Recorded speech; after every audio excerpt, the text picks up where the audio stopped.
Hello, hello, hello, everybody. Holy shit, my video settings have been messed up again. Surprise, surprise.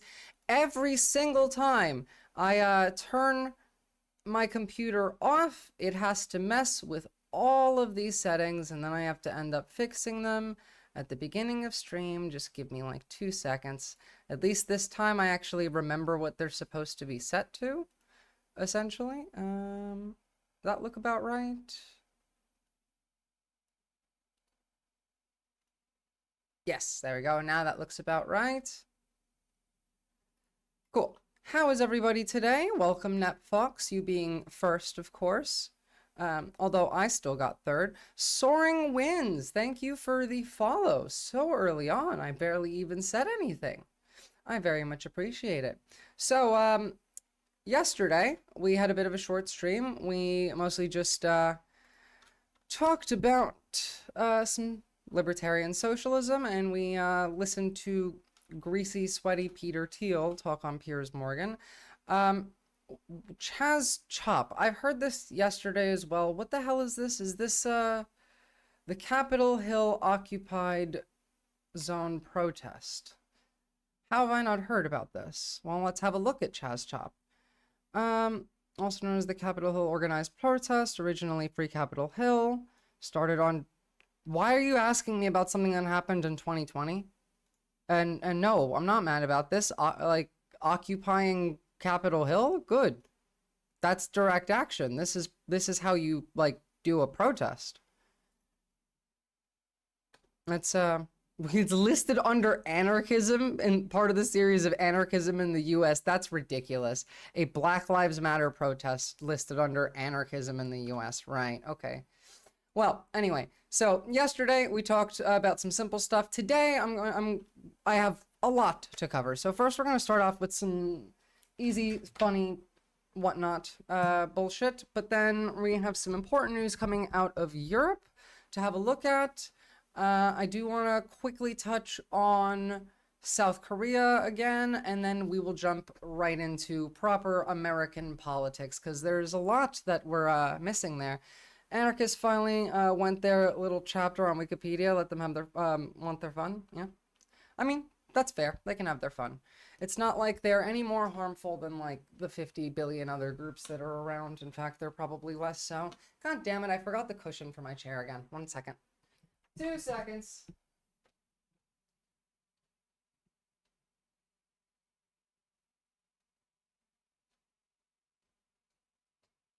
Back and neck pain has been killing me the last few days, so I need, like, proper support in my chair. Oh, I'm gonna sit here for probably longer than 5 hours today.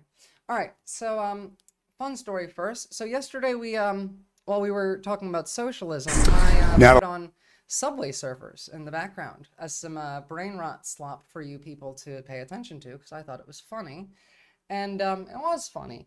But then I'm greeted with this news article, sorry, not news article, but news video on my feed first thing this morning. Now this is old news. This is 2 years ago, but it's still worth looking at just because it's entertaining. So... Natalie, this is new at 4. There's troubling new video showing several people standing, even dancing on top of a moving subway train in Brooklyn. These subway surfers took the video of themselves and posted it on TikTok, and now the NYPD is looking at them closely. News 4's Rana Novini on the Lower East Side now. Rana. Like, okay, first of all, like, I understand that this is dangerous to do to the person doing it, but, like, the NYPD is taking a closer look at that. It's, how much of a crime are they really committing other than being morons that could probably and likely would get hurt? It's not like they have the ability to hurt anybody else doing that. I mean, they weren't trying to unhook the train cars or something. I'm not even sure that they can do that by hand on a moving train, but... Yeah, and David, in that video, you clearly see that group of people standing on top of the subway as it traveled over the Williamsburg Bridge here behind me. A dangerous stunt that's now caught the attention of the NYPD. The video shared on TikTok shows a first-hand view. 8 people out for a joyride on top of subway cars as it traveled over the Williamsburg Bridge. I'm going to be totally honest with you. If I could do this, knowing that I wouldn't fall off, with or without the consequences, I would absolutely do it. Well, if they fall off, the tram is blocked for hours, blocking public transport for... Oh my God, you don't know New York. Like, you do not understand New York City. First of all, like, that's a regular occurrence anyway. The trains are always fucked in New York. Always. This is Brooklyn. The trains are always late. The trains are constantly being delayed by a breakdown, by an animal that like is on the tracks, like a rat or something that causes the tracks to get stuck. Generally, also, people do commit suicide in front of these trains. Personally, I've experienced being on the subway that somebody used to unalive themselves, and New Yorkers really are a different breed, Soaring Winds, because the general sentiment on that train, as we got delayed, we got stuck at a stop. I was on my way to uni that day for about 45 minutes, and everyone was just mad at the inconvenience that the death of this man had towards everyone's day. New Yorkers don't give a shit about like life. So I understand this. And I am pro public transport, but I don't know. It's a couple of kids doing some fun shit for the internet. Let them have it. If I believe in personal liberty and freedom, and that means that you should have the right to, I don't know, do something stupid that might result in your death for fun. I don't think, as long as you're not endangering others, then you're fine. If your death inconveniences others, I mean, that sucks to be the others, but you're the one that died here. So it's not as easy and simple as that. Although you do know what is easy and simple. A particularly easy and simple thing, actually. Although apparently not for a very large group of people. Oh, no, not apparently. We all know this in America. A large group of people this isn't so simple for, but I found the New York City subway to be way more reliable than Washington D.C. Metro. The Metro is always under construction. Sounds like you're a fan of Darwin Awards. I agree, as long as it doesn't impact others. Well, to be fair, I've heard the opposite. I've heard the Washington Metro is much better than NYC, but that's just because like right-wingers have a stick up their ass about New York right now, so I do believe you over them on this point. Someone who's ridden the New York subway for like a long time, I never had any issues with it. I've never ridden the DC Metro though. So this however, this is a flat earther who did not believe that if you go to Antarctica that there is 24 hours of sun, and so somebody paid for this flat earther to go to Antarctica and to see for themselves. And this is the result of that. And well, it will impact others, because I didn't say impact others is the issue. Harm others. I don't care if it impacts others. I said if it inconveniences others, that's an impact. And I'm being hyperbolic here. Like, obviously don't do this kind of shit.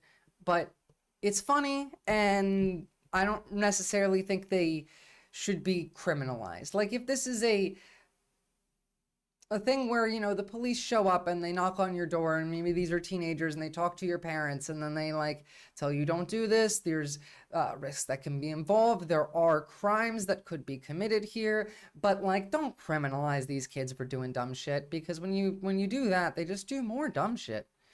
Anyway, I think they should be harshly punished with a year minimum sentence. You're insane, mate. Do you think... off the topic, let's talk about flat earthers for a second, because this one's funny. And liberal education is a disaster, but yeah, you just wait until you see the conservative education system. It's much worse. I will say, like, think about it this way. Australians, where I live, love to rip on American education, because we have a reputation in the world of having a shitty education system. But as of the last study that was done, I think it was about 3-4 years ago, America ranked 4th out of the top 43 most developed countries in the world. Australia ranked 28th for their education. So our education system is not as bad as you think it is.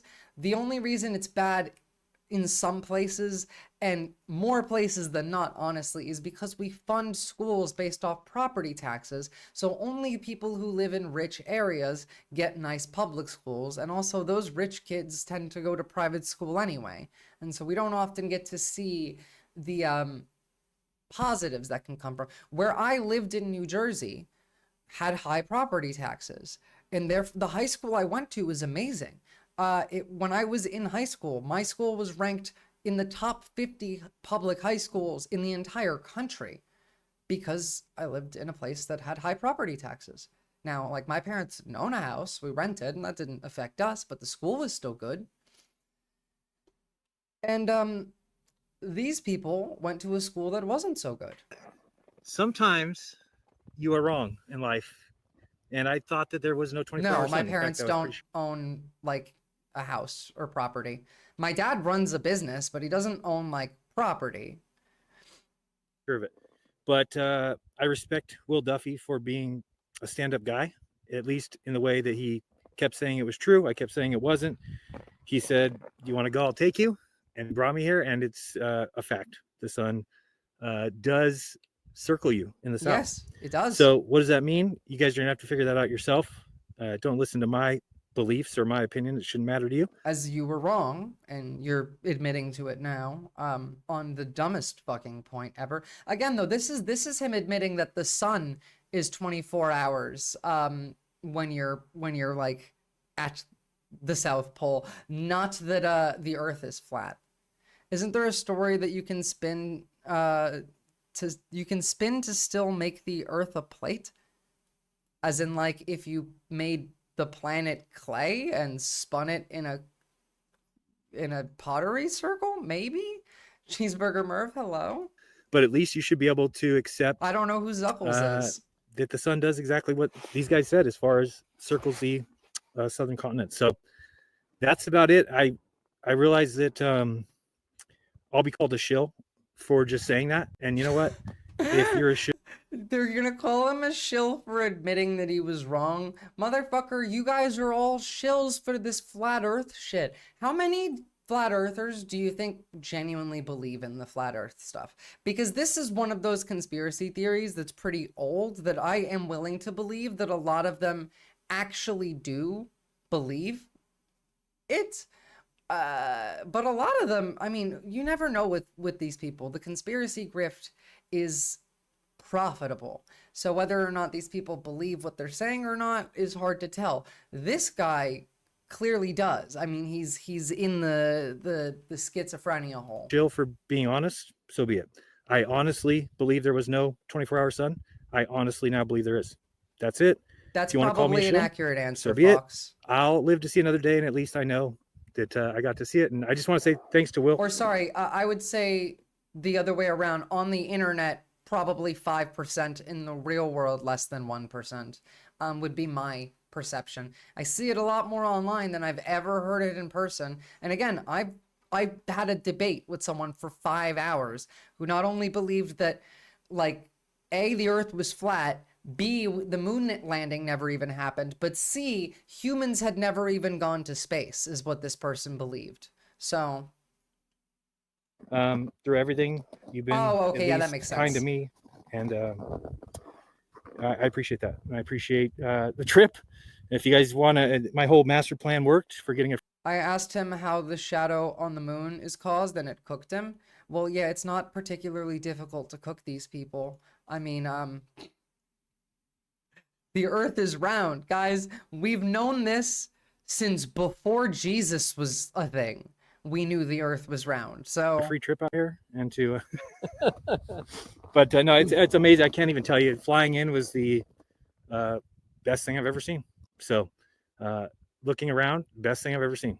So how could I give him a hard time for bringing me down here? $35,000 trip. No, Cheeseburger Merv, you don't understand. That's a projection by the CIA. Actually, like, okay, yes, we're an ellipsoid. That's the more accurate way to put it. But how many of these flat earthers do you think even know the word ellipsoid? How many times have I had to tell you guys? Most Americans are illiterate. Most cannot read above that of a 6th grade level. Ellipsoid is, unfortunately, at least an 8th grade word. These guys don't know what that means. They're not going to look it up. It's been incredible. It will continue to be incredible. We've got some Yes, I tracking have mounts seen it. swinging around, Good seeing guy, the sun. Dari. What does it mean? You have to figure it out. You know, to me, it means that the AE map no longer works. But that doesn't mean that I'm right. I have It means actually seen it, yes. And many people have, in fact. You know, there's like photos from the ISS as well. Although flat earthers will deny the photos from the ISS as well because you can't see stars in the background, and they don't understand that when you're in space and you're taking a photo, light moves differently, and so the projections of millions of tiny little stars that are like an inconceivable distance away don't get picked up on the camera, as there's no atmosphere in space for the light to refract off of each other and show on the camera, or rather to prevent the light from refracting against each other and to not show on the camera. It could work. You'll have to figure out how. I say that if you're trolling right now, it's a good one, but like, please tell me you don't actually believe the Earth is flat. Because I've tried and I struggle with it. I mean, this guy The other did. thing is a 24-hour moon. If that happens, you got another thing we got to worry about. So Worry it about seems what? like the moon does circle here. Excuse me, what? One more time? It means that it could work. You'll have to figure out how, because I've tried and I struggle with it. The other thing is a 24-hour moon. If that happens, you got another thing we got to worry about. So it seems like the moon does circle here. Why is that as well. something we have So to start worry thinking about that as well. It doesn't mean that AE map is over, flat Earth is over. Maybe somebody's got the answer. I don't have that answer. The answer is the planet is round, you goddamn imbeciles. Oh my goodness. God. I mean, mental illness. This is what this is. This belief system is caused by a intentionally manufactured level of mental illness. Now, as for a different mental illness that's not intentionally manufactured, but is an actually prevalent issue in society, and I expect it to be more so, especially with RFK going to be in the front and center of the health debate here. So I saw this post yesterday. A 39-year-old raw vegan influencer known for promoting a fruit-only diet reportedly died from malnutrition after living on raw fruits and vegetables for 10 years. So this right here, this person, she suffered from what's called orthorexia. Now, orthorexia is an eating disorder. Oh, thank you for the gifted sub soaring wins. That's much appreciated. Now, orthorexia is an eating disorder that's not as commonly talked about in the contexts of different eating disorders. I'm sure you guys know about anorexia and bulimia, people that like don't eat and people that eat and throw up. Orthorexia is a obsession with eating clean and healthy, which is what leads to things like fruit-only diets. These are people that will go out of their way to, let's say, they'll start off with, I'm going to start eating healthy, I want to lose weight, I'm not going to eat processed foods, I'm going to cut sugar out of my diet. But then it progressively gets more and more and more and more extreme, and results in more and more and more various kinds of restriction. So orthorexia nervosa is defined by, let's see, come back here, by the National Library of Medicine as an obsession with healthy eating associated with restrictive behaviors. The attempt to attain optimum health through attention to diet leads to malnutrition, loss of relationships, poor quality of life, etc., etc. It is essentially the same function like in your body of just anorexia. It's a lack of nutrition from a lack of eating many things, as in like these people do cleanses, long-term fasts. These cleanses often include diuretics, which whether they're like I mean, orthorexics would often probably make natural diuretic teas and or smoothies or whatnot. But again, if you're not getting enough nutrition and you're doing a cleanse, which by definition requires it to be some sort of a diuretic, whether it's, you know, through pee or the other way, you're getting rid of anything that you have in your body left. Electrolytes become a huge issue, which is why later in here there's a mention about heart problems.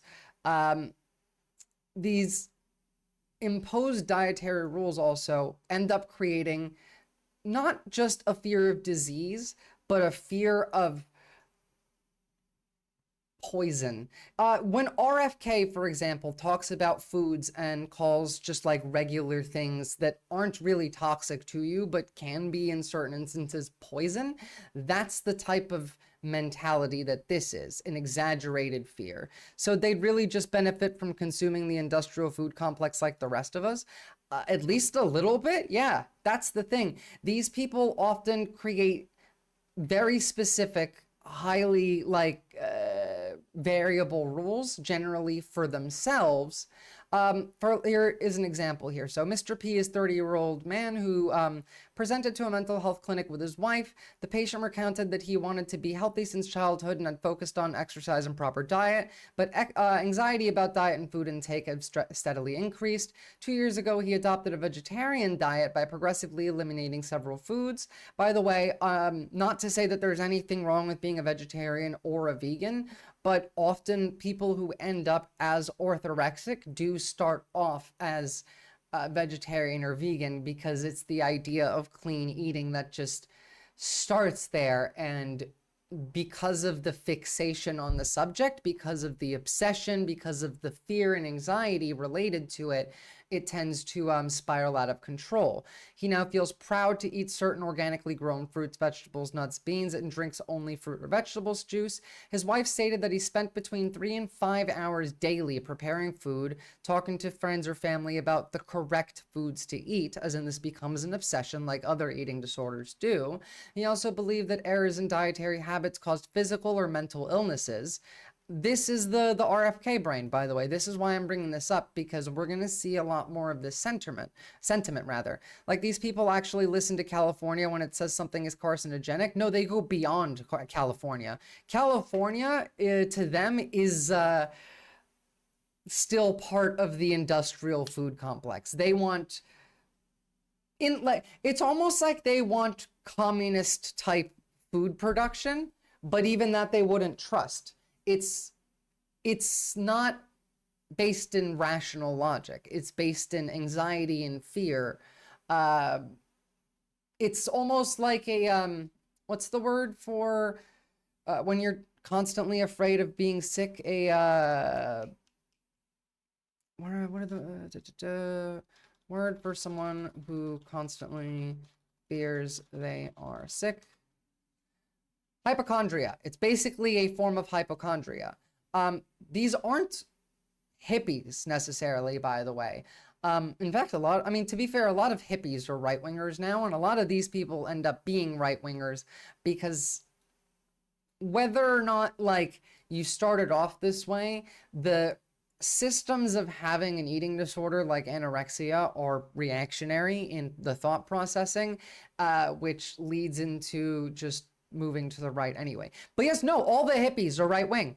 Mate, everyone that we used to call hippies back in like the 70s and all of them, they're all like the white suburban crystal mommy Nazis now. Those hippies are some of like the leading MAGA. Rationale is a very subjective term, though. We all live our lives in our own world. I always dislike people doing the but me is... No, but I mean rational to you. Even this, like, rational has a definition, right? Define rational. The actual definition of rational from Merriam-Webster being related to or based on and agreeable to reason.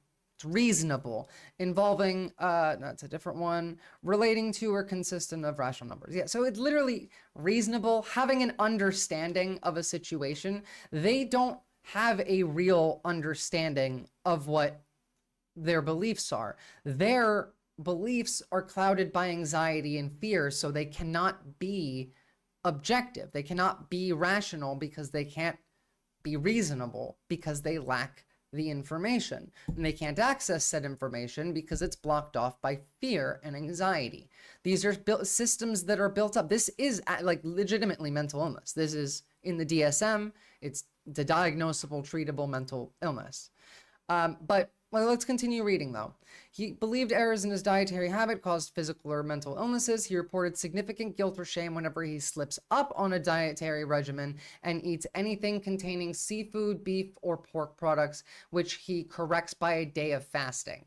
As in, if he feels the need to punish himself for eating a food that normal people eat. Dan, thank you for the sub as well, Soaring Winds. 3 from you today. That's awesome. You are like a legend, genuinely. So his wife was frustrated because he refused to go to restaurants and started declining offers from friends to eat dinner at their homes unless he could bring his own prepared food. He describes feeling annoyed when he sees other people eating fast food or meat. It becomes a fixation, a mental health issue. It becomes their entire life. 3 to 5 hours a day on cooking and talking to other people about what they should be eating. We're talking about orthorexia, Lord Fluffy Art, as in this woman who was 39, she was an influencer. She died because she had only eaten raw fruits and vegetables for a year. And I'm bringing this into the actual eating disorder this is because a lot of the sentiment that Robert F. Kennedy tends to output falls in line with it. As long as you're within your macros, it's fine. This has social media influencer written all over it. Yes, well, it does. This is not a new thing, by the way. Orthorexia has existed for at least a few years now, going back to like the origin of health and fitness food influencers, especially women health and fitness food, like the Juice Cleanse Insta posts and all of those. To be fair, I don't like really track my macros or anything, but if you're trying to eat healthy, then just make food at home. I've told you guys how to get healthy and even how to lose weight. It's very simple. Just go make your own food. Go to the store, buy some canned beans, buy some rice, buy some pasta, buy some eggs, some flour, some condiments and whatnot. Learn how to make delicious food in your home. Just by doing that, you will save money, eat healthier, and likely lose weight just by doing all of those things. But again, this kind of stuff becomes an antisocial issue because now, like, this guy's not going out to dinner with friends and family. He gets bothered by watching other people eating. Also, yeah, definitely stop drinking alcohol if you're trying to like be healthy or lose weight, either or.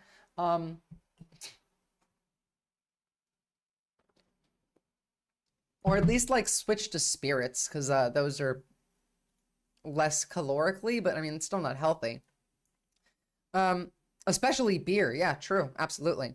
So Mr. P reported no significant medical or surgical history. His family history was significant for anxiety and his mother. He used to drink alcohol socially, but ceased a few years ago due to its carbohydrate content. He never smokes or used illicit drugs. By the way, macros. These people get obsessed with their macros to the point where I mean, realistically, they tend to just go against all of it, but protein.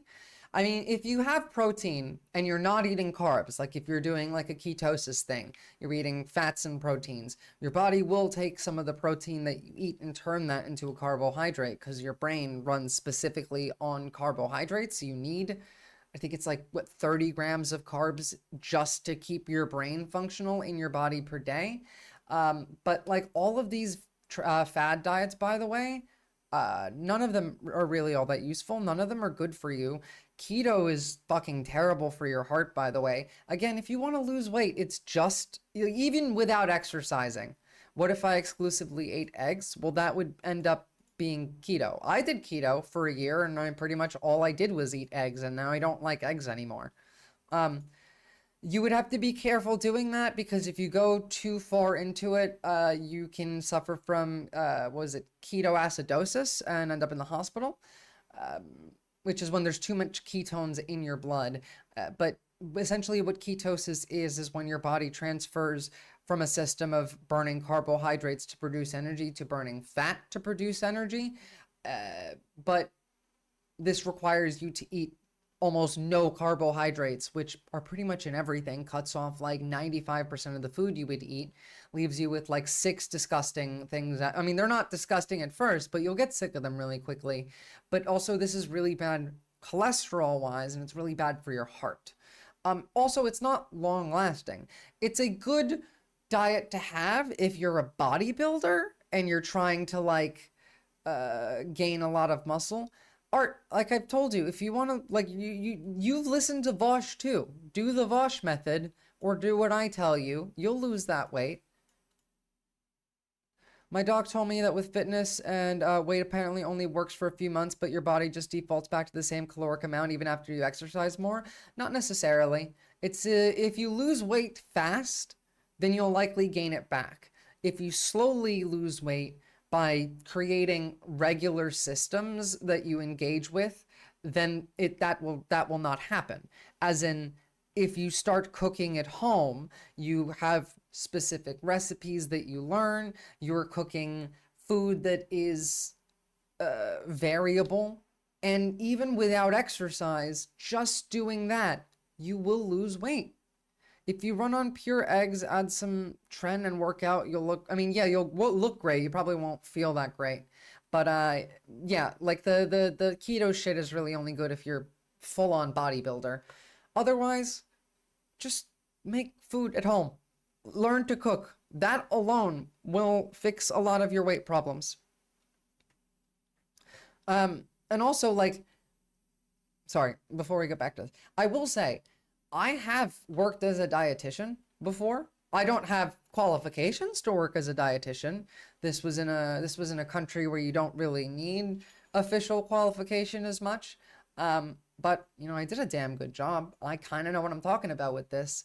I may not have finished university, but I do know some things. So. A mental status exam revealed a thin man who appeared his stated age. He was cooperative, casually dressed, made fair eye contact. He spoke clearly with an anxious tone, appropriate rate and volume. His affect was congruent with the stated anxious mood. He was alert, awake, and oriented to person, place, and time. He reported no paranoia, auditory, visual hallucinations, any of that. The physical exam revealed a 5'10" man who weighed 145 pounds, which yielded a BMI of 20.8. By the way, your body mass index doesn't really matter, except probably for this guy, because he's a white man, and that's kind of what they're built around, is for that. His vitals was 98 Fahrenheit, 1576 pulse, 74, oxygen 98. I mean, his stats didn't look too bad, but a complete blood count, thyroid function, urine analysis, and urine screens were normal within limits. Comprehensive metabolic profile revealed decreased sodium, revealing brachycardia. So the sodium being a lack of salt from the things that this guy is eating. Well, then BMI is generally built to work for you, but in general, I mean, to be fair, this guy's an inch taller than me and weighs more than I do. So whether or not this guy's unhealthy, I don't know. If he's unhealthy, then I'm unhealthy.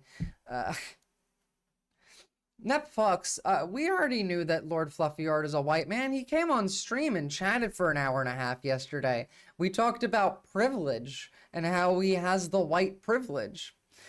Pretty sure Aussie Summer burns a bunch of fat. I feel like I lost 5 kilograms in sweat yesterday alone. True, Cheeseburger Murph. I'm so happy that we aren't, like, we have a bit of a cool front today. Depends on where you are, but I mean, this was the heat map for Australia today. Find the bomb weather map. Give me... Give me the actual map, motherfucker. Nope, that's the wrong one. Heat map, please. Give me temperature map.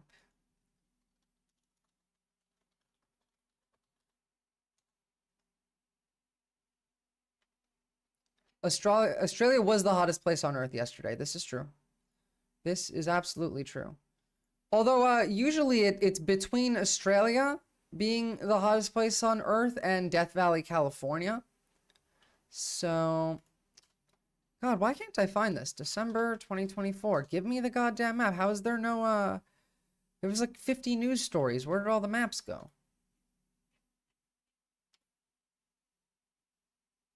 Oh, here we go.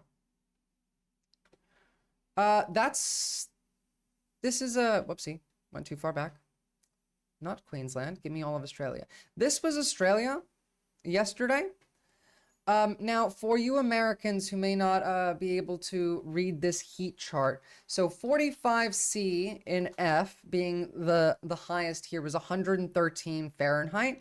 Although I will say, this is inaccurate because this zone of New South Wales right here was actually 116 Fahrenheit yesterday. Yes, Death Valley does have the highest recorded temperature in history, but there's a lot of debate on whether that is the hottest place on Earth. There was a place in, I think, Lebanon that was also declared the hottest place on Earth. It's easily over 50 in parts of most of, I would say, the brown is over 50 Celsius. I wish that they just had broader numbers. But, I mean, the coolest areas around the coasts were still, like, at minimum 86. There was a reason I had a short stream yesterday, guys. I was fucking dying. The day before was just as bad. I'm walking around in shorts and short sleeves in 4.4 degrees Celsius. Jesus. Yeah, you wouldn't survive in Australia soaring winds. I know you want to come here, but like you'd have to go to Tasmania to not die from the heat at the very least. At least it snows in Tasmania.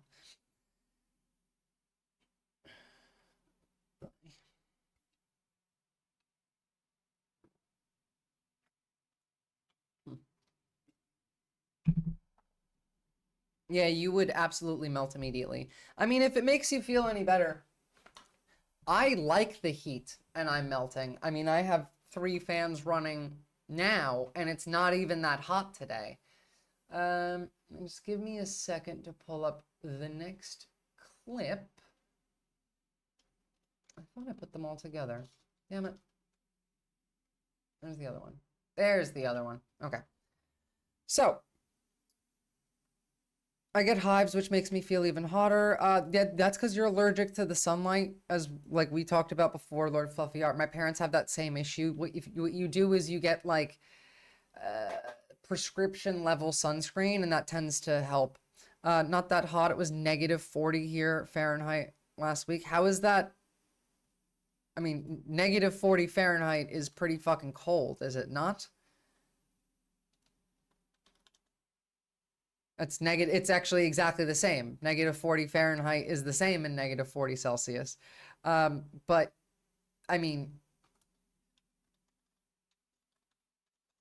it regularly gets above 120 Fahrenheit in parts of Australia during the summer. Our heat is like furnace dry north winds that blow all day from the desert, and then at night we get the southeast winds that change from Arctic half the temps. Yeah. Also, there's an even worse addition to this here that I think a lot of people that don't live in Australia will not be able to understand really. Australians can't build fucking houses. I complain about this all the time. I literally, one of my best friends works for a housing development company. Like, she works for a company that builds houses, and she gets mad at me when I say this because she knows that I'm right. She knows the company practices. They don't do insulation. The houses are built still as if like climate change isn't a thing. They're built to keep the cold out during the winter by keeping the house a consistent temperature. They're built to keep the heat out in the summer by also doing this. However, once it gets hot, it's hot in the house. You can't fix it until it's cold outside. If you put your air conditioner on, if you can afford to, because energy prices are unfucking godly expensive here. We're going to get into that today, actually, when we go into Australia, as Australia sells our natural resources that produce like coal and natural gas for not even a profit to countries, to corporations from other countries, and then we buy it back from them at a loss for no reason. Beyond that,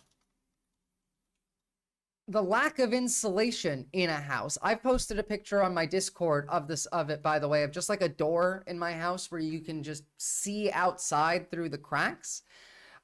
When you have all of these factors, it becomes much more difficult because, like, it can get to 110 degrees in America. I've experienced that living in New Jersey. The issue is then I can go home, put the air conditioner on, and then feel better. Whereas here, it's not that easy. Let me just look something up really quickly. Dubai, literally one large mall with climate control. Need to ask the Arabs. They know how to climatize real estate. Well, yeah, the issue being that they don't want to fix it. I've heard nobody talking about it. In fact, Australians get offended when I tell them that they build shitty houses. But it's true.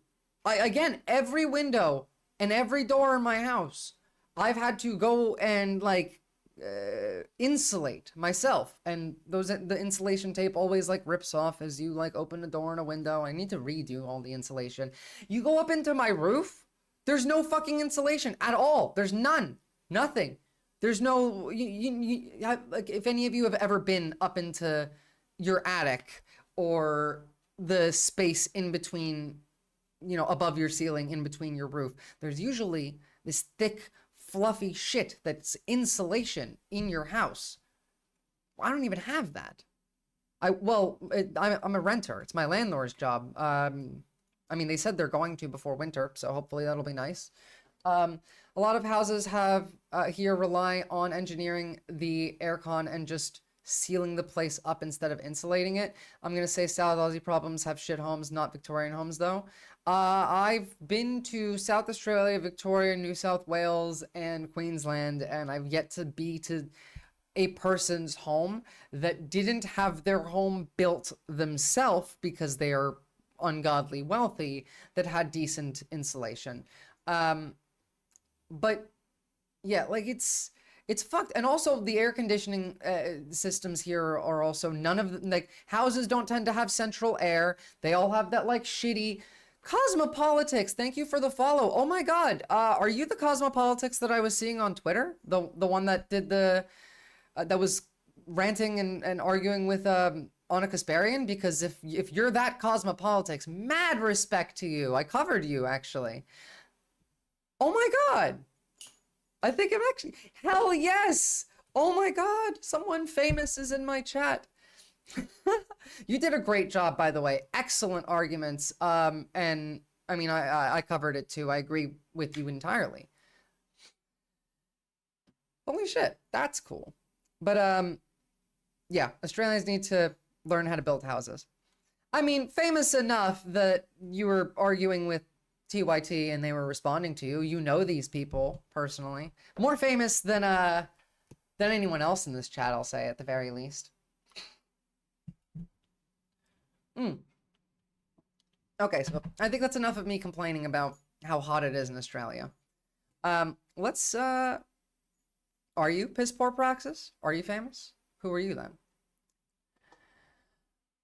This, I believe, is kind of a funny story. So, clothing brand founder releases most wanted CEOs playing cards. And he's getting infamous for this. James Haar produced a project days after Brian Thompson's killing in New York. Self-described founder of a socialist apparel brand, courted controversy with his latest project, a deck of cards featuring most wanted CEOs, complete with names, faces, and illustration of gun range targets. Known for his anti-capitalist rhetoric, controversial social media posts. What is this guy's, like, ideology? I'm curious. What kind of socialist are you?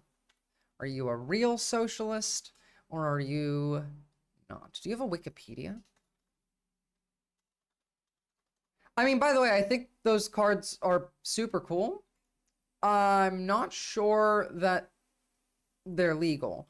Oh, I guess you're not famous enough to have your own Wikipedia. I suppose he asked his followers to suggest more CEOs feature on the deck. Yeah, you know what? Based. Look, whether or not he gets in trouble for this, I don't really care. This contributes to class consciousness. People need to learn that the enemy isn't the left or the right. We've been, like, specifically brought into this situation of nobody can cooperate or even rather communicate with each other because we've drawn battle lines and everyone's the enemy. Hence why I don't often immediately ban people that come in here and say conservative things, because a lot of the times most Americans don't have a fully partisan ideology. They have beliefs that could be partially left. They have some very right-wing beliefs, and then they'll have beliefs that something like Lenin would believe all at the same time. It's an incoherent amalgamation of different various like thoughts, processes, ideas that they've picked up. These people can be brought over, and class consciousness, as in the idea of we are all the working class, we are all the ones that are being oppressed by the rich, is an idea that has been around for ages. We just need to kind of bring that back into the main public discourse sphere. We need to point where people should be mad at as up rather than side to side. And how this works, by the way, in a functional method is, if you don't remember, even the right was in favor of Luigi Mangione. Luigi Mangione, in fact, was a conservative. Thank you for the cheer. And so, because they already have a like open mind to these ideas, to these anti-capitalist, anti-CEO prospects, more and more benign, small examples of playing cards, media, t-shirts, conversation. It brings the idea to the forefront and it makes people think about it more. And the more, I guess we've talked about this, Americans are stupid and they believe what they hear constantly, which is why I don't shut up. Neither should you. Donald Trump lost in 2020. He didn't shut up for 4 years and he won again. In the words of my friends OC Dredge, so eat the rich. I mean, metaphorically, yeah. I wouldn't actually eat the rich. I wouldn't, for, like, taste. Do you know how much drugs rich people take? Like, I'm sure that would taint the meat a bit. I mean, you, like, don't do cannibalism, but even if you were going to, eating the rich doesn't exactly sound, tasty. I'm sure, like, evil has a chemical flavoring to it, too, so... Eat their food, yeah. Well, I mean, I'm still in favor of just stealing all the rich people's shit and redistributing it, obviously. But, so, in response to criticism, Har insisted the deck was not a call to violence. I'm not suggesting anyone should cause any physical violence to anyone, he told the New York Post. But I do want people to know who is making their life harder, who is stealing from them, who is deciding that a couple more percentage points of profit is worth more than the life of your loved ones. That's the idea. That's the sentiment that I want more people to be talking about, to be spreading. This is how we departisanize the country. We coalesce into the working class. Again, we talked about this yesterday in the steps towards socialism, requiring a cultural revolution that incorporates the liberation of everybody, of not just one group. The working class involves many subgroups. It involves men, women, children, races, genders, sexualities, religions. There needs to be a collective of people who are aware of the oppression that we are living under, aware of the people causing it, and to dismantle that authority. That is how we get there. We need to convince people that A, this authority does not have an alarming legitimacy, and then get people on board with the idea of systems of control, of oppression, of power can exist, but they should have to prove why they should exist, their legitimacy, their validity to the general public, to everybody. And how is that defined? That's their job to do. Either they convince you or they fail. And if they fail, then they get dismantled. It's not all that complicated. Not in my perspective, at the very least. And I suppose we should get to some actual news now. So we've talked about this a little bit before. I still think that these are mostly nothing, and I've still seen them be mostly nothing. But this specific instance is a bit of a something. So the drones have still been flying around. Everyone's still talking about them. I still think that they're essentially just a distraction from the news cycle for the media. But this headline at the very least caught my interest. Again, you know, I don't watch these videos before I bring them up on stream, so let's see what it's about.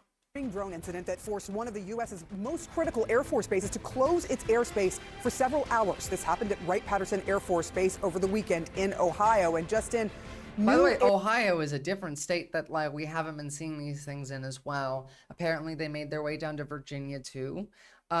Again, the most likely outcome to this I've seen is private corporations are scanning like LiDAR data to look for places to build infrastructure. There's a thread on the subject that I'll pull up after we listen to this. Air traffic control audio obtained by military news website The War Zone of the moment it happened. Med Flight 8 Patterson Tower, use extreme caution for heavy UAS movement on the base. Security forces is handling the situation, and I gotta keep the lights down so that security forces can see. Ohio, now the latest of several states to report drone concerns as scrutiny over the federal response is building. This morning, lawmakers are demanding government officials do more and explain more after weeks of suspicious sightings. I've had briefings, as I've said, that makes me feel confident based on those briefings that there's not an imminent threat to public safety, but it doesn't answer the question, where are all these drones coming from that people are seeing, and why aren't we doing a better job of tracking them and understanding that? It can't be the Wild West of drones out there in Jersey or anywhere else. We got to get to the bottom of this, and people deserve answers. And ahead, we'll speak to more lawmakers who are concerned. CNN's Sunlen Sarfati is in Washington. Sunlen, what more is the administration planning to do? There are a lot of concerns that have turned to frustration and anger, frankly. That's absolutely right, Sarah. Concern is growing and pressure certainly is increasing on the administration. Look, I mean, Trump has said shoot them down. I still think that these are owned by private U.S. companies, and if they were a threat, we would have already shot them down. Guys, we're America. You think if the Pentagon had any actual worries about these things, they wouldn't shoot them down? The fact that it flew over a U.S. military base in closed like airspace means that this is just classified shit. Be more transparent and clear in how they're handling this and distribute the information that they know.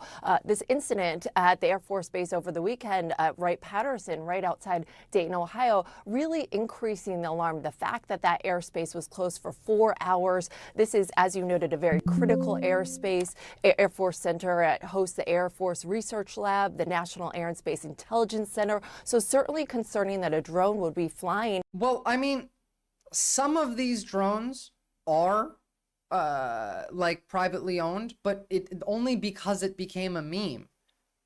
They're the original drones that existed. Those were doing a thing. I'm sure they're still doing a thing, but now it's a meme, and now people all over the country are trying to, I don't know, have fun with it. In that airspace overhead, and it comes as these drone sightings are only increasing, now extending beyond New York and New Jersey, but other places, especially in the Northeast. So that only increasing the alarm here. And we have seen a recalibration of sorts from the administration over the weekend, really leaning into this message that they are on it, despite, as you noted, some frustration from lawmakers demanding more answers. But we heard from the Secretary of Homeland Security over the weekend saying that he is not aware of any direct national Americans get real fucking committed to a bit when it's funny. security concerns and trying again to tell the public that the administration is on it. Here's what the secretary had to say. There's no question that people are seeing drones, and I want to assure the American public that we in the federal government have deployed additional resources, personnel, technology to assist the New Jersey State Police in addressing the drone sightings. Right. Yeah. Okay. They're not doing shit.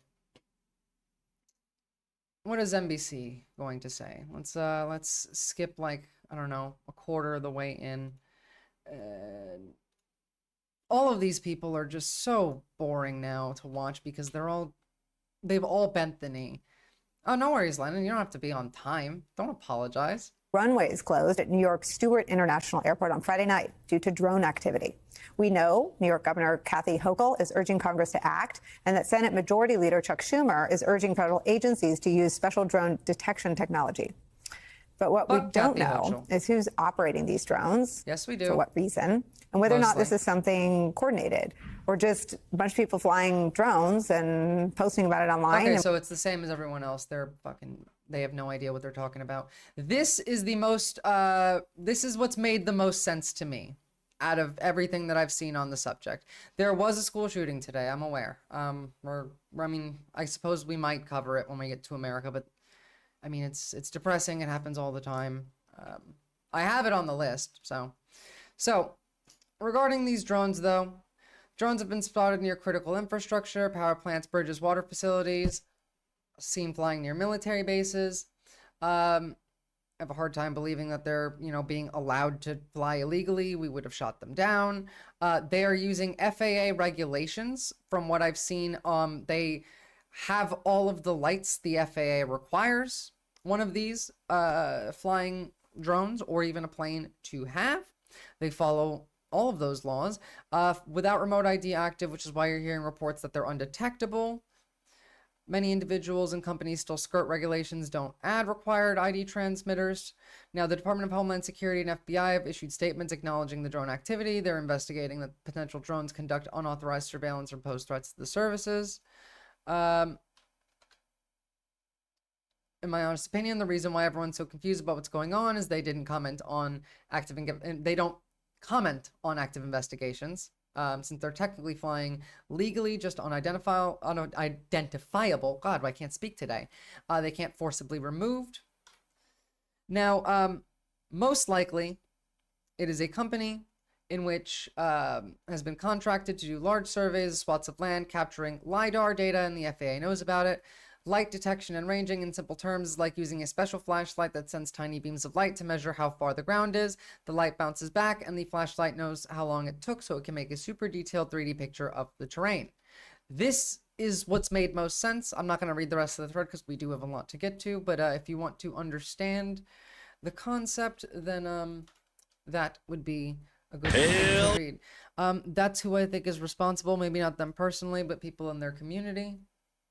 It's a 25-minute video that starts off like this. You're on the Please Me For on YouTube channel. So I'm not gonna watch that, and neither should you, because that's just brain rot. Just skip in. Fine. Hey. This guy, I can't wait. Yeah, I can't wait. So we got that dialed in for him, and then we brought Matt and his 3D Pilot J10, so that can hover. Oh, some of these guys are absolutely some of the ones doing it. Phone B2, I really do think that this originally just was a private company, and then the meme took off. More stable. We brought. Remember the clowns? Any of you old enough to remember where? This happened twice, actually, in my lifetime. The creepy clowns that would pop up around schools and churches and would just be in photos and walking around the community scaring people. It happened once when I was in middle school, and it happened once when I was an adult. People see something crazy happen, and then it becomes a meme, and then they just tend to repeat it because it's funny. They enjoy it. Now, that was like 40 years ago. I mean, I guess that was a third time. By the way, these people are fucking crazy. I've seen people calling what's her name? What, the actress from Euphoria? Give me her name. Somebody here, say her name. Where in this thread does it? No one's saying her name. Love that. Whatever. They're saying that all women basically are lying about their attractiveness, and that, you know, we take photos in specific angles and lighting to look good, and if you like ever take a look at us candidly, then we're all horrible, like ugly shitbags. Not this guy, but like I've seen many posts about this subject. Also, this is fat to this guy. I mean, again, this is coming from men who've never touched a woman and never will, but and also a lot of these people, genuinely, I really do think they owe it to themselves to sleep with a man, because they're just constantly complaining about women. It's really clear that they just don't like women. So, all right. Now, as we know, German government had it coming. Yeah, we'll get to Germany, Captain. We're about to start with Australia first, so go in order. If being a woman isn't like the perfect concept of beauty standards, they get shamed. Just be gay. Yeah, literally. I mean, to be fair, women are fucking attractive. Most women are hot. I will stand by that. I like women. What can I say?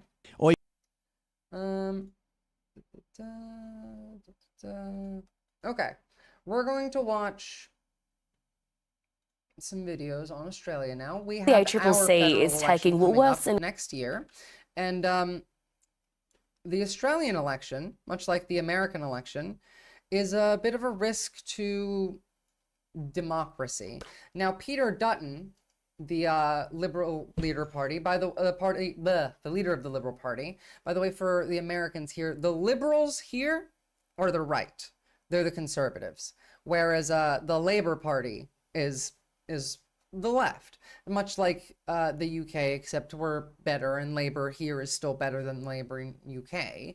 The Greens are kind of meh.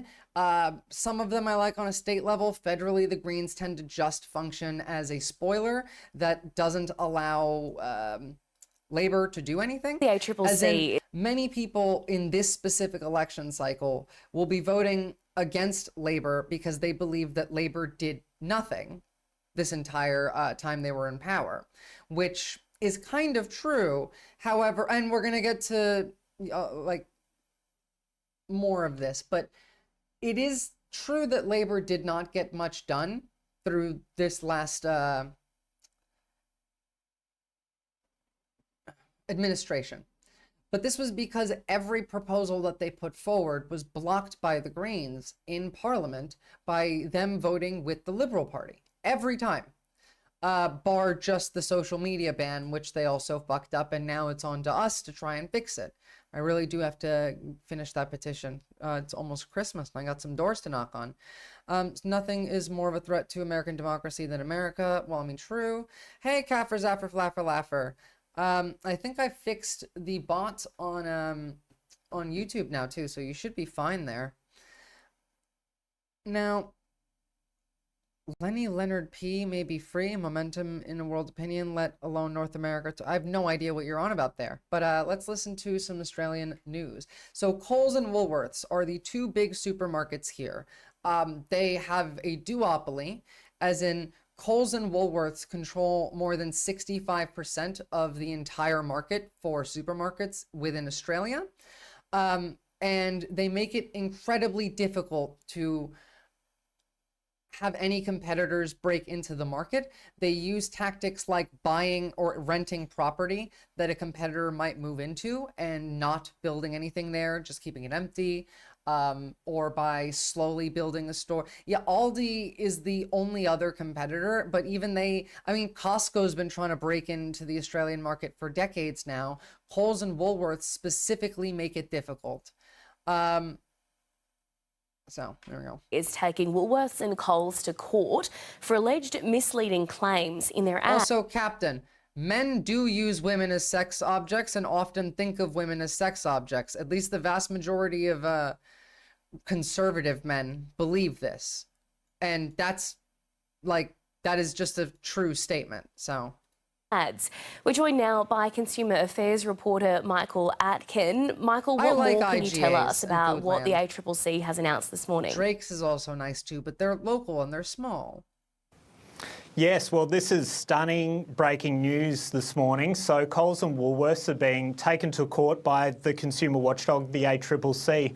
The watchdog is alleging that the supermarket giants misled consumers over the prices of hundreds of items each, and that related to how they were promoted by way of various discounts. No one says it's all men, Captain. I swear to God, you saying it's not all men is like you saying white lives matter to someone saying black lives matter. Think about what you're saying here. The details here are significant, but these areas of breaching consumer laws potentially include massive penalties, so it's a significant legal action today. Yeah, so what specifically are the supermarkets alleged to be doing? What's really interesting about this is the ACCC says that the products were being sold and they're common everyday household products, things like... They do, Lennon, but like, do you guys really not understand? I can't believe I'm doing this. Do you guys not understand the difference between saying Black Lives Matter is saying black people are disproportionately killed by the police, and so we need to pay attention? It's not saying nobody else's life matters. It's not saying black people matter more. It's saying Black Lives Matter. By saying the vast majority of conservative men see women as sex objects and incubators is objectively true. Saying black people are disproportionately killed by the police is objectively true. So saying in opposition of either of these things, saying not all men or all lives matter or whatever it is just you being contrarian to the idea and adding nothing to it. The opposite of Black Lives Matter is Black Lives don't matter. Not, yeah, exactly. It's not all lives matter. That's not the opposite here. Also, you're correct, Capper, Zapper, Flapper, Laffer.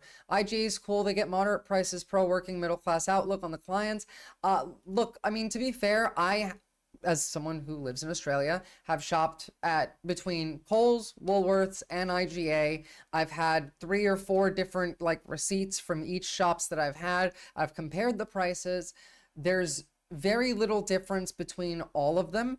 The only difference tends to be on what's on sale what week. If you really are able to like keep on top of it, or you really need to for financial reasons, you just have to see what's on special at what store and shop at that store accordingly. Lord Fluffy Art, I feel like women treat men that way too. I've deadass met a girl who would let any guy sleep with her because she knew that she could get away with any guys. Well, yeah, some women do that too, but it's much less of a problem with women. It's much more of a problem with men. Not saying there's not shitty women. There's plenty of shitty women. The overall systemic issue, though, doesn't stem from women. And also, a lot of those women do that because of the societal and cultural, like, context around sex and attention. A few years ago, I was shocked when 2 male teens, both of color, spoke of women cavaliers as breeders. Yeah, you see that a lot these days because the right is all fucking obsessed with the idea of breeding and grooming children, in fact, because that's their whole goal. The statement all lives matter isn't a bad statement or a contradiction in itself. It's not, but saying it in response to Black Lives Matter is. I spent an hour talking sense into someone and they listened respectfully, gave them age wisdom, not too patronizingly. Yeah, like age wisdom does tend to come off as patronizing. 80% of Aussies live off of sales and specials for at least 50% of their shop. That's true. And generally, no, Lennon. Cat food, certain types of biscuits and snack foods, everyday essentials, dishwashing tablets, they were sold at one price for a significant period of time, and then the supermarkets would temporarily increase the prices fairly significantly, sometimes by double-digit figures, and then all of a sudden they'd cut the price and then they'd market that to consumers. I remember this with Kohl's. It was Kohl's that had coffee, like instant coffee, like Nescafe, and they had it for originally $18. I remember seeing this. It was $18 for the jar, and they put it up to $32 for a week, and then put it on special, brought it down to $19 for a jar, and then permanently made it $19. So they use these tactics here in a way of A, misleading you on prices, but supermarkets as a whole are an industry functionally built to brainwash you anyway.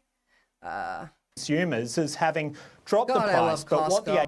I miss going to Costco regularly in the States. We have one around me, but A, I don't have a Costco card, B, I don't have a car because I drive a moped, and C, Costco here sucks compared to American Costco. We don't have all the same stuff. ACCC is alleging, in fact, is that that was more expensive than the original price, and so consumers were misled over that, and the details will really matter here, but the ACCC says it's confident that it's got the details here, and it's hundreds of items for each of the supermarkets over a significant period of time for both as well. 18 months to 2-year periods until quite recently. So it's a fascinating development, and we're about to hear from the ACCC Chair Gina Cascott-Leib in a press conference. We're seeking a significant penalty. This is serious conduct that is of great concern to us, that affected many consumers with millions of products sold subject to this practice. That penalty has to be high enough to be not a Viz, I'm a VIP member of Costco courtesy of one of my employers at Costco, and I hang out there a little piece. I kind of get blinded by the white lights above my hairy head. Tee-hee, Costco kind of wacky. Well, Costco's built to not look like a supermarket. It's meant to look like a warehouse. It also does less of the supermarket brainwashing tactics that often do, which is, I mean, they do obviously do some of them. But again, next time you go into a supermarket, pay attention to the type of music that's playing. It's meant to keep you at a reasonable, steady heart rate. That's not too high. That's not too low. They don't have much it's not very loud. They have pop music on, so you're in a kind of a vibe. There's no clocks anywhere. They regularly change the places of things in the shelves so that you don't have a memorized understanding of where everything is. They keep specific goods that most people will just if you wanted to go to the store and just buy some milk or something, or just general regular everyday stuff, they put way back, so you have to walk through the entire store to get it. This is an industry that spends millions of dollars a year finding the best ways to keep you there longer and to buy more stuff. In the shelves, they will make sure all of the most expensive stuff is at eye level, whereas the cheaper store brand things are either up all the way on the top of the shelf or all the way at the bottom where most people don't look. Nostalgic songs too, yeah, they play 80s, 90s, 2000s music for the people that because again, most people who are shopping in the supermarket are of that age range, so they hang out and they vibe to the music. It brainwashes you. Cost of doing business for such major companies to be millions of products sold subject to this practice. That penalty has to be high enough to be not a cost of doing business for such major companies to deter them from this conduct in the future and deter all retailers from this manner of conduct. What else? I have a question. Cheeseburger Merv and Kaffer Zaffer Flaffer Laffer, since you two are somewhat educated on this subject as well, how much what if we forcibly broke Woolworths and Kohl's up into two smaller supermarkets, Kohl's into Kohl's could stay Kohl's, but then they would have to, like, half of their stores would have to be sold to a different corporation, a different new company. Maybe even like one of the smaller competitors, not Aldi, but like Foodland or IGA would buy those. And then we split Woolies, and half of those stores go to, I don't know, somewhere between Costco and Drake's and all these little retailers. The issue for why food prices get so high in Australia and why there's not, like, inflation brought food prices up in Australia, but food prices went up more than double the amount that inflation should have made those prices go up. So Kohl's and Woolworths, under the cover of inflation, put the prices up 100%, 50 to cover the inflation, and an extra 50 for profit. The reason they can do this is because you often don't have a choice of where else to go shopping. You have to go to one of these two. Or if you're lucky, you can go to a Foodland, but a Foodland or a Drake's in a place that also has Kohl's and Woolworths around are often going to have very similar pricing. That's why I listen to Has Been Hotel music when I go to those places, because their music taste is ass. I've still never watched Has Been Hotel. I've heard good things about it, but I'm not going to. Used to live near DC in the 90s, and well, American Woolworths is different than Australian Woolworths, I'm pretty sure. They're owned by entirely different companies. I think you'd be better off by making them both one. I actually think a monopoly is better than a duopoly. No, I don't think so at all. I think that just gives them more of an ability to set whatever price they want. I want to break it up into smaller, well, to be honest, my ideal would be to nationalize the industry. At the very least, like, I know that I'm a socialist and I've talked about like my personal ideals, but at the very least, minimally, it should be critical services should be state run, as in electrical infrastructure, telecommunications, food growing, and supermarkets, banking, just things that we need every day should all be public, not private. Come on now, you people lived and died on the altar of capitalism during the pandemic. You plebs think you're going to be rewarded. You think you were going to take a cut on their long-term investment portfolios. Well, of course, yeah, they will happily watch you die for their profit to go up just a little bit more, which is why these people are all fucking demons, and I want to take away their power. I want to take away the control that they have. I also think that it would make food cheaper in Australia if we didn't have a duopoly, let alone a monopoly. Cringe that you're not going to has the best representation of essay and queer characters that I've ever seen. No, I get it. It's just I don't really have time to watch TV shows, and it's hard for me to invest my time into one, all right? Art, I'll make a deal with you. I'll watch Has Been Hotel if you watch The Good Place, but you have to watch like at least 3 episodes of The Good Place first, and then I'll start. For the consumer, the duopoly never ensured a standard. You're always running between both trying to find the best deal. Exactly, in which if there's 5 or 6 different supermarkets, maybe 7, 8, maybe regional ones, then you don't have to do this. You don't have to run to find the best deal. There is less consolidation and there's more competition. Therefore, prices for food goes down. Monopolies are always wrong. True. Start training a bunch of ninja ladies like in the movie Octopussy, based. I think they both sacrifice the quality of the product to beat the prices. Well, I mean, that's why I think it should be nationalized, in that if these industries don't run for profit, then they run for, like, quality. It's to get Australians good food for however much it costs to make said food. The Good Place was great. I'd recommend it. Yeah, by the way, I'd recommend The Good Place to all of you. It's actually, like, it's a funny show. It's made by the guy who made Parks and Rec, Brooklyn Nine-Nine, like, generally, like, a funny sitcom writer. However, The Good Place is very, like, philosophical, and it touches on a lot of interesting subjects. It's about, like, the afterlife, but it's different. It's a different take than I'd ever seen prior to watching that.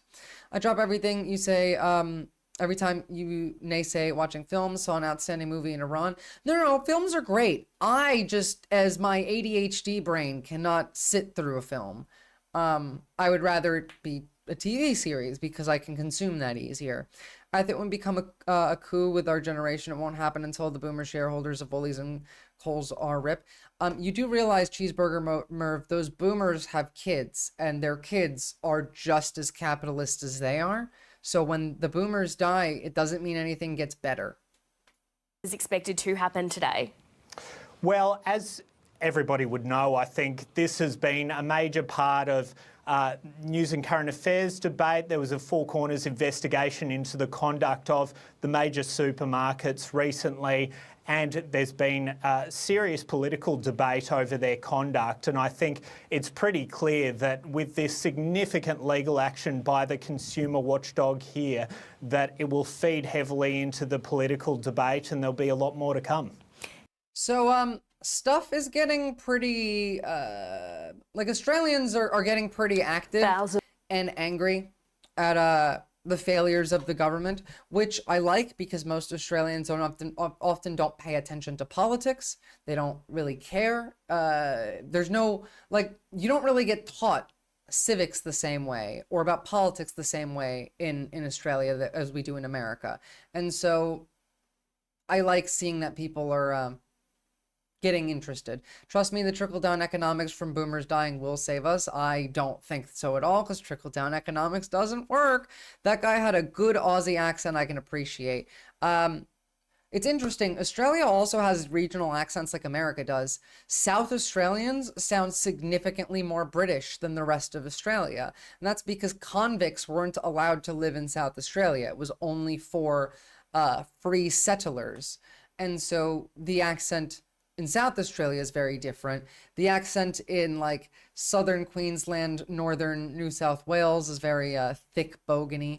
Australia is run by 200K per year people, and all of us 50K below are paying for products that are priced towards that class. Well, true, but also it's so much worse than that. So first, let's have a look at this class action lawsuit that women in the mining industry are launching.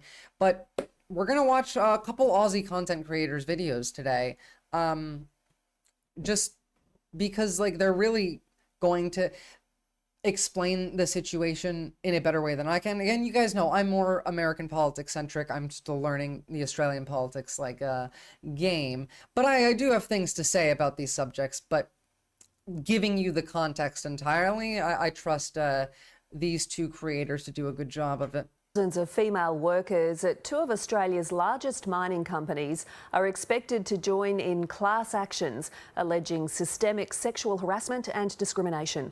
The lawsuit contains shocking details of alleged abuse against women employed at remote mine sites by Rio Tinto and BHP. A warning, this story contains graphic details. Lexi Hamilton. It does not surprise me at all that women get harassed in the mining industry. We're gonna watch a Friendly Jordy's video. There's actually two that I really want to watch, but one's an hour long and we can't do it today. But we're also going to watch a Punter's Politics video, so get a good explanation on the issue with energy policy. Smith reports. Women on mine sites being urinated on by male colleagues, being groped, verbally abused, pressured for sex, or being told rape is by male colleagues. Urinated on. Are you fucking kidding? This is how people treat, like, other humans, let alone women. This is how much, like, misogyny is an issue, by the way. It's not uncommon. By the way, Australians are being radicalized to the right the same way that Americans were through social media influencers. So, like, this guy doing this is likely a product of seeing posts such as this one. Real quick. Being impressed by a woman's beauty is super gay. Andrew Tate. He was telling people that, like, the other day that, like, loving your wife and being a wife guy is gay. That's why men are acting like this. It's because there's idiots online telling them it's cool. Groped, verbally abused, pressured for sex, or being told rape is not rape if you're passed out. They are just some of the horrific allegations of sexual assault that have come to light through class actions against Rio Tinto and BHP. These women have been exposed to masturbation videos. They have been exposed to penises being flopped out in front of them. No offense to any of my Aussie fans and chatters in here, but fuck, like, the rural Australian is arguably, like, worse than... Think of, like, the Alabama MAGA person, like, think of your embodiment of Alabama MAGA. The rural Australian is worse in almost every way, in their belief system of racism, misogyny, hatred of queer. Like, it's fucked. They've been exposed to men who drop their pants and defecate in front of them and then laugh about it. And there are women that, you know, have had spy cameras put into their rooms by certain men to watch them undress or shower. This is what allegedly happened to Angela Green, who worked for BHP as an explosives expert at a Queensland mine site. When she made the complaint, they locked the door behind her and they interrogated her about Maybe her I sex am life. Capper She was Sapper. later terminated after refusing to sign a non-disclosure agreement. Angela I is wouldn't one have of the few signed it women who either. are willing to stand up individually to these companies and put their name out there. The name of the lead applicants in the lawsuit, however, are suppressed due to safety concerns. We will be following this class action lawsuit. I'm gonna keep track of it because these women better win. Again, like, that's some horrible shit to experience in your workplace. One, a former security guard at Rio Tinto. The other was a machinery operator at BHP. They were both sacked. They have then endured you get sexual fired? harassment every day whilst working at these companies. Now, both companies have undergone widespread workplace cultural reviews, but still assaults continue. Just last month, Rio Tinto's progress report revealed 8 people reported actual or attempted sexual assault or rape in the past year, compared to 5 in 2021. Australian men, unfortunately, often embody the, like, Trumpist personality without even having Trump there. Like, they're just kind of already like that. A thing you have to understand about Australia as well is we're a lot like the United States, especially, like, for example, in how we treat the indigenous population here. We're worse than America. So in America, what we did to the natives is we genocided quite a lot of them, and then we gave them little, like, reservations of land that they get to have sovereign states on. That was a long time ago. In Australia, we also were really, really, really bad against the natives, except it wasn't that long ago that we stopped. We used to take the children of Indigenous Australians, of Aboriginals, and give them to white families to raise, to teach the savage out of them. And we didn't stop doing that in Australia until the 70s. Like, the 70s is when that stopped. It's another part of this issue is a lot of Australians are alcoholics. I like to joke that drinking alcohol is like the national pastime of Australia. It's not any other sport.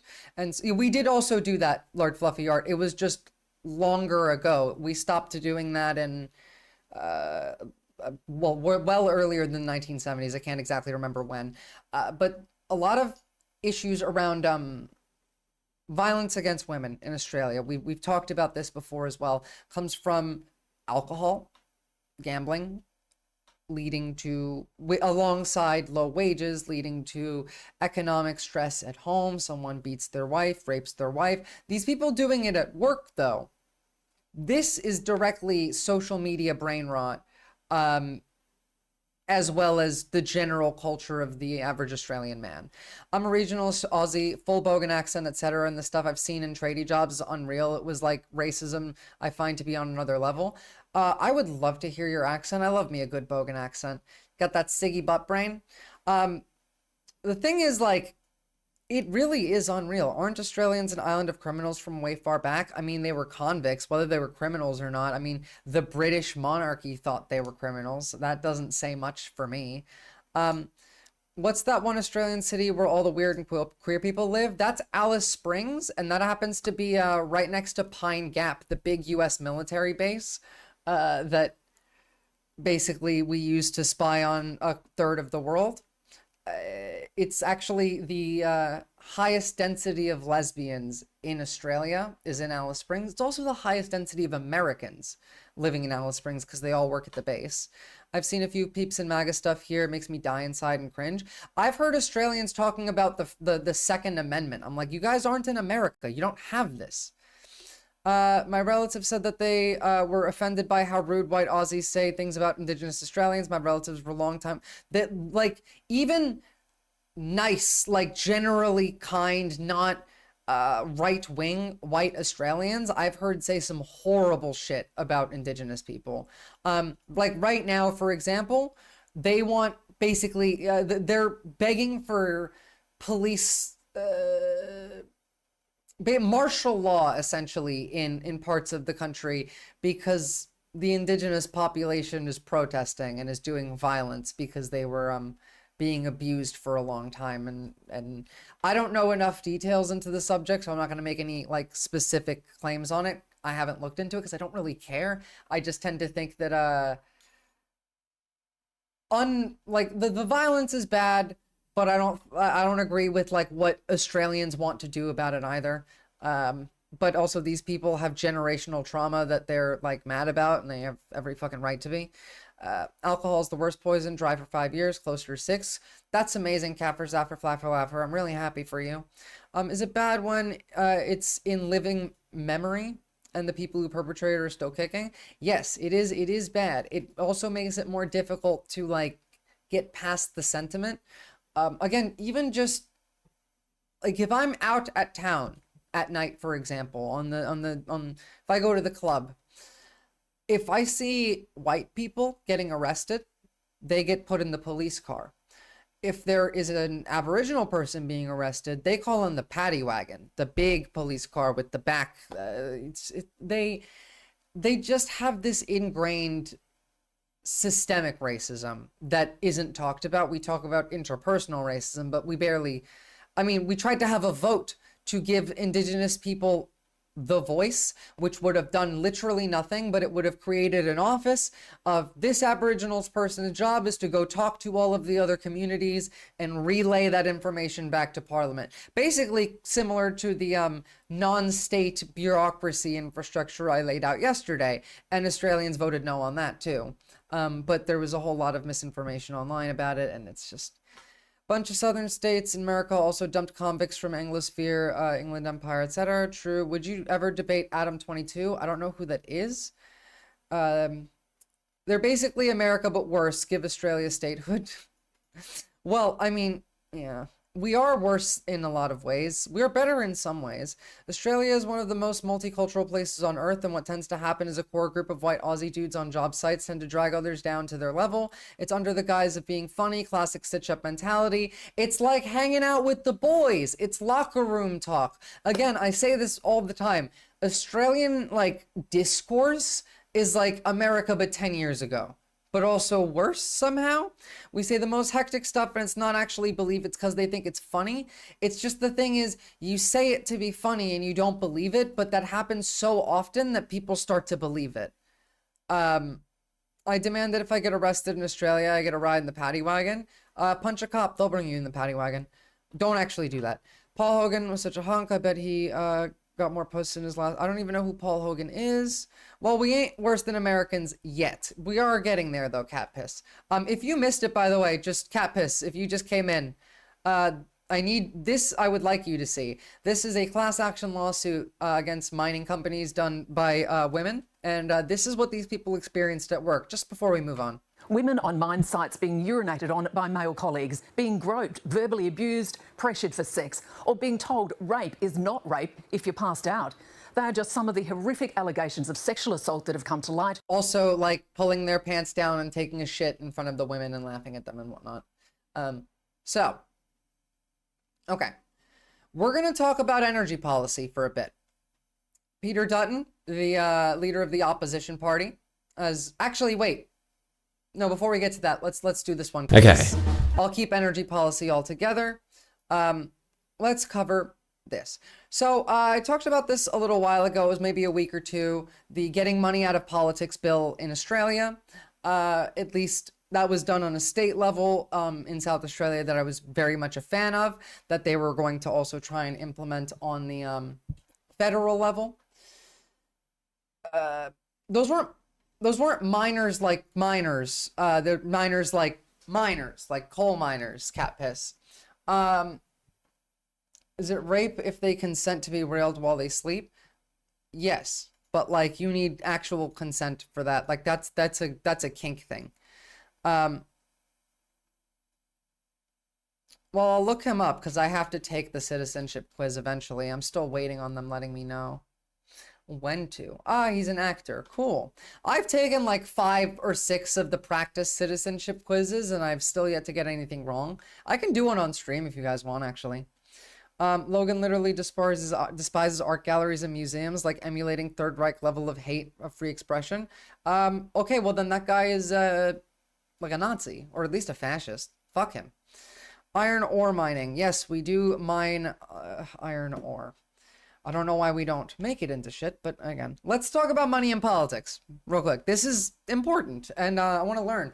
I started watching this video yesterday, and I got about 30 seconds in, and I realized, oh shit, this is a stream video now. And so we're gonna watch it now. Let's see what's going on. This has got to be the dumbest collective whinge about one of Labor's policies I've ever seen. And I remember when Scober was claiming Bill Shorten would end the weekend. Bill Shorten wants to end the weekend when it comes to his policy. Also, thank you, Friendly Jordies. The only thing that ends the weekend is Monday. Well, Tuesday if the King's birthday is on a Monday. Bill Shorten's policy was an electric car subsidy, not a Monday subsidy. There has been a proliferation of commentary on Labor's recent political donations reforms, the Electoral Legislation Amendment, or Electoral Reform Bill for short. Everyone from Clive Palmer to Climate 200 basically claiming that Labor's proposed reforms As in everybody who benefits from money in politics, which is everybody, is complaining about the idea of them no longer being able to be bribed. This is about as far as I got into the video, like literally right here. In democracy. Guys, don't you know the only thing that ends democracy is when more people vote for the candidate that you don't want to win? Interesting bedfellows though, aren't they? Clive Palmer, a mining tycoon with political ambitions who doesn't... Clive Palmer, by the way, for those who don't know, is Australia's Hitler. This guy is like, well, no. He's the second in line. What's that crazy chick? She's Australia's Hitler. Hear it all about climate change, and Climate 200's very own Simon Holmes a Court, the son of a mining tycoon with political ambitions who does care about climate change. I wonder what these two seemingly disparate political movements have in common. Now, Simon, guys, Australians, who's that woman? Pauline Hanson. Thank you. See, that's how easy it is to know who she is. I just say like, oh, that lady who's Australian Hitler. Everyone knows her name. I'm gonna have to drop the theatre for this part. You've really fucked my comedy bit for this intro, haven't you? I wanted to say that you're both fat or have some sort of physical deformity in common, but you're really not on Clive's level, are you? When that fat shit speaks, he sounds like a tennis ball got stuck in a vacuum cleaner. So, unfortunately, I am stuck with my only tool left, which is substantive criticism. I like substantive criticism. Here's the substantive criticism. You ready? They're both oligarchs. Yeah, thank God. By the way, thank God I'll never get elected. By the way, yes, this is true, as it is in every other country that is in this type of system, a two-party system. The UK, America, Australia, oligarchy. Here's the end goal here. Criticism. You ready? They're both oligarchs. In case you missed that, because you don't have the lamest form of autism that doesn't give you any greater intelligence or capability, just middling interest in skimming press releases from the Australian Institute. There are all these rich Friendly that are Jordies. now complaining that Labor's proposed reforms to political donation law will entrench, quote, the two-party system. How does... So the lack... I know he's about to say the same thing I'm about to say, but they're claiming that the lack of interference in politics by rich people, by a lack of money being funneled to political parties for purposes that, you know, no one gives politicians money for free, they expect a return. This would entrench a two-party system. By the way, Australia has preferential voting and is not a two-party system. If you look at like the makeup of the Parliament of Australia, we have several. We have the Liberals, we have Labor. There's the Nationals who work with the Liberals, who are also like these are the fascists, these are the conservatives. Labor's Liberals now. They used to actually be Labor, but they're not for Labor anymore. Greens have seats. We have. Did the Teals not have seats anymore? Interesting. One Nation, like we have multiple parties that hold seats in Parliament. This is not like state level legislature like in America. When you say two-party system in America, there is not a congressman nor a senator who is not a Democrat or Republican or an independent that works with a Democrat or Republican. There's no Green Party in Congress. There's no DSA in Congress. We have a two-party system. Australia doesn't. They also have preferential voting, as in when you vote, you can vote number 1 Labor, and then you can vote number 2 Green. And if Labor doesn't win the vote, then your vote moves to number 2 and adds to the second vote. It's an excellent system we should adopt in America. In fact, it was on the ballot in some states, I believe. If you look towards the chamber, the ideologies are on the right and the left. Well, I mean, I disagree that much of, like, that there's really any left in Australia. In my experience, like, I feel less confident in being able to impact change in the election here than I did in America. And I was, like, I'm a small channel, but I was even smaller when I started for lobbying for the US election. In Australia, our version of the left is insane. You can't talk to these people. He'll explain why as well. I've heard Friendly Jordy's complaining about it. The left loves to complain about Labor and doesn't actually they just want to criticize power. They don't want to hold it. It's like that Contra meme. How does this entrench the two-party system? Well, by limiting political donations. Okay. By that measure, I guess keeping bribery illegal also entrenches the two-party system. Yeah, I get that it's literally. totally unfair. I was going to run for mayor of Canterbury Bankstown under a new third party. Jordies, pay me to get your DA-approved, totally legit third party, stooge. Actually, that is just the de facto policy of any council run by a Maronite. But you'll see why the critics of this bill are not running against what Labor's bill actually does, rather just chanting buzzwords like unipody. It's a typical... Literally, it's just... They don't want victory, they don't want power, they want to endlessly critique power.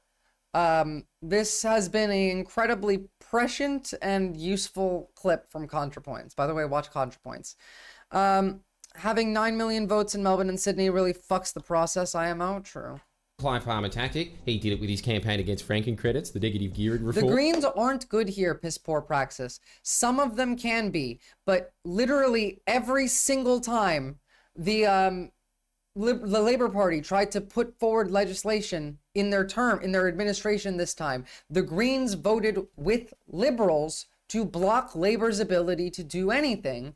And so now everyone in Australia thinks Labor did literally nothing, tried to do nothing, and the country got worse, when all of their policies not all but like one of their policies, maybe 2, would have been beneficial to the country, but they were blocked by the Greens. The Greens are a spoiler party. It's just like the American Greens. Or just shouting death tax rather than addressing what the reforms would actually do, because if you bothered to look at the reforms, you'd realise most people in Australia would be for these reforms. You want to know what's so scary about this bill? Requiring donations over $1,000 to be disclosed. Ooh, the limit's currently over $16,000. How awful. Defining payments for access to politicians as gifts. Requiring all donations to be disclosed within a month, with even shorter periods during an election. Introducing a $20,000 annual cap on donations made by one donor to one entity. Introducing $640,000 overall gift cap on donations by one donor to all entities. That's way too high. Introducing a $90 million federal expenditure cap for political parties. Introducing an $800... Okay, that one makes sense because that's the federal government spending money to, But by the way, this is how elections should run. I think these caps are still a bit too high for the private investment into the election. But this $90 million cap on how much the federal government can pay for each political party, as well as the $800,000 cap on electoral expenditure for divisions, specific contests in the House, is how you need to run governments. The state should be paying for the election, and there should be no money from outside of the state coming in. The state, by the way, should not be lobbying for specific electoral expenditure. It should be money that, like, someone who's running requests from the state gives it to their campaign, they can use it. But that's it. You get a limit on how much the state gives you, which I guess $800,000 is fine. They have 90 million total. So if you want to run for, I don't know, MP of a district in Melbourne, you ask the state, like the federal government and the state government, for money for your election campaign. They give you the money to buy your ads, to do your like rallies and whatnot, but then no one else donates to you. And I like that. They need 1.2x on regional votes. I get that, because there was also, at least in the South Australia specific version of this bill, there was a section in it that said for new candidates or new parties, the cap was higher, so that it was not rigged in a way that you couldn't enter into politics unless you were part of one of the like existing parties. XP boost for coming from a nerfed part of the server. Basically, yeah, that's a good idea. And beyond these, though, I do really think that these caps should, at least in the federal government, include a boosted version for brand new parties or brand new candidates, just to get some name recognition, because it's still difficult. Though getting political donations out of politics and having it run this way alone increases the ability for non-politically active, even just you, for example, with no political experience, being able to run for an election and winning it. $1,000 expenditure cap for individual House of Representative seats, with Senate caps based on the number of House of Representative seats a party wins, increasing the public funding for parties to $5 per first preference vote. Geez, that one's so scary to minor parties as it really benefits minor parties. What? This is the largest reform to Australia's donation laws in 40 years. There are currently basically no federal expenditure or donation limits, as pointed out before, with incredibly lax disclosure requirements. Sure, the bill could go further. Check this video out here to see how things like dark money are far more influential in elections than straight political donations. Sure, it could limit membership and affiliation fees. Sure, it could put greater limits on candidates donating to themselves. You should vote, Cheeseburger Merv. Vote. Why don't you vote? Like, it's one of the only ways that you can influence change on a scale that large. I mean, I hope you at least like do the other things that I talk about, like, I don't know, talk to your neighbors, try and convince. Yeah, Friendly Jordy is a great content creator, by the way. You should definitely check him out. Sure, well, I mean, you're not old enough to vote yet. Or more tailored to your specific tastes, but we don't say Korn is an awful band and refuse to listen to them because we've seen the high bar of musicianship Mushroomhead has set. We say Korn rocks, but some people would prefer the no-holds-barred theatrics of Mushroomhead. Unfortunately, that hasn't happened. The reception to this bill from all the independent progressive new media thinkers, who for years have made a living basically regurgitating the one point that Labor takes corporate donations, has been overwhelmingly negative and simplistic to the point. While the Liberal Party is literally owned by like all of the rich, and all of the media in Australia is basically Fox News. Like almost all of it is owned by News Corp and Murdoch. And the only ones that aren't are also owned by other billionaires that are also insane.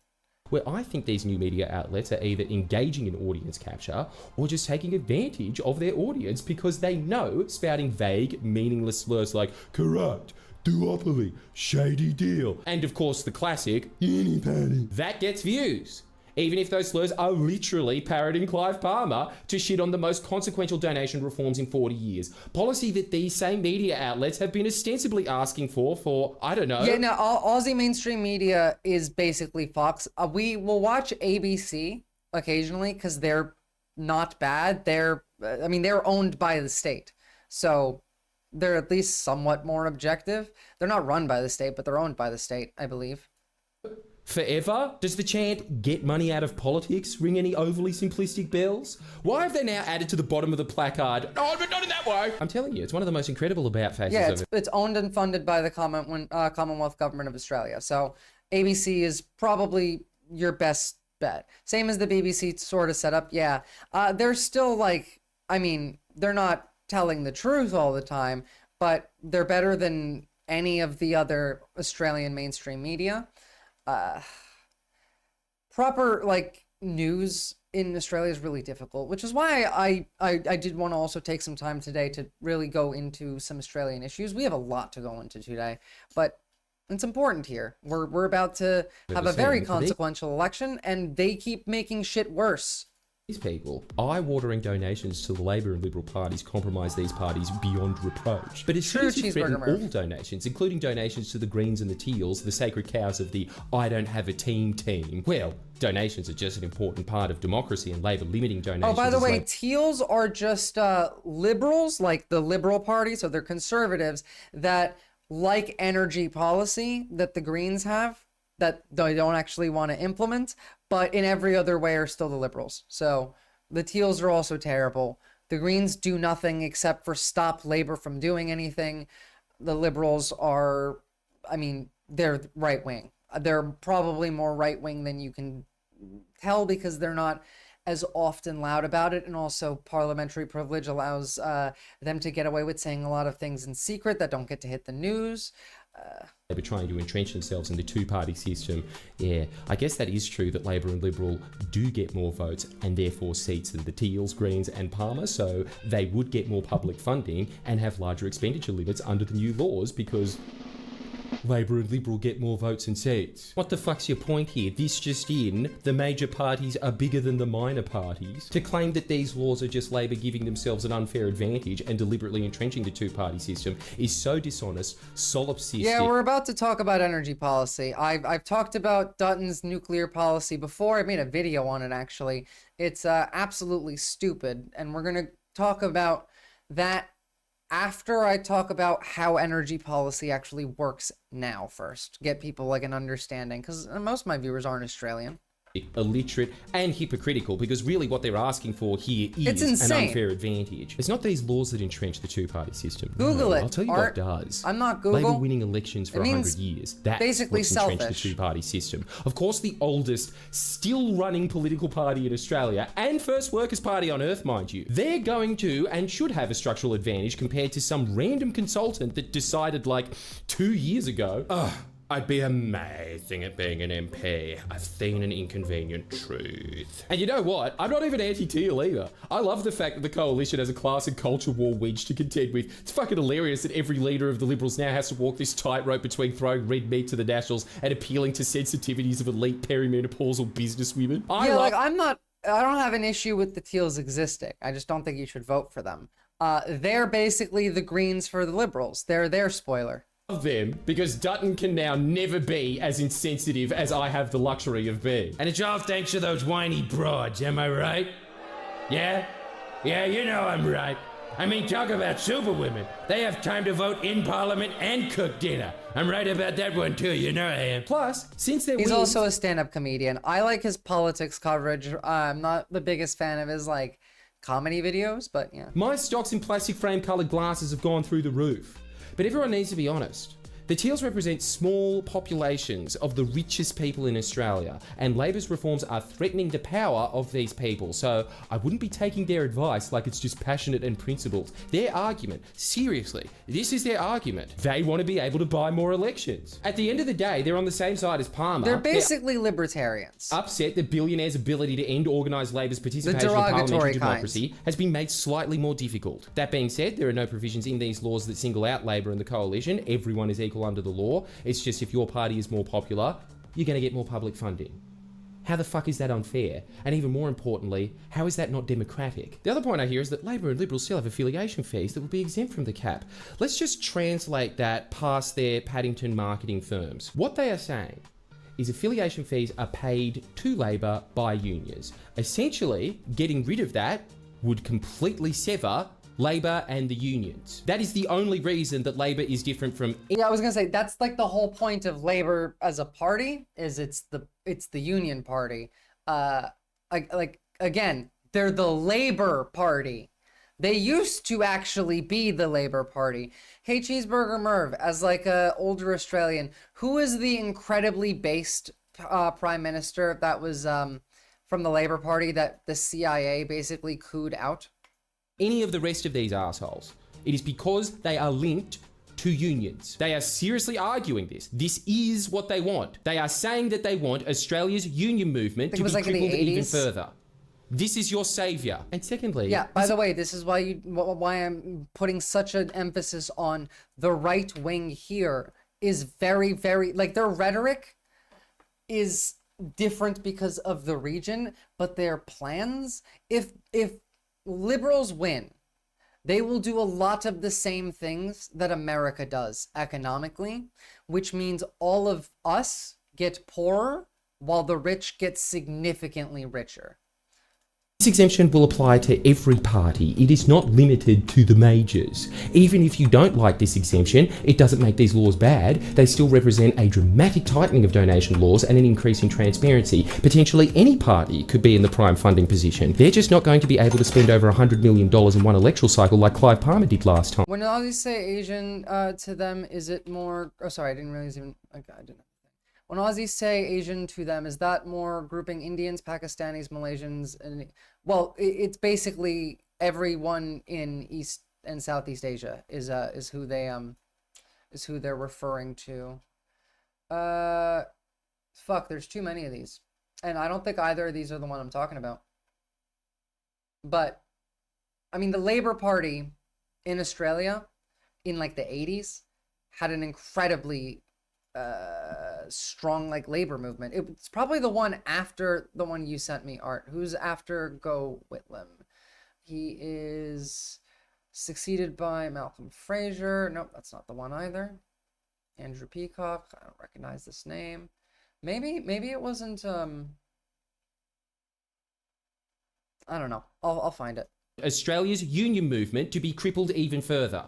This is your savior. And secondly, this exemption will apply to every party. It is not limited to the majors. Even if you don't like this exemption, no, maybe it was Whitlam. Bad, they still represent a dramatic tightening of donation laws and an increase in transparency. Potentially any party could be in the prime funding position. They're just not going to be able to spend over $100 million in one electoral cycle like Clive Palmer did last time. So when you see the Australia Institute, right? Yeah, it was Go Whitlam. Petitions against these reforms, branding these reforms as the major party's stitch-up, branding them as rushed, despite the fact that they were developed over 2 years through the Joint Standing Committee on Electoral Matters. Yeah, they're not, like, the idea that these are rushed, again, you can see just how bad the media environment in Australia is literally everybody lies. And by the way, a funny thing I actually found out from a Friendly Geordie's video. So, the Australian, like, media hates the Labour Party. We know this. They also love to fearmonger about China and hate China. Last year to this year, if you look at all of the headlines from all of Australian mainstream media, there are more negative headlines about the Labour Party than there is about China. So, yeah. Despite the fact that they were developed over 2 years through the Joint Standing Committee on Electoral Matters. Translate it in your head to this. The Australia Institute has a vested interest. They do good work. Then again, so does the Liberal Party's think tank, the IPA, once in a blue moon. That's essentially what the Australia Institute is, a think tank for the other faction of the elite class, which are the rich independents and Greens. You can't just take everything they say like it's gospel, as they have clearly demonstrated. They're more than willing to try and tank a good policy as soon as it threatens their preferred candidate's electoral chances. Saying this bill is rushed is so disingenuous. It's the exact same tactic the Business Council used to shit on Labor's industrial relations reforms. Both reforms which were brought to the election. Hardly rushed. As a commentator, it's really easy and fun to just shit on everything the government does, to claim everything every politician does is crooked and self-interested. It's what gets you the most views and the most cash. But you owe it to your audience to be more honest than that. It's incredibly degrading to public trust just to say that everything's bad, especially if it's the donation reform policy, but you've essentially been... This is really just a lack of nuance. And this is a global issue. I mean, we talked a lot about the lack of ability for Americans to do nuance. It's so much worse here. We just need more nuance. Isn't it though?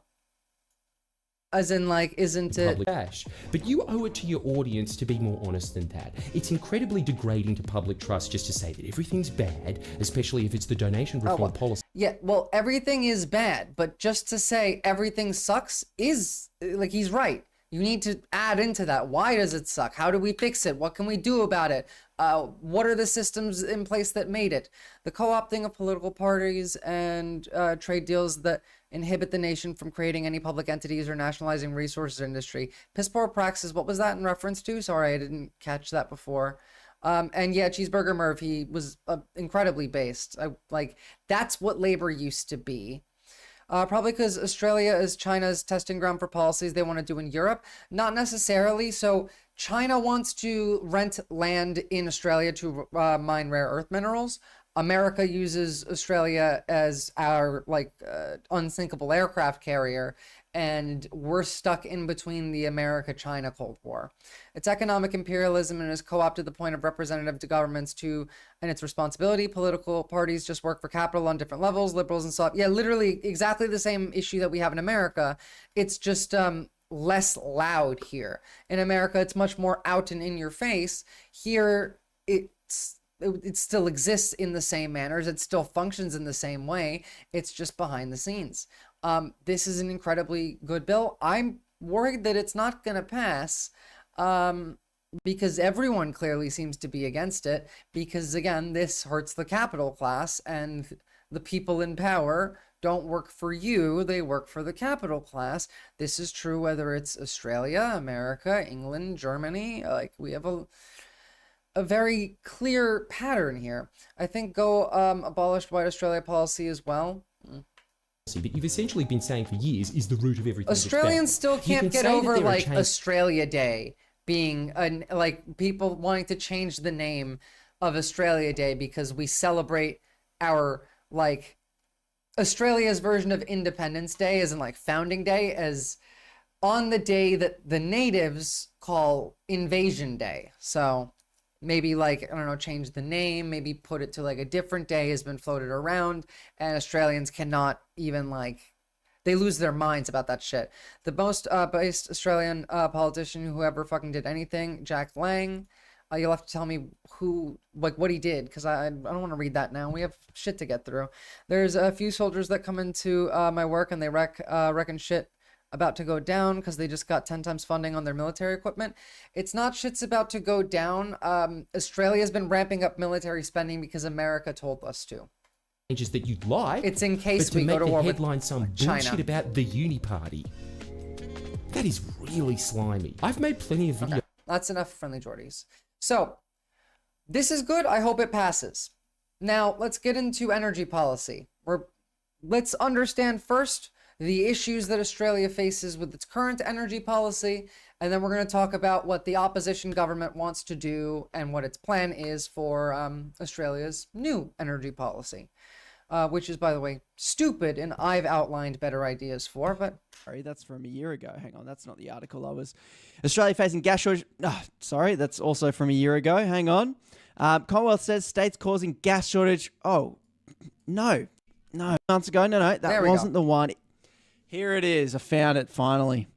Does gas-rich Australia really need to start importing it? Well, let's end this video now. No.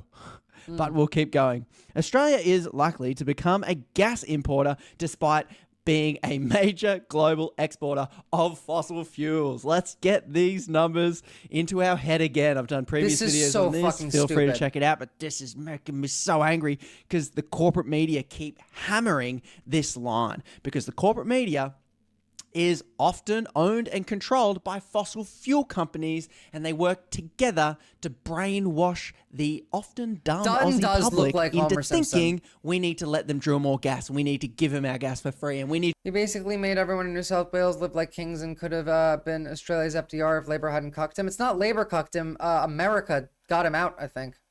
Oh, no, sorry. That was about Jack Lang.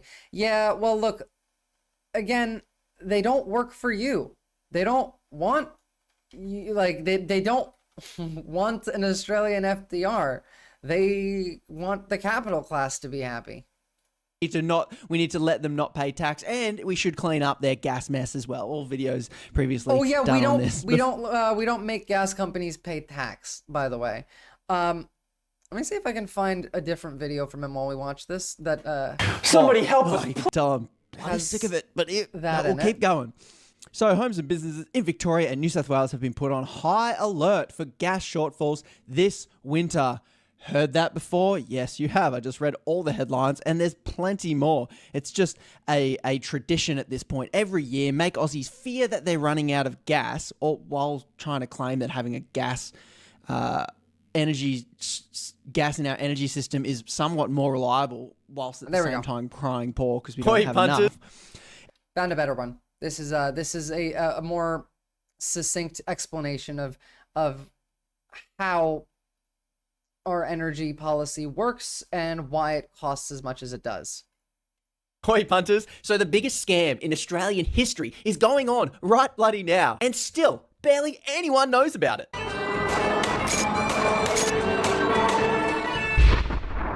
Oh, while you're there, hit the like, subscribe, and bell icon so you know when I'm dropping the next video. On with it. So a punter in the DM sent me this, and it turns out the gas industry are totally paying their fair share in royalties and taxes. I didn't know. Is the gas industry paying enough tax and royalties?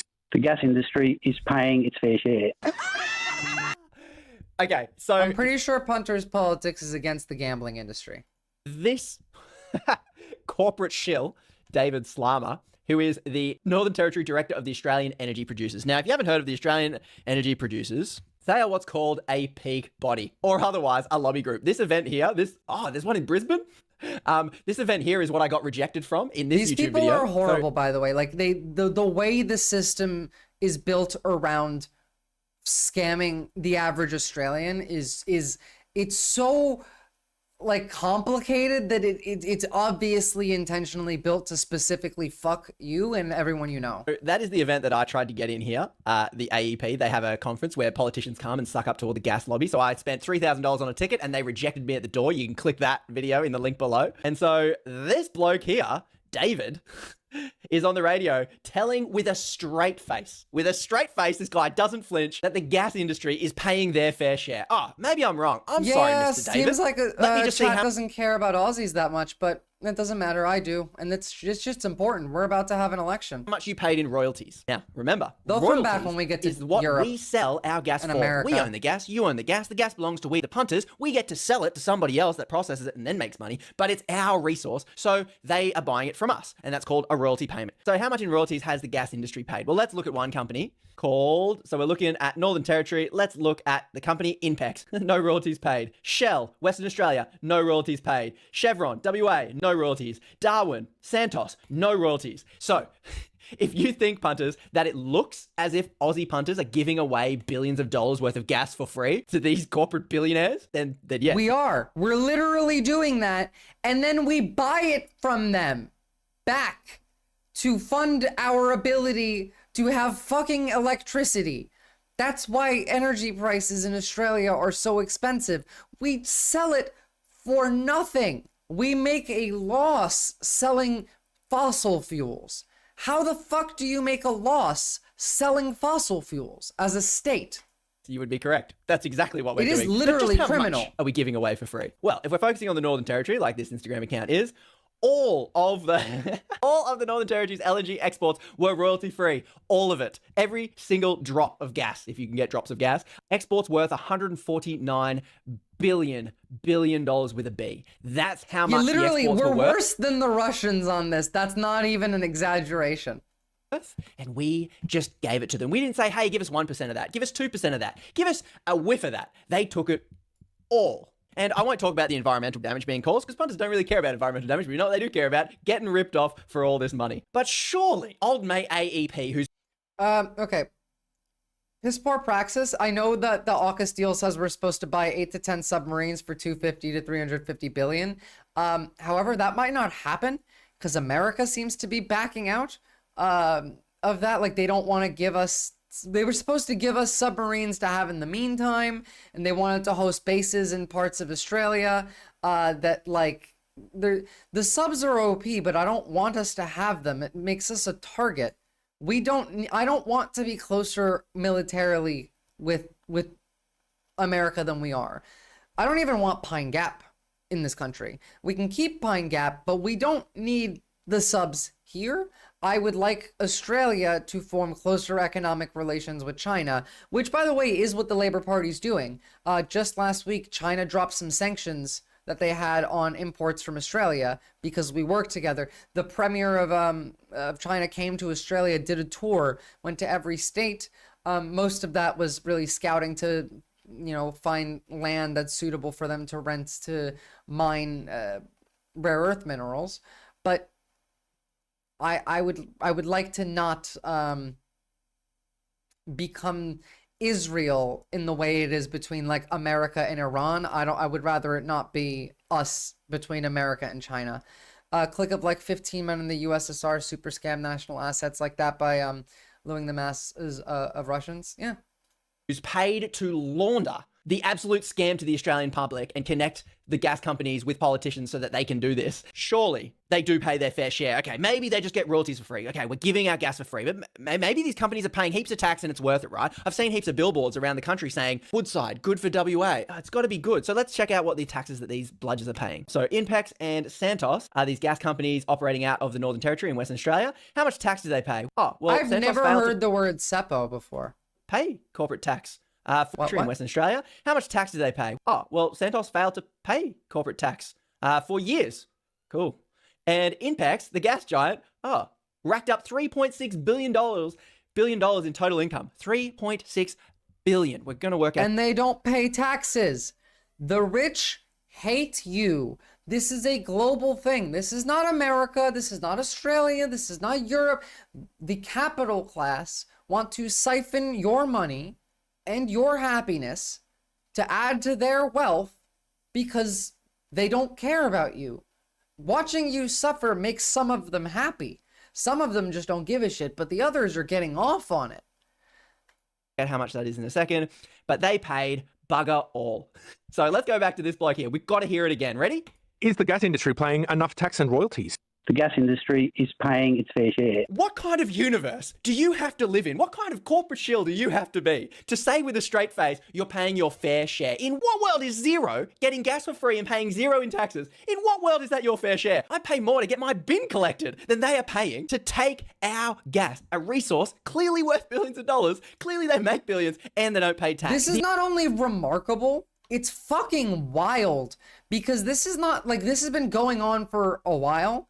And I don't understand how we haven't done anything about it. Like, I understand that this benefits the capital class, but like, there has to be a line where someone in government is like, we're literally being robbed here, right? Like, you can still benefit the capital class without being robbed. For multinational companies, it's heaven here. Well, yeah, that another video that I wanted, yeah, that's the one. Cheeseburger Merv. I wanted to watch the video on floodplain harvesting and water, but like that might be too much of watching other content creators for one day, I think. Might do that later in the week though, because that's a really important video. It's good. I've talked about it before in one of mine, but Friendly Jordy's like had a full thing. They went and flew over. It's mind-boggling the way that they just steal Australia's resources and just sell it to other foreign companies. The amount of dishonesty that it must take for you to work at a company. Well, now we're getting into probably legal trouble. Probably should harness myself here. Harness myself. From the perception of the average Aussie punter, for someone to, let's say, work at a company like this, knowing this facts. You're telling me that this guy doesn't know how much they're not paying? You're telling me this bloke doesn't know that they're not paying any royalties? And you're telling me this bloke still says with a straight face, we're paying our fair share? Get out of town. No, seriously, like, get out of town. Like, we don't want you drilling gas anymore because you're just getting it for free. Like, piss off. Like, obviously, the Australia Institute is the ones that are always hammering this line, and I am fully here for it. And we'll find out in a second why. Regarding water, we'll watch this on another stream, but here's just a quick bit of this video to explain what actually happens here. Worse for the environment. Actually, bad analogy. Simpler way of putting it, floodplain harvesting is a method of water theft, full stop. Basically, farms divert water that would naturally flow into the basin into private dams. This water can be later used for irrigation, usually to irrigate profitable yet water-intensive crops like cotton. This means floodplain harvesters, in theory, can save all their legal entitlements not using a drop for irrigation, instead treating those water licenses like stocks to speculate on. They commodifying the water here, and it's literally criminal. This results in the deaths of people, wildlife, of farms, of communities, of just like the entire ecosystem. They can then use the unaccounted floodplain harvested or stolen water to irrigate their cotton, making water scarcer and their licenses, or as I like to call them, stocks, more valuable. Who'd have thought that the drought could be so profitable, eh? It turns out most of these floodplain harvesting cotton farms are located in the northern basin, which means, again, like Cubby, Yes, Cubby Station, we'll talk about that when we get into this. That's from the 60s. They've been doing this for decades. Is being taken upstream, nothing is going downstream. Our pilot Chris had first-hand experience with this fact. Like, we'll watch this another time because it's a long video, but they are evil. That shit's fucking evil.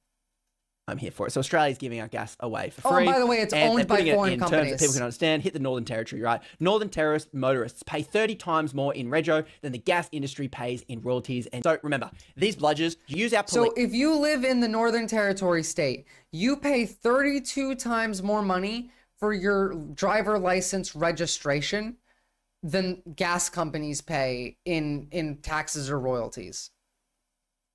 Yeah, true. Cheeseburger Merv, you're absolutely right. Police to protect their equipment. They use our roads to transport their equipment. They use our legal systems to defend different legal litigations. They use... Yeah, well, we've talked about farms before as well. There are no small farms because all the small farms have been turned into these giant mega farms that are owned by massive multinationals that just throw every... they just fuck over all the small farmers, essentially.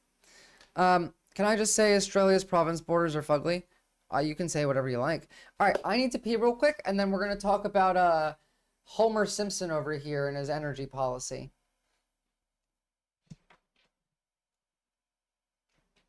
Yeah, if you want to have a quick read while I pee.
All right.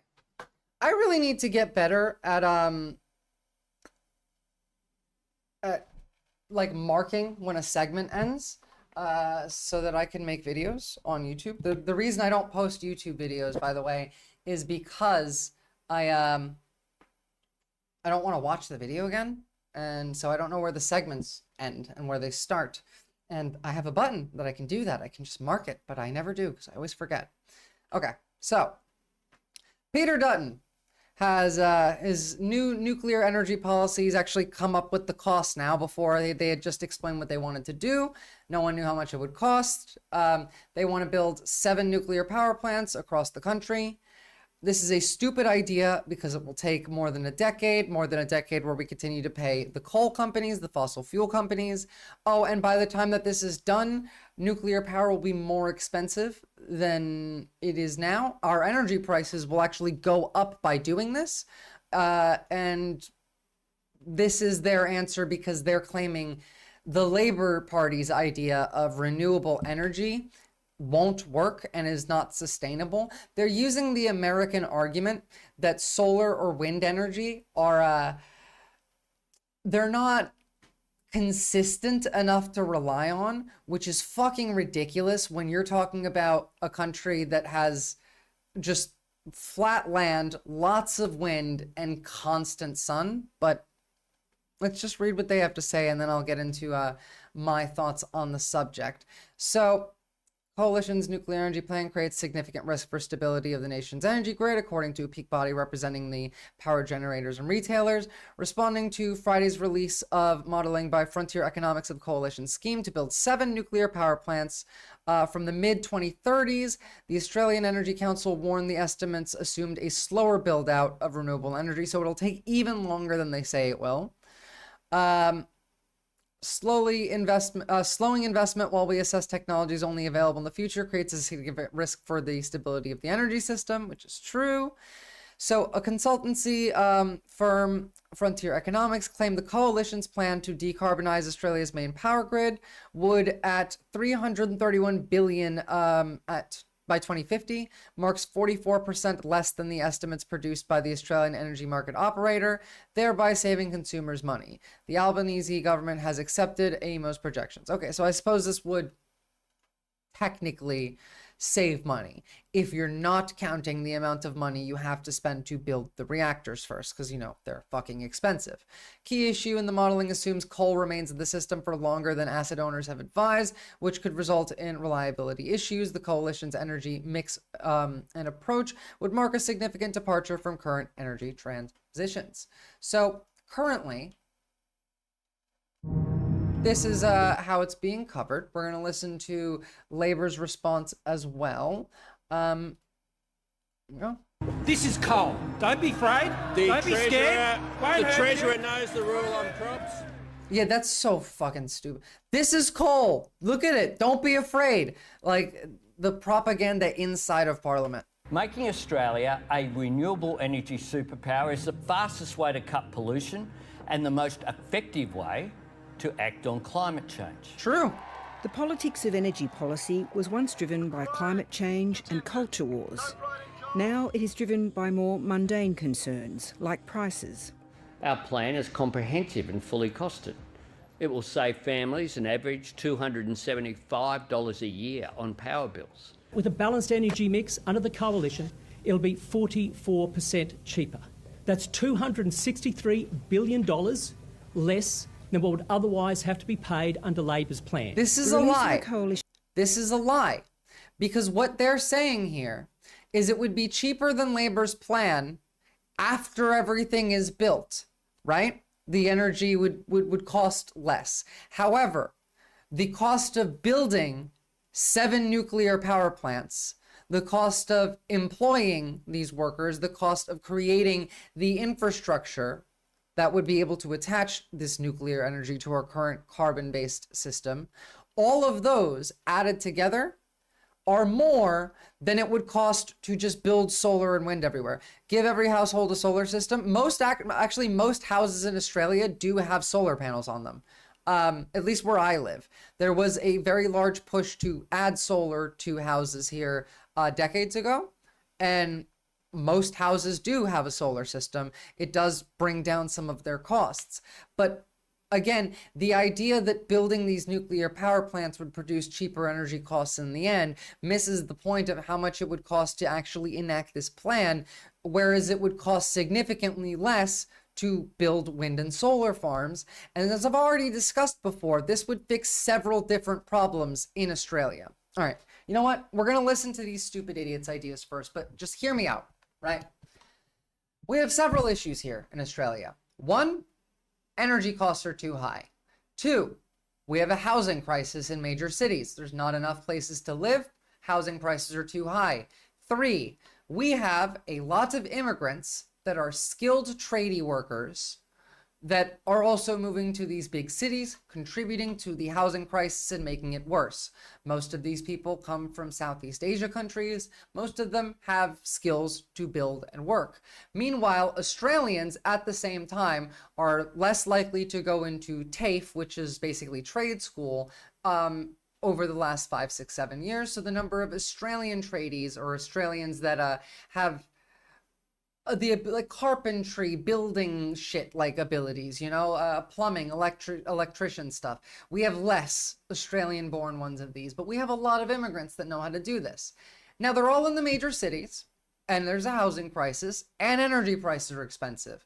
What if the government subsidizes the building of houses, a community really, out maybe an hour or two away from major cities in every state in the country. They would encourage people that are tradies to move to these areas, first to build the communities. They get paid, the government will pay them to build houses and shops and whatnot. And then at the end, they get to live in these houses. You can just have, you built it. I'm okay. Like, I don't care if we charge them, like, I'd rather not charge them anything for it. But like, my ideal even, this would still save you money, is give them all a free fucking house and have them build it. But then afterward, you now have them also build solar farms and wind farms and the batteries next to their new community that they just built, because again, these are people who have the ability to, like, the training. And you know what, if some of them you need to train in extra skills for them to know, like, the electrical whatnot of building the energy grid, that's fine too. First, you fix the housing crisis at the very least by getting those immigrants to move into different communities, and you're also fixing the energy crises by having them build these solar and wind farms. They're the ones with the skills to do it. There's the area, because, you know, hour or two outside the city is generally flat bushland, perfect place for it.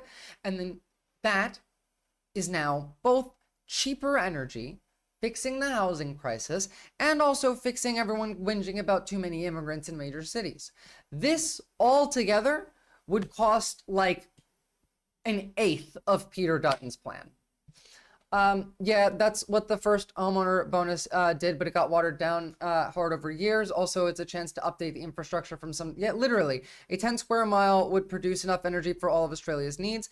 This is true. First of all, like the outback, but like, you know, if you want people to be able to go and repair these things and upkeep them, you just make them like an hour or two out of cities. There's plenty of flat land. This is jobs.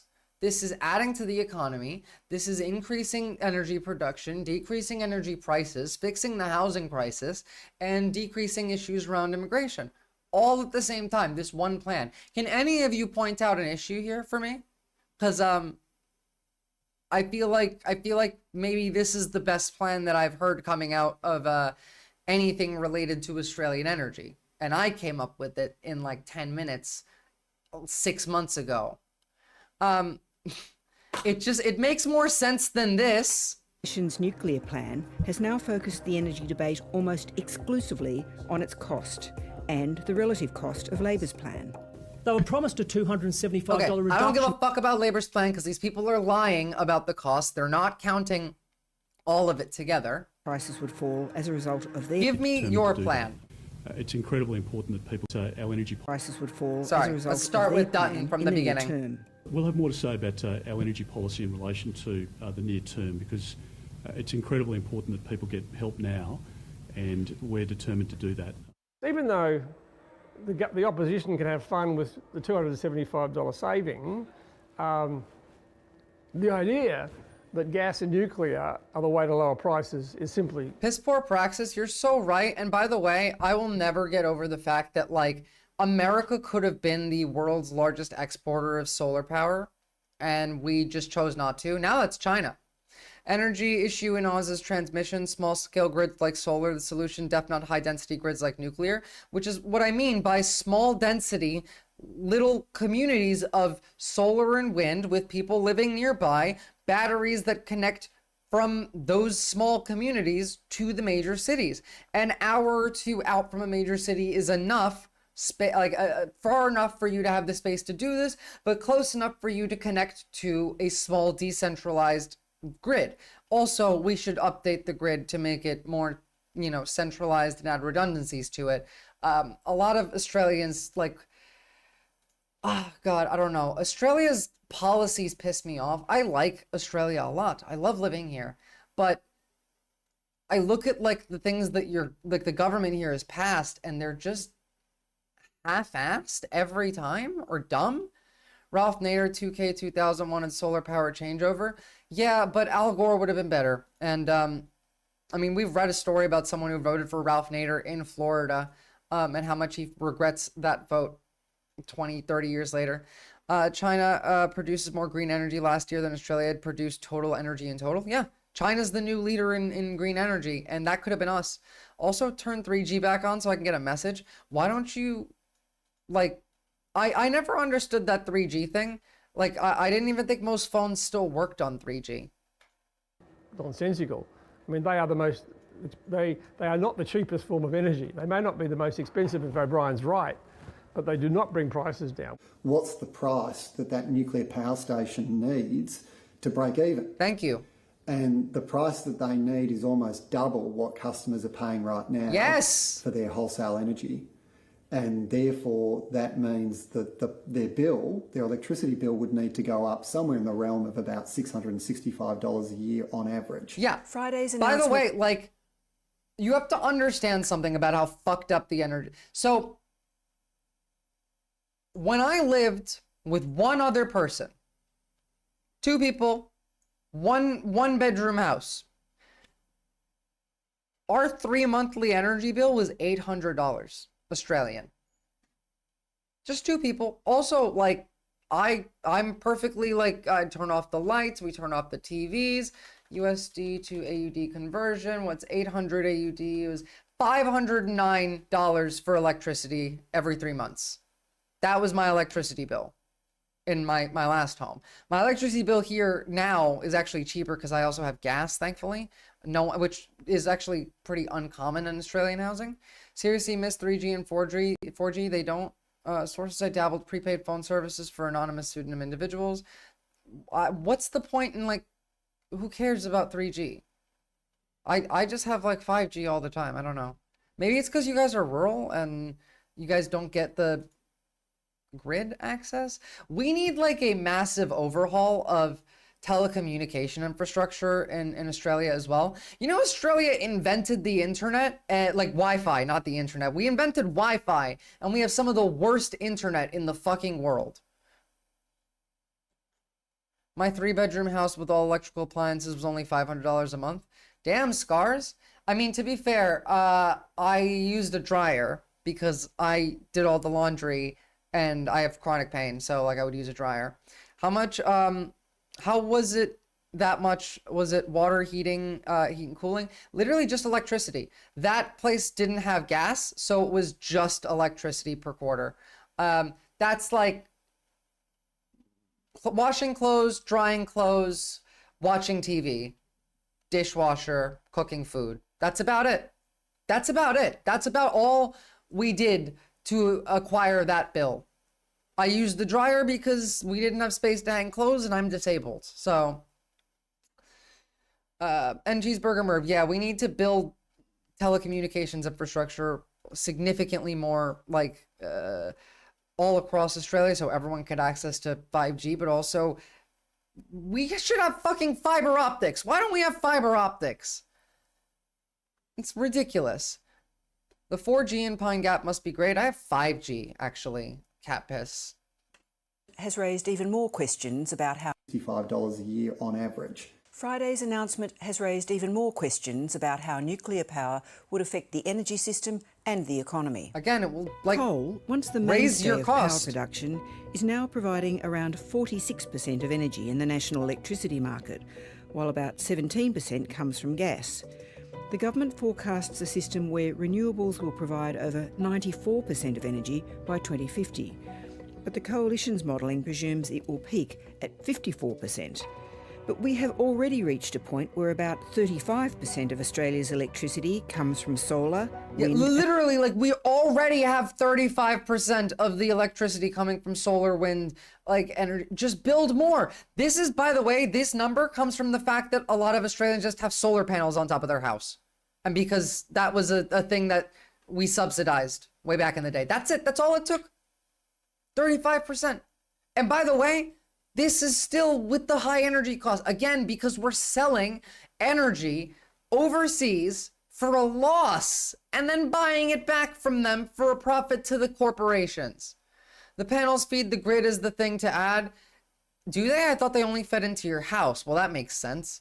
I assume you're, like, able to not have it tied to the grid, though. I think legally you might have to, but I'm sure, like, you could decouple it from the grid. The point where about 35% of Australia's electricity comes from solar, wind and hydropower, including from the 4 million households that have solar panels on their roof, saving $3 billion a year on electricity bills. 4 million houses out of a country of 26 million people already have this. Just have this on everyone else's houses as well, first of all. Well, yeah, but like batteries are not difficult, Scars. Like we would need to build batteries with the farms anyway. But like you can have smaller batteries that attach to each house that don't connect to the grid if you wanted to. The problem, well, that's the thing, The Onion. You don't need to store power for when you need it because Australia's really fucking consistent in that there is always either sun or wind. This is Australia. There is always sun or wind. And also, like, batteries are they cost a lot and they only last 10 years. Make better batteries. I'm sure that that's not necessarily true. Maybe the ones that are on the market, but like solar power batteries lifespan. It says it can be up to 15 years, while a significant amount of time you'll need to replace them within your solar system, 20 to 35 year lifespan. So you'll probably need to replace your battery once at least per decade, maybe per decade and a half. That's still cheaper than almost doubling your energy prices 15 years from now after you spend, I don't know, like $1 trillion gazillion building 7 nuclear power plants. Well, that's the thing, is you have to consolidate this into the industry. Right now, the fossil fuel industry is the one running the shots. If we make the same concept revolve around clean energy, we could have consistent, cheap, high quality, high tech energy. I know Murdoch media constantly pumps out the most outrageous climate denial. How do Aussies feel about it? Aussies, A, don't understand politics because they don't pay attention to it, and B, most of Aussie media is Murdoch media. So I feel like most people have bought into the Liberal government's idea that like you can't sustain renewable energy in Australia, even though already 35% of the country's like energy comes from renewable energy. They just lie. Again, I just laid out a plan that would fix the housing crisis, immigration issues, and as well as energy prices for at least the next 10, 15 years. I laid that out easy. It's already better than their plan, and no one has told me any reason why that shouldn't work. The capping of the amount of renewables in the energy system under the piss poor coalition praxis, that's fine would too. change the way energy sources like solar feed into the system. And that would have real-world consequences for those millions of households who have solar systems. We are very concerned because the initial modelling shows that up to 2/3 of every solar system installed in Australia today will be shut off every single day under Peter Dutton's nuclear plan. There are other crucial differences. One more time? Let's hear that one more time. System installed in it shows that up to 2/3 of every solar system installed in Australia today will be shut off every single day under Peter Dutton's nuclear. As in, if you spent a bunch of money getting solar panels installed in your house, fuck you from the Liberals. They don't want you to have solar energy. They want you to have to pay out the ass for the more expensive nuclear energy that they're going to produce, and also pay out the ass for coal that we're buying from overseas after we sell it to them for a loss. That's what they would rather do. This is worse than America. Plan. There are other crucial differences in the energy map outlined by the coalition. Labor says most coal-fired power stations will be... So put a cover over it, Cheeseburger Merv. ...closed by 2034. They all have the RFK coalition would keep brainworm. them running longer, until around 2039, while nuclear reactors were being constructed. We shouldn't be closing our baseload power stations prematurely Yeah. as we continue to roll out renewables. But energy experts and the companies that run the coal-fired plants say this is not viable, that the rapidly ageing plants are already very unreliable, as well as unprofitable. State governments are already paying out hundreds of millions of dollars to keep some of them open. And even on the most optimistic outlook, nuclear power won't be ready in time for the exit of Australia's coal-fired power stations. The comments I've made publicly is not, don't do nuclear. So like, not only will this not work for like the purposes that they're saying, but also it will fail before it even gets implemented. Cat piss, I'm telling you, I really do believe the woke mind virus is real. It's just RFK's brainworm, and the virus is that it convinces you of the existence of a woke mind virus. That's the sickness. You get the worm and it tells you everything is woke. I wonder, does hydropower, hydropower works quite well. It just wouldn't do much for us here. There's not really many places in Australia where you can put in hydropower turbines, even like dams, without destroying like critical like parts of the environment, but also there's just not that much water to do. Australia has like 100 hydroelectric dams. I think it's like 7% of Australia's capability. Yeah, like we can't add any more than we already have because there's not much space for it. And it doesn't do much. Solar and wind are incredibly consistent here. It's always sunny and it's always windy. One or the other, even if it's raining, it's windy.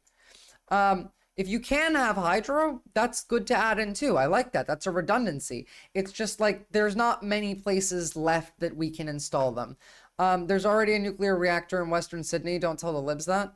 Is it even like functional, Cheeseburger Merv?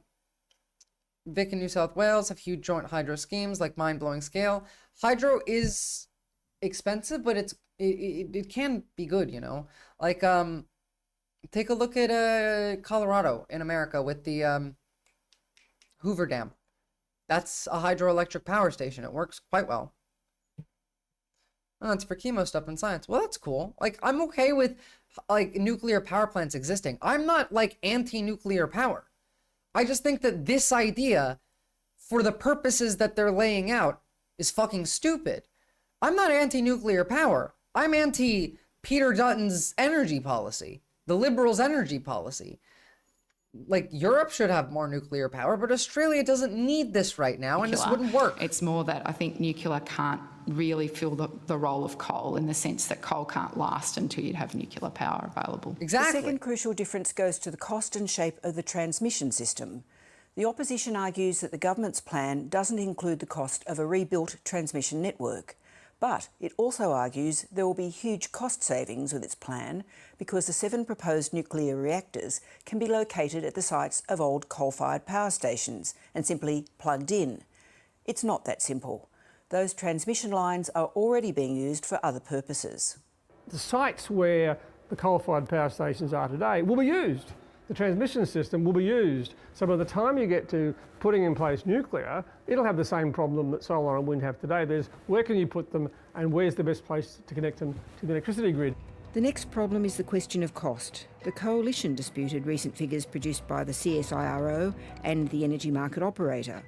The CSIRO and AEMO went back and redid the figures, but came back to the same stark conclusion when they released their latest assessment last week. Nuclear power does not currently provide the most cost-competitive solution for low-emission electricity in Australia. By the way, this is why ABC News is like really the only Australian media worth watching.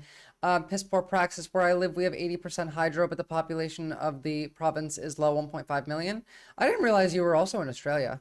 Cheeseburger Merv, it's much less likely to melt down in energy ones, though apparently, I guess. I mean, like, nuclear meltdowns are rare and avoidable and are usually like mistakes caused by people anyway, or a natural disaster, but also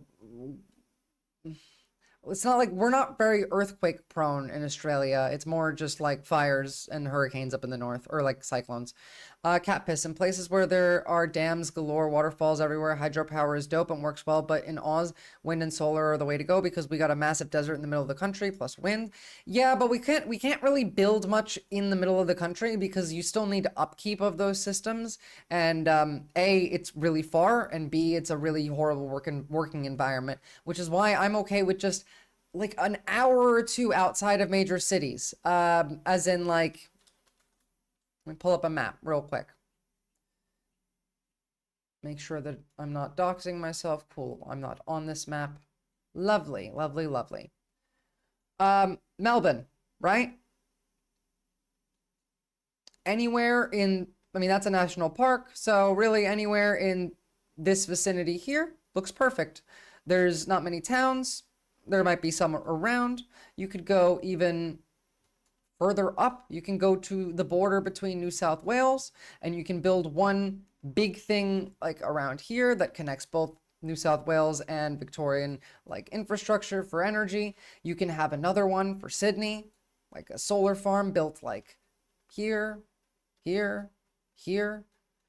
Queensland is a bit harder just because they're very like rainforesty, but I mean, like, where's Brisbane? Brisbane is, that's Townsville, Sunshine, Brisbane, yeah. So like there, near like Glenmorgan, Tara, Mooney area, bam, right there. No, I'm not gonna help you. Northern Territory, literally anywhere. Western Australia, literally anywhere. Tasmania, literally anywhere. It's so easy. We don't have a lot of energy potential with hydro because there's not a lot of water storage. Well, also, yeah, and also, as we saw, they're stealing the water anyway, so it's not like we can use it for energy production because foreign companies are stealing it and selling it as a commodity. Oh, sorry, Canadian, thank you. Cheeseburger Merv, you lose insane amounts of energy during transmission. I can't remember the exact number, but it like halves for every X amount of kilometers you transmit it, which, yeah, they're Moonies out there are solar fields, but they'll blow your mind. Look, again, whether or not you lose an amount for transition from transmission doesn't matter. We can produce a lot. There's a lot of empty land. Australia as a country is the size of the continental United States and has a population smaller than Florida. We have space. We can do a lot. We can build big, big, big. Like, we can build the biggest wind farms and solar farms, so big that it'll make your head spin, bigger than anyone else has ever done. They'll make Australia great again. Genuinely, it's ridiculous. Yeah, well, population of Florida is 22.6 million. Sorry, we are actually more than Florida, just barely. So they're 22.6 and we're 26.6. We have a smaller population than Texas. Texas has 30 million. So a country the size of the continental United States that has less people living in it than Texas does. Lead times mean nuclear won't be able to make a significant contribution to achieving net zero emissions by 2050. Peter Dutton wants you to believe that he can introduce the most expensive form of energy and somehow that will reduce power prices. AEMO and the CSIRO say nuclear is expensive. Peter Dutton and Ted O'Brien say it will get more expensive, by the way. What a lot of these people are not telling you is that to run nuclear reactors, we need precursors to start those reactions, which, by the way, most are owned by China and are expensive and are getting more expensive. Cheap. I know who I believe, and I think I know who the Australian people will believe as well. Well, I think I know who the Australian people believe, and it'll be the people that are wrong. Emissions costings have been modelled on the basis of an estimated ongoing generation cost, not the much higher costs associated with a first-of-a-kind build. The CSIRO estimates the nation's first large-scale nuclear power plant could cost as much as $17 billion in today's dollars and would not be operational until at least 2040. The Coalition's plan is also forecast to deliver 45% less power than Labor's, arguing Labor is overestimating the demand for energy. Labor is assuming that 98% of all new vehicle sales will be EVs. That's not true. Again, like the liars and grifters. I think you guys get the story. One more Australia bit. This is good news. This is something Labor unveiled today that they want to do. The election campaign hasn't begun, but it's never too early to hold a baby. The election pitch, though, is well underway. This is the single biggest investment by an Australian government ever in new childcare services. Labor pledging a $1 billion fund to build or expand 160 early education centres. That will bring the opportunity of early education to regions and suburbs that have been forgotten for too long. The fund will aim to build more centres on the sites of existing schools and include maternal and child health facilities. The promises didn't stop there. Under a re-elected Labor government, every family earning up to $530,000 will have access to the childcare subsidy for 3 days. Do you know how, like, excellent this is? Could you imagine America doing something like this? First of all, like, this is how you get people to, like, have more children, by making it cheaper to have children. But also, childcare is a huge issue in Australia. The lack of it, again, it leads to a cascading list of economic problems.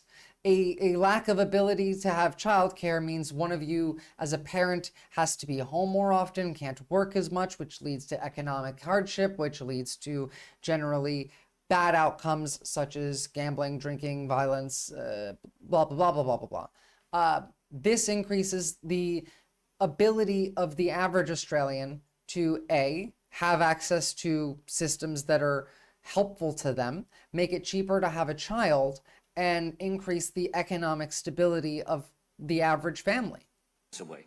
Guaranteed. Guaranteed 3 days a week of free childcare. 100% guaranteed for every Australian that earns up to $530,000. That's amazing. 3 days a week of free childcare per To the everyone. childcare subsidy for 3 days a week. Guaranteed.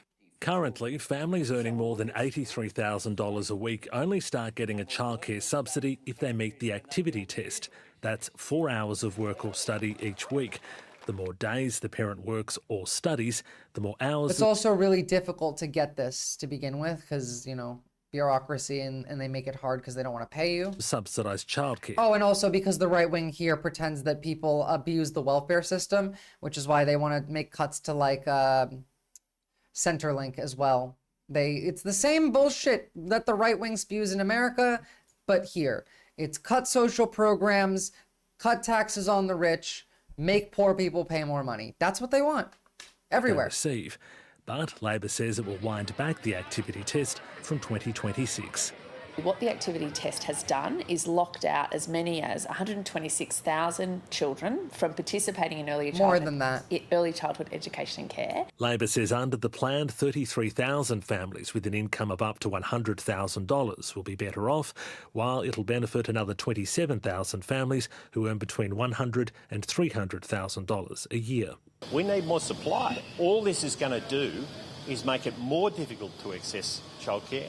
Childcare will be a key part of Anthony Albanese's plan to be re-elected next year, with more to come on the issue. He wants a universal childcare system and will be hoping the extra money in parents' pockets will make a difference. Sounds pretty in the cost of fucking living. base to me. Centrelink is cooked. They already don't give you enough money. They should give you more money. And they've been making it like this is.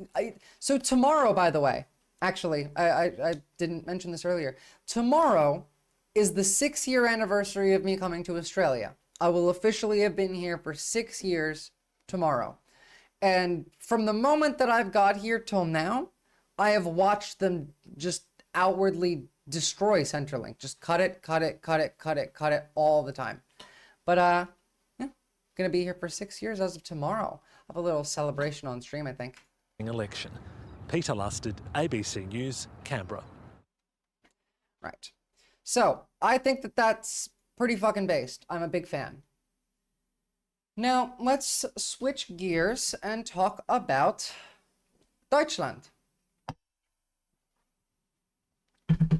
Now, there was a no confidence vote held in Germany today in regards to Olaf Scholz. A snap general election will now be the result of this. The AfD is likely going to take power in Germany. This was essentially what Macron did, but worse and more of a failure. So let's have a look at how cooked the Germans are. Spoiler alert, pretty fucking cooked. And thank you, Cat Piss. We start with breaking news from here in Germany, where Chancellor Olaf Scholz has lost a vote of confidence in Parliament. Scholz won the support of only 207 lawmakers, far short of the majority needed to win. He'd been expected to lose the vote after his three-party coalition collapsed in early November, when he fired his finance minister in a dispute over how to revitalise Germany's stagnant economy. It paves the way for snap elections in February, and this is the moment when the result was announced. The Chancellor's motion did not achieve the required majority of at least 367 votes in favour. I will inform the President... Okay, just as we go on, Germany has been in a place of relevance and irrelevance at the same time. They have been stalled and unable to make... Yeah, a Bundestag is... German words are just fun. They've been unable to break out of this like stall that they were in where they could not decide on anything. The only thing that they've been really consistent on is supporting Israel. Even when it comes to Russia, they're questioning like whether they want to stick with, like, you know, the UK is talking about, well, we'll go to war with Russia if America backs out. Germany relies a lot more on Russia than the rest of Europe does, so they're much more, you know, likely to be conciliatory towards Russia. Ever since Merkel left, Germany has been aimless. True, Merkel was shit, by the way, but ever since she left, they have been aimless and just stalled. They've done nothing, which is the perfect scenario for a right-wing uprising to occur, which is what we're going to get. President of the result of the vote without delay. That brings us to the end of our agenda and to the end of the coalition. Well, we can cross live now to the German Parliament, the Bundestag, and DW's chief political editor, Michaela Kufner, who's standing by for us. Michaela, great to see you. Busy day indeed for you. We have the result we expected, so what happens next? What does happen next? Yes, well, we heard from the President of Parliament. She's going to inform the President, Germany's federal president, who has a largely ceremonial role. And he has 21 days within which he can decide what to do. He could also try and get the coalition or the former coalition to have to talk to each other again. But we understand from the comments he's made before that he will clear the way for elections on the 23rd of February. So it's largely procedural. So February is when we get the elections. Good luck to the left in Germany. I hope you can manage to pull a France and, I don't know, work together before February to avoid giving the AfD full power of Germany. That would be great. Greece Carpaggio, do you just come in here to like troll me? Or do you like actually like watch? I don't know. You come in here and you ask like, will I debate this person or not? And like, I happily would debate a lot of people, but I don't know who they are. But no, I can't put on a movie. We're doing politics. Why would I put on a movie? And also, I don't even think I'm allowed to do that. That's like copyright, isn't it? From now onwards on that road to those snap elections. All right, so if it is indeed, as you say, confirmed that the election will take place on the 23rd of February next year, what issues are set to dominate on the campaign trail? Well, a big one is the economy, and that's because Germany, which is the third... Oh, look, guys. The reason that people voted Hitler in, which was a perceived economic benefit, is also the reason that Germans are pissed now prior to this upcoming election with a rising fascist party like the AfD, who has had several leaders arrested for ownership of Nazi memorabilia. And just outwardly being Nazis, so... Fourth largest economy in the world, depending on who you believe, and we heard both mentioned here in Parliament today. Pretty similar. Has a lot of economic indicators pointing downward. It's also in the midst of a technology transition. Its key car industry is particularly hit. Also, the electronic vehicle section of it. Yeah, okay, so they need to chill out with that. Like, Germany is never going to produce electric vehicles that can compete with the imports from China, the cheap electric vehicles that they make that are also quite high quality, by the way. Like, car exports from China have been going up a lot lately, but they're good cars. In fact, they're often better than Western-made cars. From what I've seen, a lot of these like Chinese cars are made with metal, not plastic, like our cars are now. They're much more efficient with fuel. They cost like a third of the price of like a German-made car in Europe, which is why Europe is trying to implement protectionist policies to stop like imports from China, destroying their industries. Some of them are probably built with plastic, but from the ones that I've seen a lot more with metal, the way that cars used to be made. That is good build quality. The reason cars are so shitty now is we stopped making them with metal and we started making them with plastic. There's a reason why cars like crumple when you hit something these days. You used to be able to like knock into something and not really have to like replace your entire bumper. I didn't realize they had just been through a war where I didn't realize they had just been through a war and were being punished by the winners of the war. Who right now was just through a war and is being punished by the winners of the war? What are you talking about, The Onion? And that has sparked huge concerns here in Germany, that Germany's heyday of being also an industrial country could be over. So that is something that's looming very large.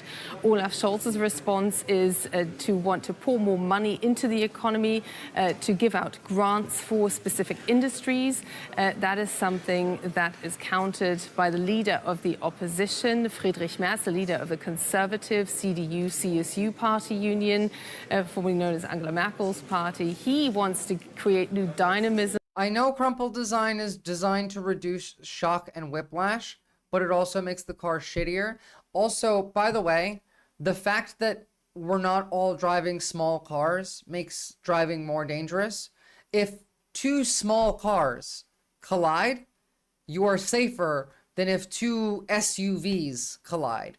Now, people buy SUVs because they feel like they are safer. And by the way, they are if you're hitting a small car. You will destroy the small car in your big, giant fucking Ford F-150. However, a Ford F-150 hitting another Ford F-150 is going to do more damage to both the people in both those cars than like two Honda Civics colliding.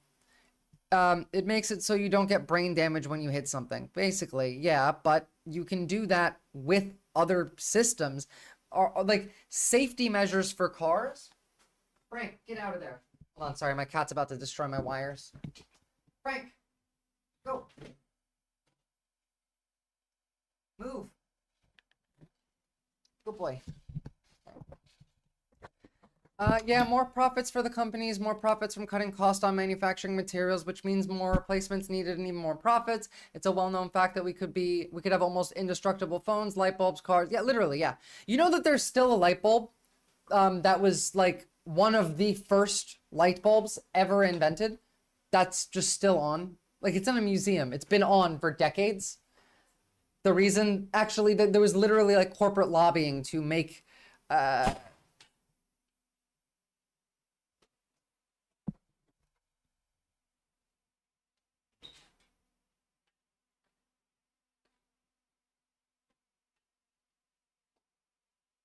Sorry. Yeah, the 100-year light bulb, exactly. It's the enshittification of everything for capitalism. You know, also, we used to fix things. We didn't used to just buy new shit when stuff broke. We used to actually, like, you know, fix the things that broke.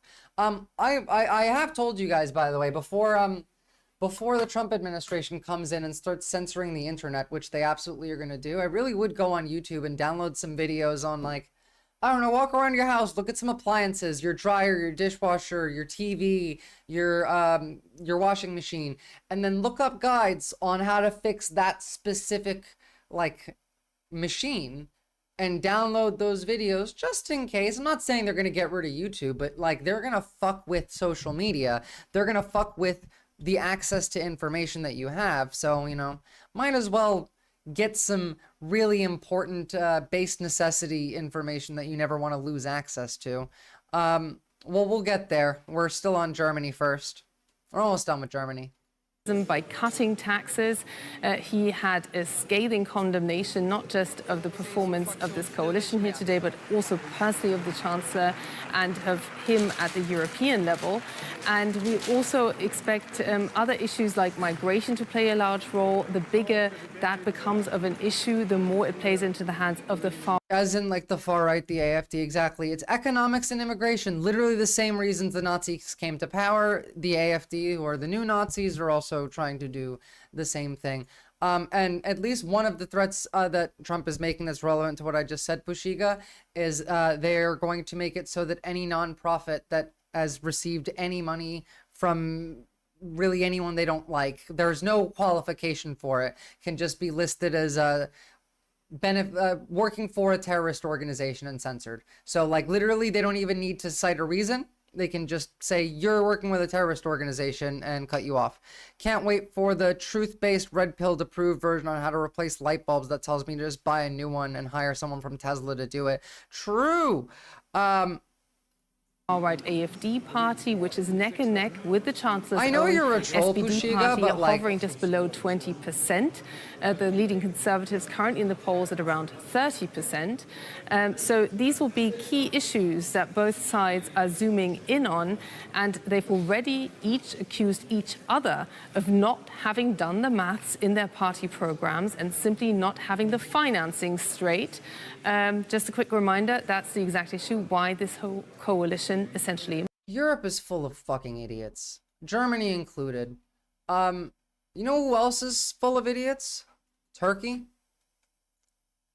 37 people died from some guy making alcohol at home and accidentally using methanol instead of ethanol. Poisoning from adulterated alcohol is quite common in Turkey, where private production has exploded. Authorities have cranked up taxes on alcoholic drinks. The most commonly produced product is rakı, Turkey's aniseed flavored national beverage, whose priced around 1,300 lira, $37 a liter. Minimum wage is $489 a month. The authorities fined 32 businesses for supplying fake alcohol, hitting them with a collective fine of 2.6 million Turkish lira, 70. God damn, their fucking exchange rate is bad. But yeah, a bunch of people died from methanol poisoning from drinking alcohol. This happens all the time, by the way. I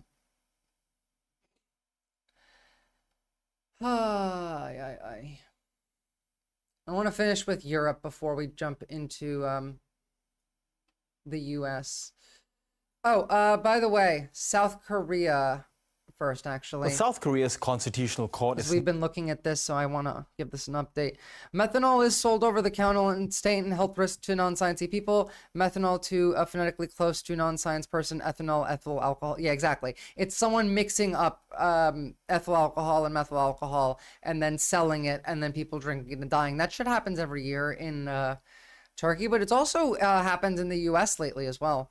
I'm pretty sure it probably happens in Australia as well, because alcohol is incredibly expensive here. Now in the process of reviewing the impeachment of President Yoon Suk-yeol after he attempted to impose military rule on the country. Now let's go live to Seoul, where I'm joined by Korea Pro Director Jong-min Kim. Jong-min, good to have you on the program. Now, this constitutional court can take up to 6 months to make its decision to either remove the president or reinstate him. Why is it so fucking slow? But are we expecting it to take that long? It really depends on how quickly the investigators will push forward with their probe right now against not only President Yoon, but also multiple cabinet members and also military commanders that are involved. They have not conducted an emergency arrest of Yoon yet, but today, throughout the day, the investigators tried to summon Yoon for investigation, where they kind of failed, though. How the fuck do you fail to summon someone for an investigation for an impeachment? And do you think, I mean... Is there a big delay between my YouTube stream and my Twitch stream? Like, is it bad? Because I have it on... Like, I have the settings on ultra low latency, so there should be almost no delay on either. I need someone techie to help me fix some of this stuff. Sorry, guys.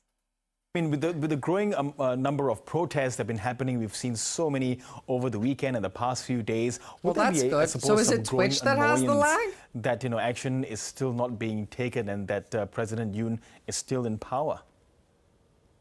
Well, for the public on the street, the major sentiment of victory, I should say, was this weekend when the National Assembly succeeded in passing the impeachment motion, even with some of the ruling party lawmakers going for voting in favor of Yoon. But going forward, until we hear the result of the Constitutional Court trial.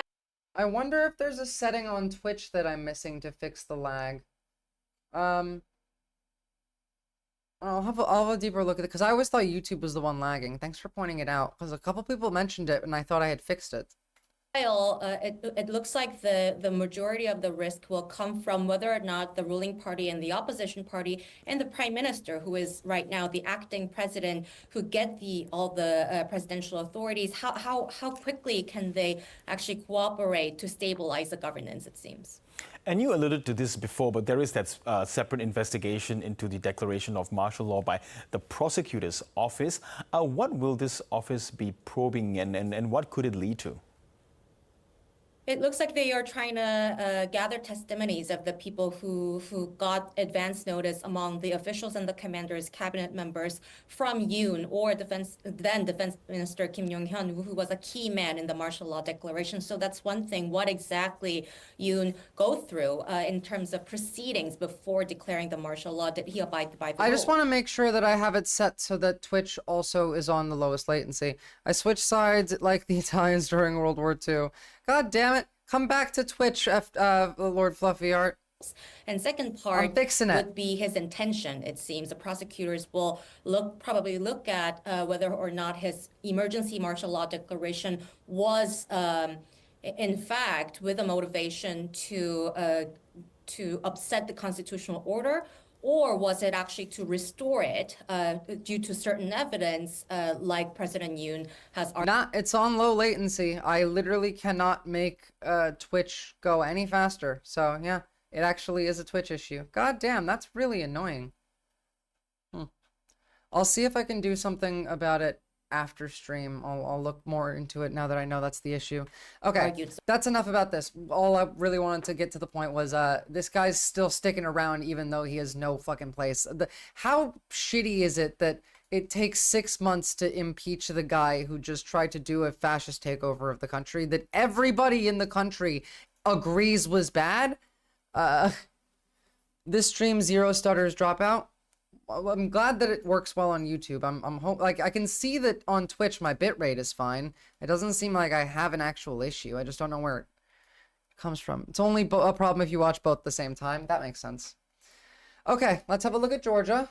It's not looking good over there. We've been looking at these protests for a while. It looks like they're coming to an end, and unfortunately not in the way that we would prefer.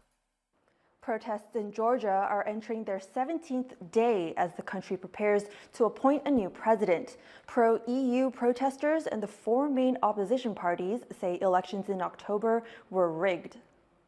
First of all, I think that this election in October were rigged, so any actions that will be taken after these rigged elections cannot be legal.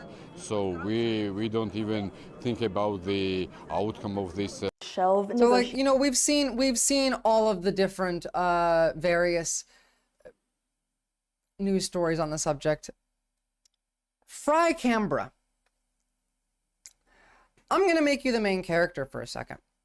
You've asked a question that I will answer, but you, for the moment, are in the hot seat. Explain to me why you care, first of all.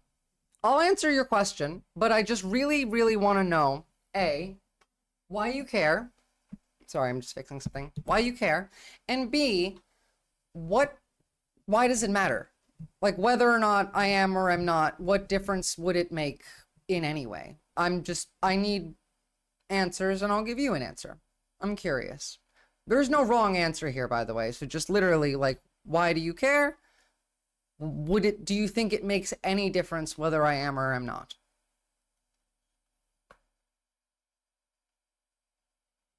We're gonna sit here and wait.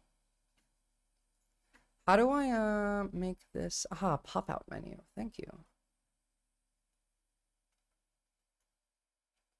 So.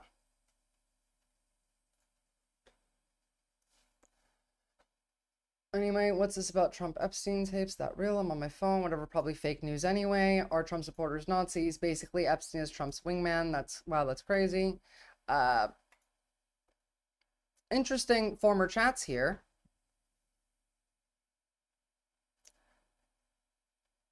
Are these other commenters on Twitch? This one that we're talking about, the one that's in the hot seat right now? Yes. Your sound drops in and out though. Does my sound drop in and out when I move away from the mic or just in general? The Onion, because I'm just like, you know, when I move to pick something up, the sound would drop off. No, I'm not bringing up old stuff. It is relevant. I just want to know the answer to my questions before I answer yours. Why do you care? And do you think it's relevant? Do you think it matters at all? Hello, Neville. Greetings from Australia to Romania. Why does it matter? Why should I care? Why do you care? I promise I will give you an answer. I just want to know why you care.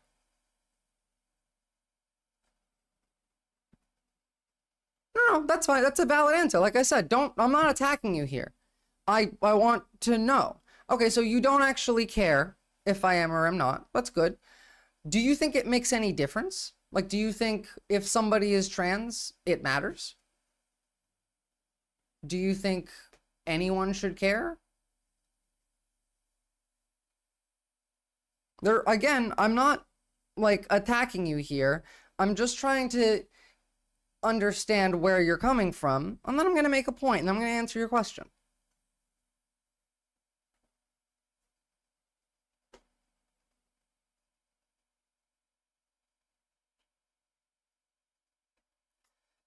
It would be different in a sense that it is different, not necessarily. How is it different? What does that mean? Different in a sense that it would be different. Like I'm trying to understand what difference it would make. How would it be different at all?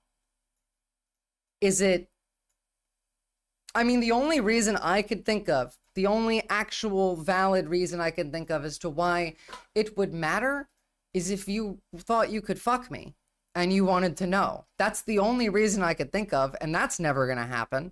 So why do you care? Like, what, sorry, not why do you care? You already answered that. Does it make any real difference?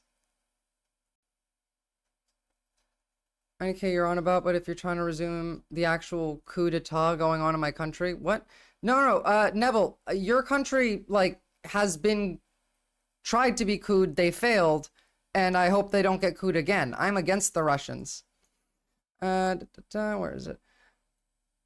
What you're on about, if you're trying to... was flabbergasted when a moderate, yes, I believe, pro-Trump voter said, I would not vote for Trump if he was gay, barely fell over in his front yard, totally puzzling bigotry. It's not just bigotry, it's a learned behavior. That would play a role for sure. It just might be information you want to know. But why? What role would it play? Why would you, like, whether or not if somebody is trans as a content creator, just out of, I am a woman, and yeah, I have a deeper voice. I have a higher voice than Tulsi Gabbard. But like, what I'm trying to explain here, right?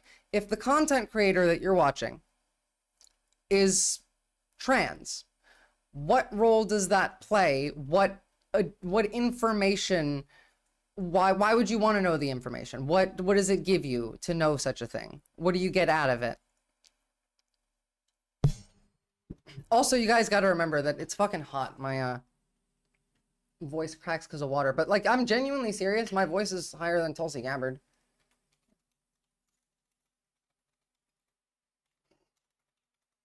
It's such a interesting subject to go into. Okay. I think they might, I might think they are weird and slightly insane. Maybe I wouldn't want to listen. There you go. That's the truth. All right. Are you happy? Why are you so defensive? I am happy that you gave me the truth. And the truth is that you just don't like trans people. Why? Why do you think it's weird and slightly insane for someone to be trans? I already said that, cat piss. I was like, the only reason I can think of whether it matters whether someone's trans or not is if you want to fuck them and you're trying to like envision that in your mind. I can't think of any other real reason anyone would care. By the way, that in 2017. Oh God, that's. Give me her talking. Let her say something. Well, I mean, we can't pretend it's normal. Like, what the fuck? It's weird? No, it's not. It's perfectly normal to be trans. There's nothing wrong with trans people at all. It's weird for you to be obsessed over, like, what, 1% of the world population? Why? How is it at all weird? It's literally a social construct. Like, sex and gender are not the same thing. You're just another person who thinks that sex and gender are the same thing. You know what? Have fun.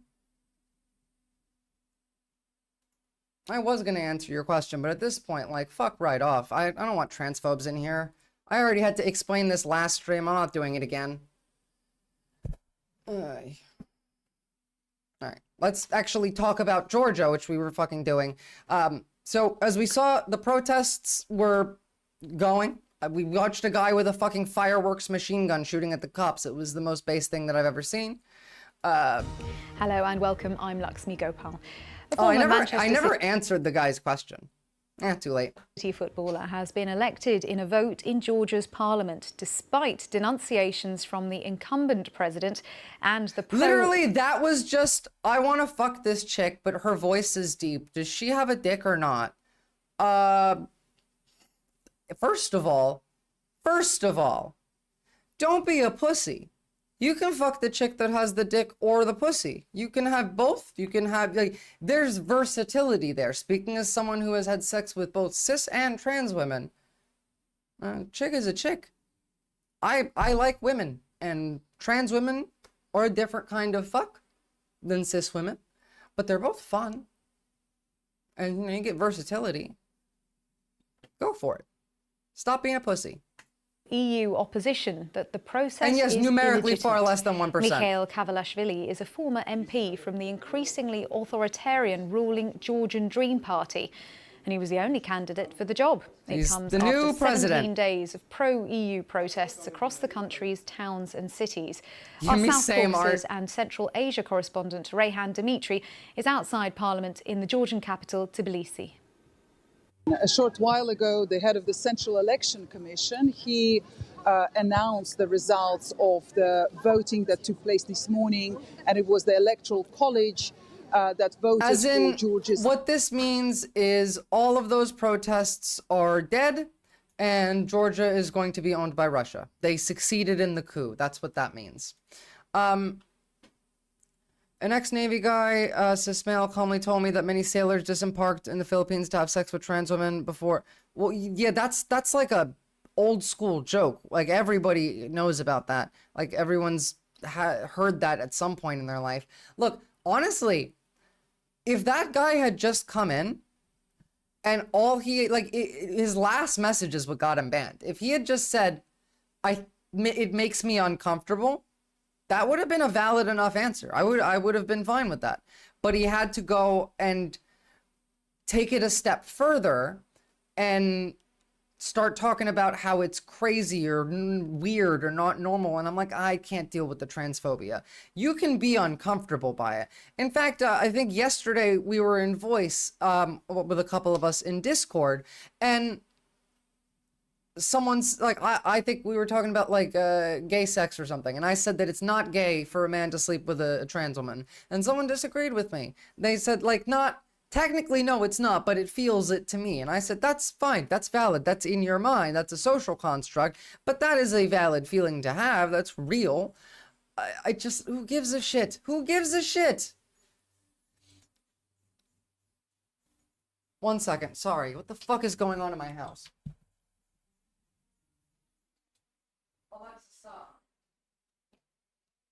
I think my Alexa heard me say something and started putting music on. There's a documentary made in French called États Unis à la conquête de l'Est. Sorry for the French speakers. You can rip me apart if you want to. Cat piss. It talks about how USA expands democracy through coup d'etat. Well, I mean, democracy. We all, include myself, have plenty of emotional psyche room to grow. Can I ask you why you moved to Australia? So first off, yes, I agree with you. Kaffer, Zaffer, Flaffer, Laffer, growing and learning and evolving is the point of being a human. That's kind of like why we're here. I moved to Australia because in 2016, I left the United States. I went to Turkey. I lived in Turkey for 6 months.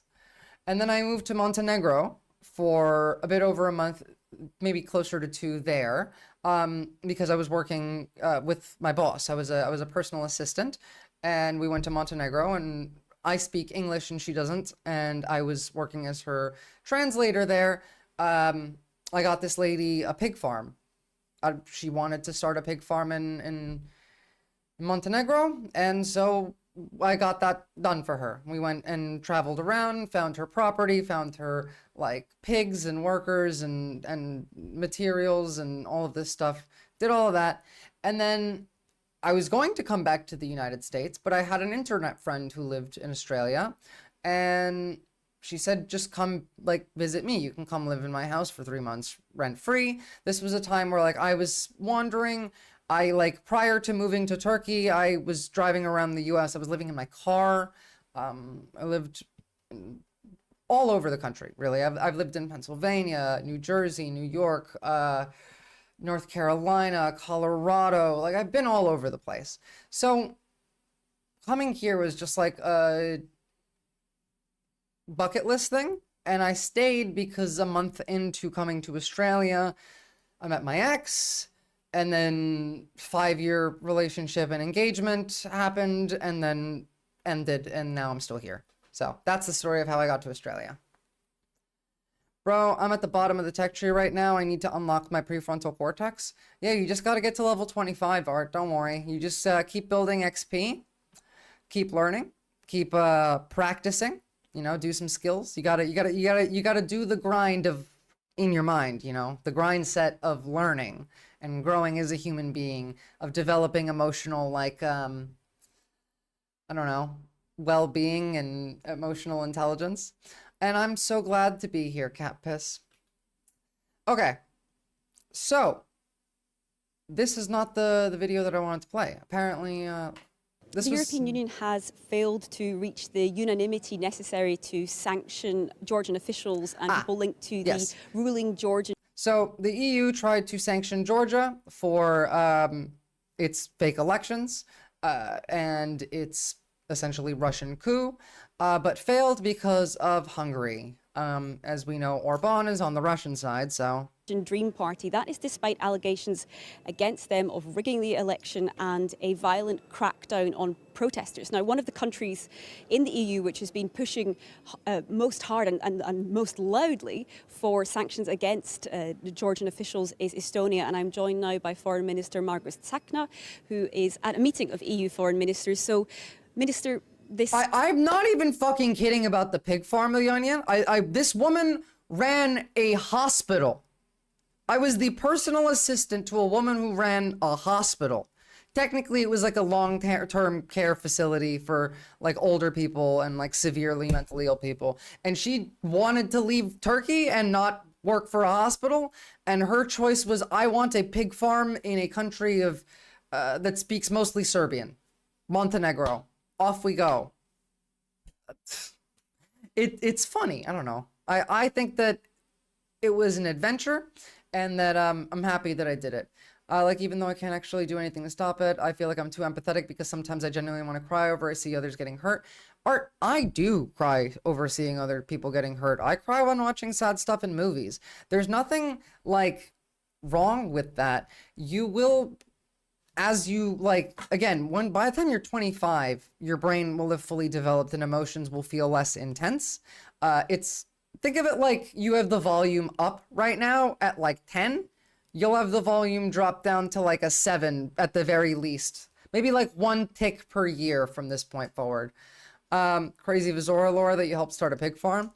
Apparently that lady still has the pig farm too. Serbia has some good speech laws and internet liberties. Well, I mean, that's Montenegro though, not Serbia. I don't think they're the same. Failure to reach agreements. It was blocked by at least one country that we know of, Hungary. Is that a historic failure for the EU? Is the EU failing Georgian? Yes, the EU has failed. We're gonna just rush through EU shit so we can get to America because we do have a decent amount of America to talk about. Now, also, the EU slaps new sanctions on Russia targeting a shadow fleet of oil tankers. So the Kremlin is using old age, poorly kept tankers to sell crude oil above the price cap established by Western allies. The EU on Wednesday issued new sanctions against Russia targeting the shadow fleet of tankers that Moscow has deployed to circumvent Western restrictions. Sorry. I think my watch just died. On the oil trade and maintain a source of revenue that is crucial to fund the war in Ukraine. The fleet consists of old age, uninsured ships whose poor conditions have stoked fears of impending environmental disaster. Handful of Chinese companies suspected of enabling Russian production of drones are also blacklisted as part of the agreement. Good. Slap them with more sanctions. I'm always happy with that. Apparently Hungary has... apparently Hungary agreed to it. Cool. Well... more sanctions on Russia, I'm always in favor of. Next, what do we got? We got 2 Russian oil tankers wrecked in the Black Sea. This happened today. Just full-on sinking. This is that impending environmental disaster that we just read about. The fears of what could happen. Well, it's happening. And, yeah. Yeah. Yeah, it is deep. I mean, this is the Black Sea. It's the middle of the sea. It happened during a storm. Ship cracked in half. These are, of course, as we just read, old, poorly kept, uninsured ships. Footage released by Russian Southern Transport Prosecutor's Office showed the bow of one tanker completely broken off.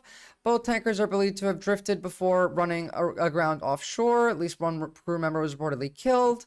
The incident took place on the Kerch Strait, which separates Russia from Crimea, the Ukrainian peninsula illegally annexed by Moscow in 2014.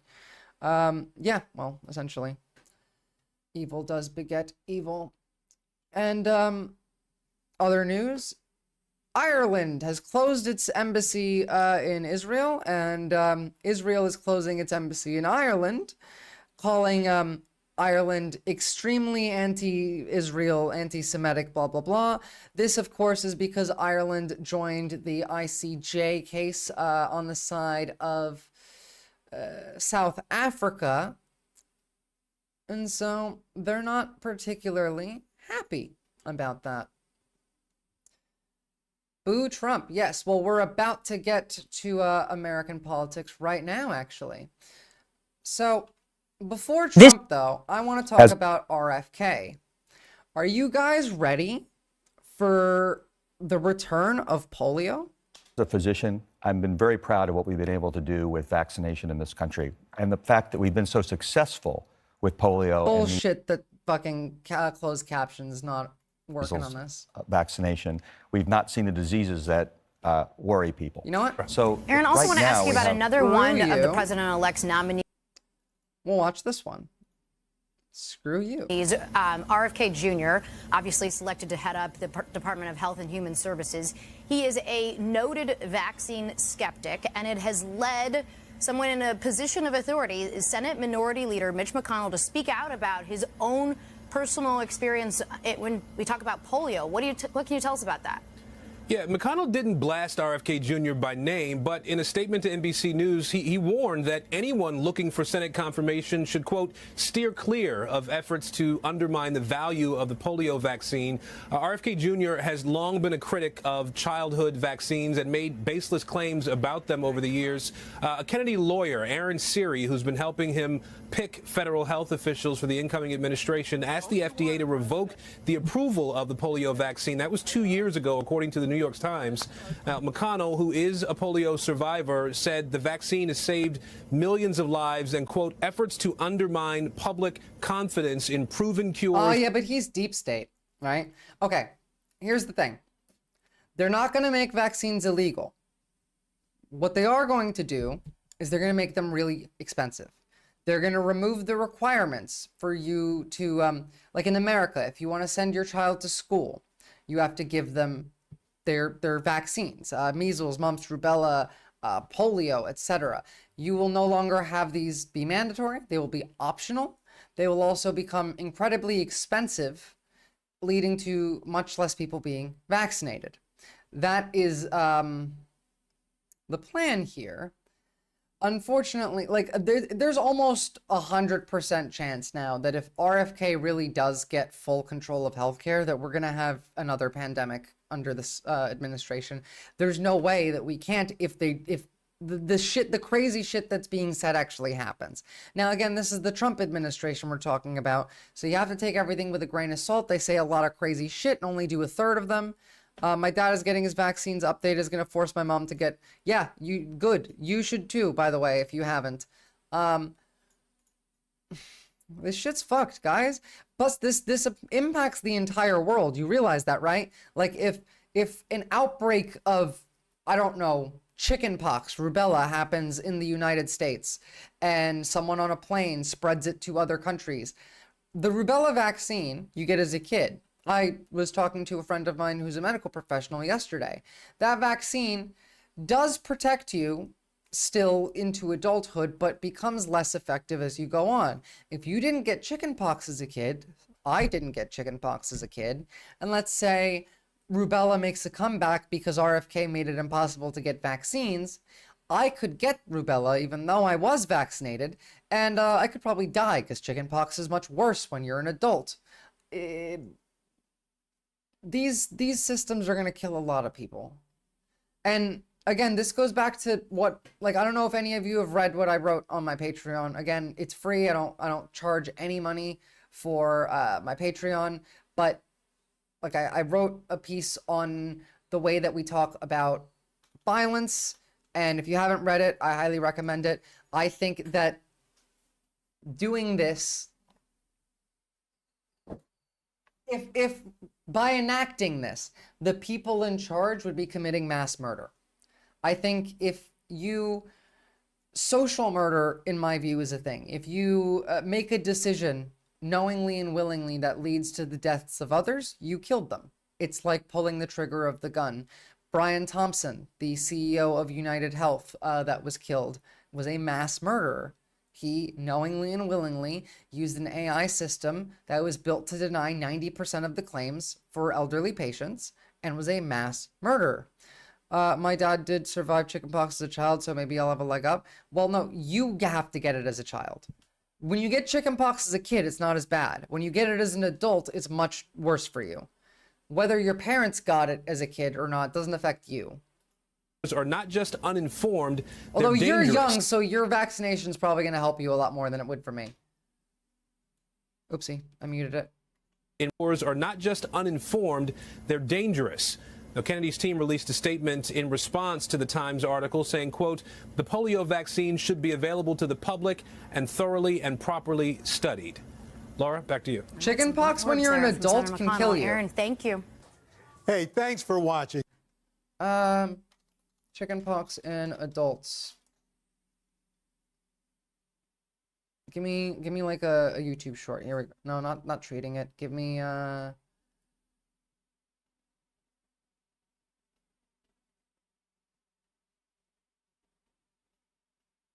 find this one. Chickenpox spots are itchy and can appear anywhere on the body, including in the mouth or if spots appear. Over. After the final blister, I want a short for adults. Like, adults, extra dangerous.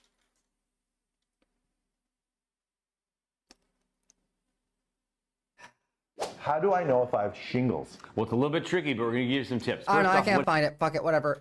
Basically, you don't want chickenpox as an adult. You're going to die. It's very, very bad. It's very, very, very, very, very, very, very bad. It has been thoroughly studied and thoroughly and properly studied. True. Yes, I got vaxxed to save myself from the pox. I kind of wish I got it as a kid now, because now I'm a little afraid. Okay. Now, by the way, as we're talking about healthcare still, ProPublica exposes that United Health profiteering off limiting care for children with autism and as well as other mental health issues. This news is funded by viewers like you. Please support our work at democracynow.org/. Also, speaking of, my content is supported by you, so please like the stream. If you're on YouTube, if you're on Twitch, please jump on YouTube and drop a like, maybe a sub. That really helps out. I'm still not monetized on YouTube, so getting me some subs over there would help dramatically. Thank you. Well, we end today's show with a look more closely at United Health's policies.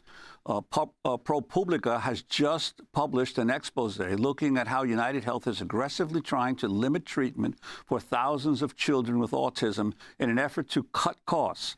The ProPublica report is based on leaked documents from inside the company. Last month, ProPublica exposed how United Health is limiting mental health coverage for many in another cost-saving measure. We're joined now by Annie Waldman, an award-winning reporter at ProPublica who broke both of these stories. Annie, welcome to Democracy Now! Lay out what you found. Yeah, so this year, my colleagues and I have been investigating how insurance companies interfere with mental health care. And we have spoken with hundreds of providers, patients from all across the country, and they have described to us many challenges that they've had with insurance companies. But one company in particular has stood out, and this is even before the events of the past few weeks, and that is United Health Group, as well as United Healthcare, its insurance company, as well as its division Optum, which manages its mental health benefits. And over the course of our reporting, we have obtained leaked documents, which are effectively the company's internal playbook for limiting mental health. This shit is fucking evil. And in these documents, we have uncovered that the company has engaged in a secret internal cost-cutting strategy that is essentially trying to limit the care of children with autism all across the country.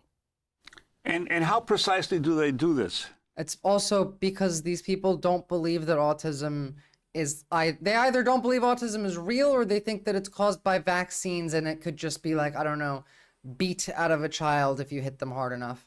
These are the idiots that so want this the shit. internal documents show that there is a specialized therapy for children with autism that the company calls, and these are the company's words, the gold standard treatment. They say it's evidence-based.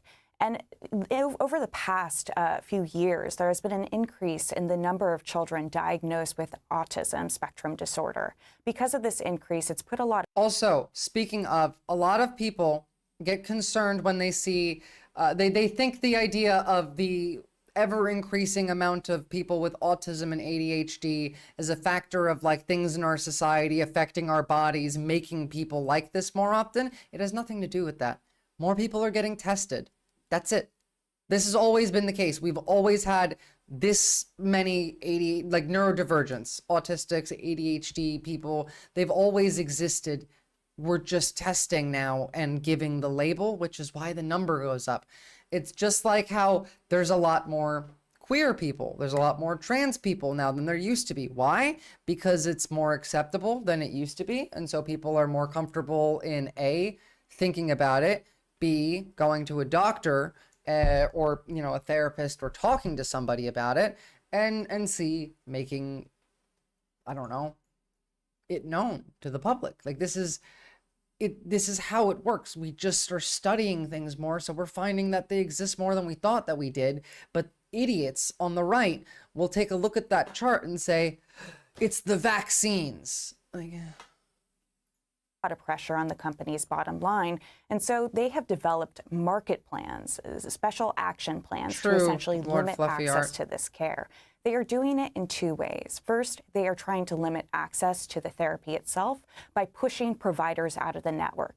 They are preventing new providers of this specific therapy from joining their insurance networks, and they are terminating the contracts of providers who are already in their network, citing cost outliers as one of the reasons Health for that. insurance And this should can be very illegal. detrimental to This should be illegal. Health insurance should be illegal. It should be provided to you by the state no matter what you need instantly.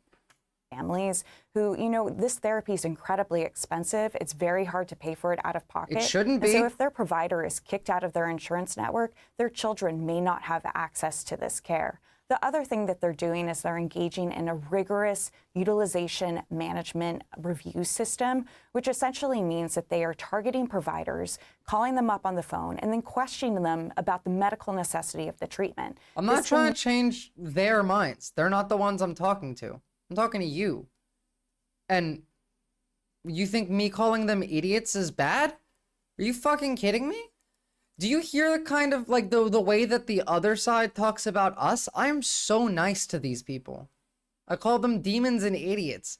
At least like the other side wants to kill all of us. I don't want to kill them. I don't need to change anyone's minds either. I first of all, I do change a lot of people's minds. Calling them idiots works. It's good messaging. Also, it's factually true. Lead to denials of coverage for many families. So let's make this real with an example of a story. Tell us the story of Sherelle Menard and her son Benji, diagnosed when he was 3 years old with autism. That's right. So over the past couple of months, I've been trying to understand, what are the real human stories behind these documents? It can look like jargon, very dry on the page, but then when you speak to families, you really realize how this impacts them. I mean, all of what you said is true, Lord of Fluffy Art, minus they put us in camps. That hasn't happened yet. Well, they didn't try it in the last election. Are you fucking kidding me? We were so nice and conciliatory. Like, if you think that Democrats were offensive on the offense during that election, you are fucking nuts. Hey, Critical Rad Theory. Yes, these people are nuts. If you don't want to get called idiots, then you should stop acting like idiots. True. A number of, over the past few months, spent some time with Sherelle Menard and her... Talking to elites, appealing to their ethics is like talking to a stone wall. Hadrian's Wall, Romans speaking to Latin to Celtic savages. Literally the same thing. We should have called them fascist incel retards. Yeah. I mean, to be fair, we should have called them communist incel retards. Whether that's true or not doesn't matter. We should just start calling them communists. Why the fuck don't we? It doesn't matter if it's true. We know it's not true. The difference is, like, I will happily say, yeah, Donald Trump is a fascist. And then in the next sentence, I will call him a communist. I don't give a fuck. Because you all who watch me know what I actually believe. And when I say something like that, it's either because, A, I find it funny, B, because it's good messaging, or C, it's, you personally, but the Dems did. The Dems did not, I did. The Dems were weak little pussies. Did you watch the same election that I did? Kamala Harris wouldn't even call Donald Trump a fascist herself. She had to keep pointing to fucking other people. Like, oh, well, like, look at this person who said this. Like, I would have called him a Nazi on the debate stage. I would have made him cry. The only thing that Kamala Harris did that was on the offense the entire election cycle was the comment about people leaving Trump's rallies early. That was it. That was the only thing she did. And that's it. Her son Benji, he's 10 years old. He's severe. Right. Clearly, you guys don't care about like mental health care of children. But I'm not answering that stupid question. Go watch like the 50 videos I've made on the subject. To CNN, as we are following a deadly shooting at a school in Wisconsin, This we now have happened details today. on the weapon that was used to kill By the at way, least you two know, people, mental injure 6 health others, and care potentially for children, as we were just covering, makes a huge difference in this. take the shooter's own life. We have CNN's Veronica Miracle with us with the latest here. Veronica, what are you learning? Well, Boris and Brianna, we understand that the shooter used a 9mm pistol. That's according to our CNN's... I would so watch that John Oliver clip if YouTube would have let me.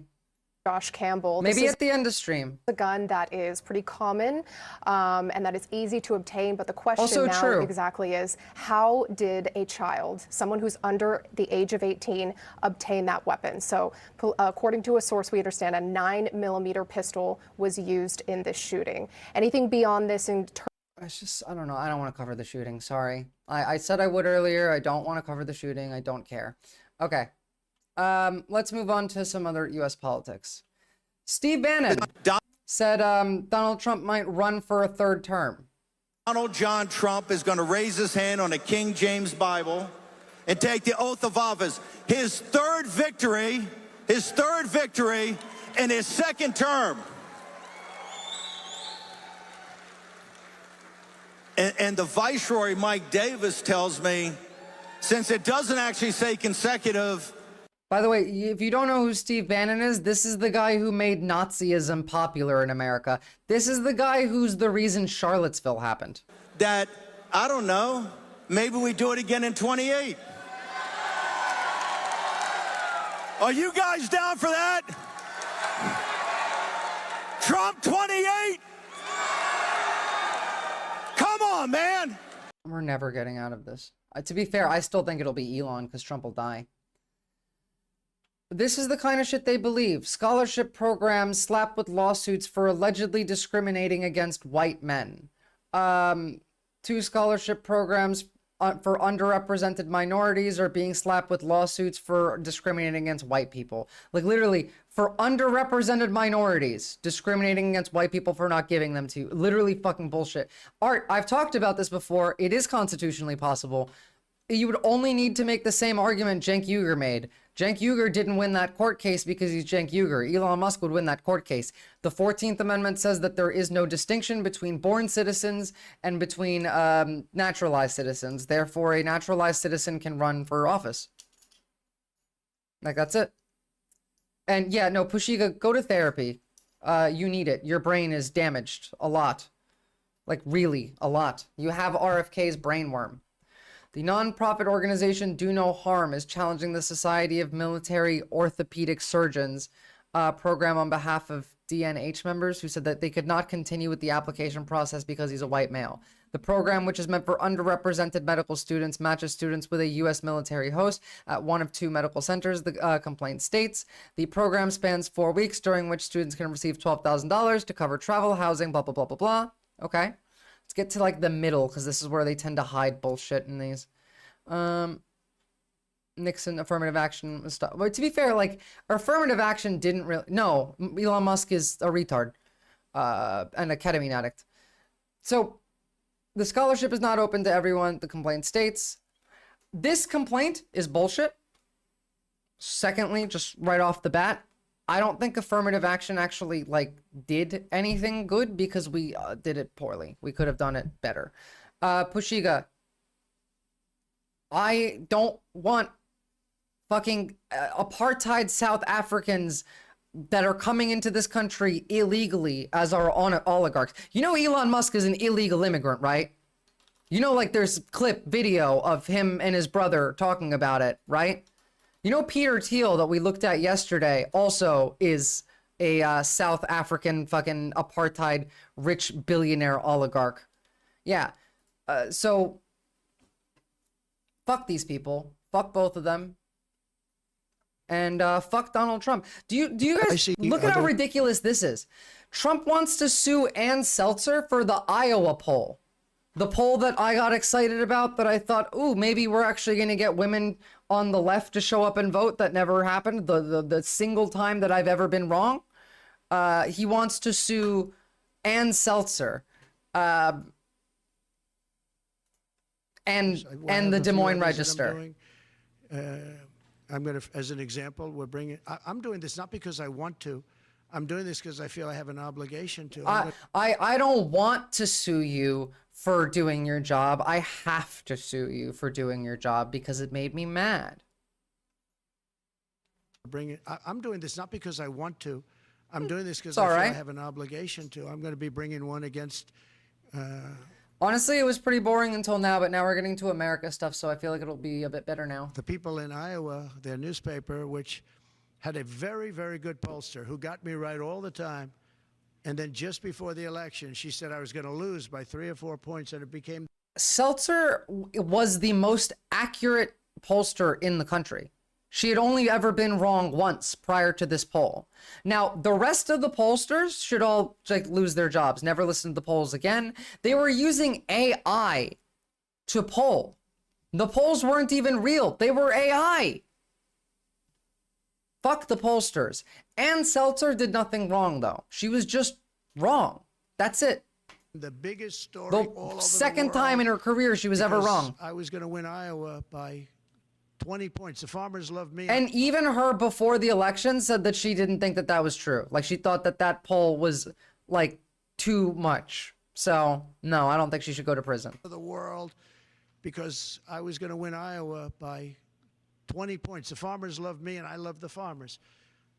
And it was interesting the way she did it. She brought it down 2 weeks before. She said I was going to only win by 4. That was a big story.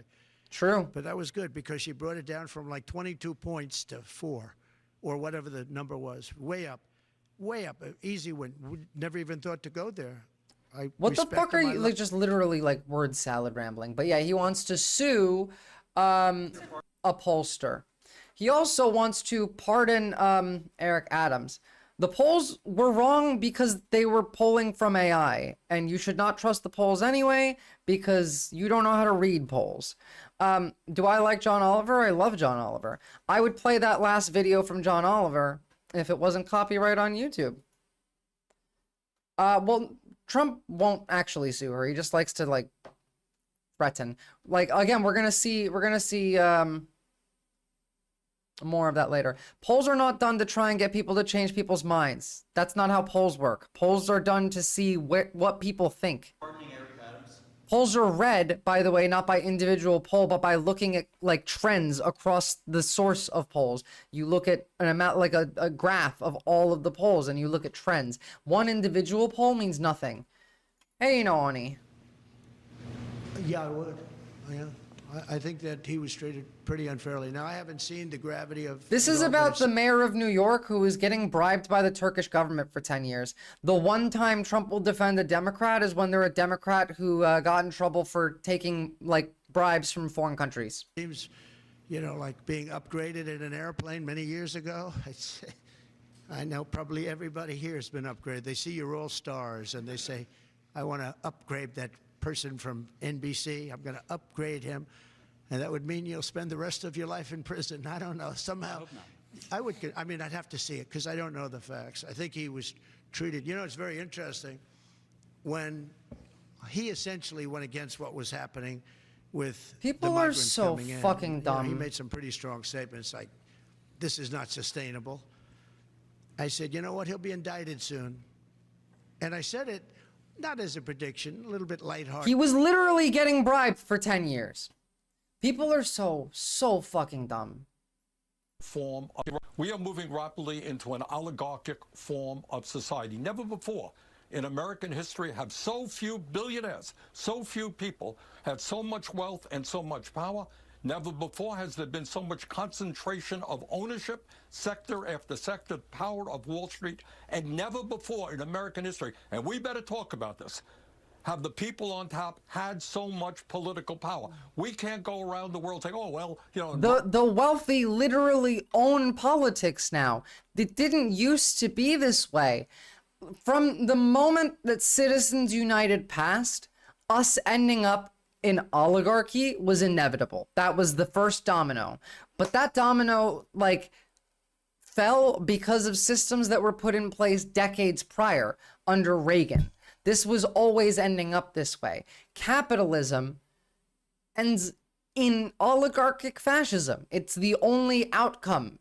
It's always going to go here, which is the issue, which is how you break off from that into socialism. But we're not doing socialism today. If you want to learn about socialism, go watch yesterday's stream.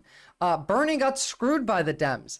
Literally, he won the 2016 primary, and they cheated to get, like, Hillary Clinton the nomination. The chair of the DNC stepped down and apologized afterward. They admitted it. It's not even like it's not even contentious. We know that they did that. They stole the nomination from him. He would have won in 2016. Russia, Putin has an oligarchy. Well, we got an oligarchy here too. And in this last election, in both parties, billionaires spent huge amounts of money to elect their candidates. We are moving rapidly into an oligarchic form of society. We already live in an oligarchic form of society. We're just moving to a more overt one.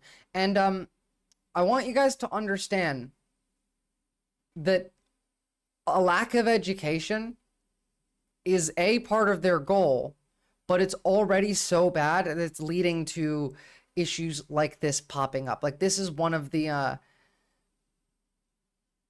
base foundational issues. It's funny how everyone loves Bernie, even Republicans, because he literally, that's what, like, even Republicans would vote for Bernie. Like, hold on.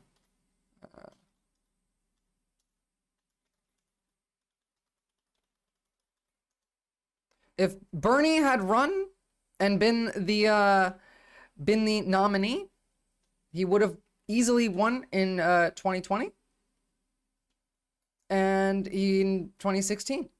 Like, he just would have. Where's that map that I have of small donations map 2020 primary? Come on, I know this map. Here we go. This was in 2020, right? Just wait for it to load. This was the whole country, you know, Republicans included, small donations to political candidates. Bernie Sanders in 2020 would have eradicated Trump. Bernie Sanders in 2016 would have eradicated Trump. Bernie Sanders this time around still probably would have won. Barely. This would be the most difficult year for him to win. Still would have won. People would have stormed the Capitol for a third term of Bernie. Literally, like, you know, FDR got 4 terms because, you know, they didn't institute the term limits until after him. They would take it away just for him. I mean, if he could live that long. But, Frank, get out of there. Come on. Almost caught him. FDR. His name is Franklin Delano Roosevelt. So... Teacher went viral on TikTok stating that his 12, 13-year-old students don't know their shapes. It's horrifying, but it does not surprise me. I teach high school, age range 15 to 18. I have seen students who can't do the following: read at a grade level. Some come into my classroom with 3rd or 4th grade reading level. Remember, the average American doesn't have a reading level above that of a 6th grader. Write and complete sentences. They don't capitalize the first letters of the sentence or the I's. They also don't add punctuation. Spell simple words. Add or subtract double digits. Literally can't solve 27 minus 13 in their head. Know their multiplication table. Like, these kids don't know shit anymore. Remember a couple streams ago, we went over a 8th grade graduation test for Kentucky? And it was just like an insane amount of literacy that kids today would have no idea about. Adults today would have no idea about. Teachers are required to pass students performing significantly below grade levels. Students do not value education. Parents don't care. I found out my students have never written an essay because it's no longer a requirement for state testing. I can solve 27 minus 13 in my head, but I can't do it quickly. Well, I'm glad you can do it at the very least. Education is a massive, massive, massive issue in how we get here. But the other issue is we've just learned that FBI whose job it is to I don't know, stand up and to not instantly fall over and give in. Everyone's bent the knee. Nobody gives a shit anymore. The entire establishment is now behind Trump. We've just learned. I'm not bullying you. I'm saying good for you. That FBI Director Christopher Wray has just... You can motivate them, cat thrower. You can't teach them if they're not motivated to learn, but you can motivate them to learn. You can't force a drug addict to get clean, but you can make them want to stop. You can make them want to go to rehab. It just takes some fucking effort. And we don't do effort. We don't give a shit. We preemptively bend the knee. We preemptively give up any fucking power or hope that we have to prevent the FBI director resigning because he doesn't want to deal with Trump, for example. CNN's Evan Perez joins us now live. You know from what? the Fuck this, because it's like it's not even just that. ABC giving Trump $15 million for his presidential library to settle a defamation lawsuit. The lawsuit was like objectively, ABC was correct here. A lawsuit over anchor George Stephanopoulos inaccurately on air asserting that President-elect had been found civilly liable for raping E. Jean Carroll. Well, you know what? He has been. Saw this just today.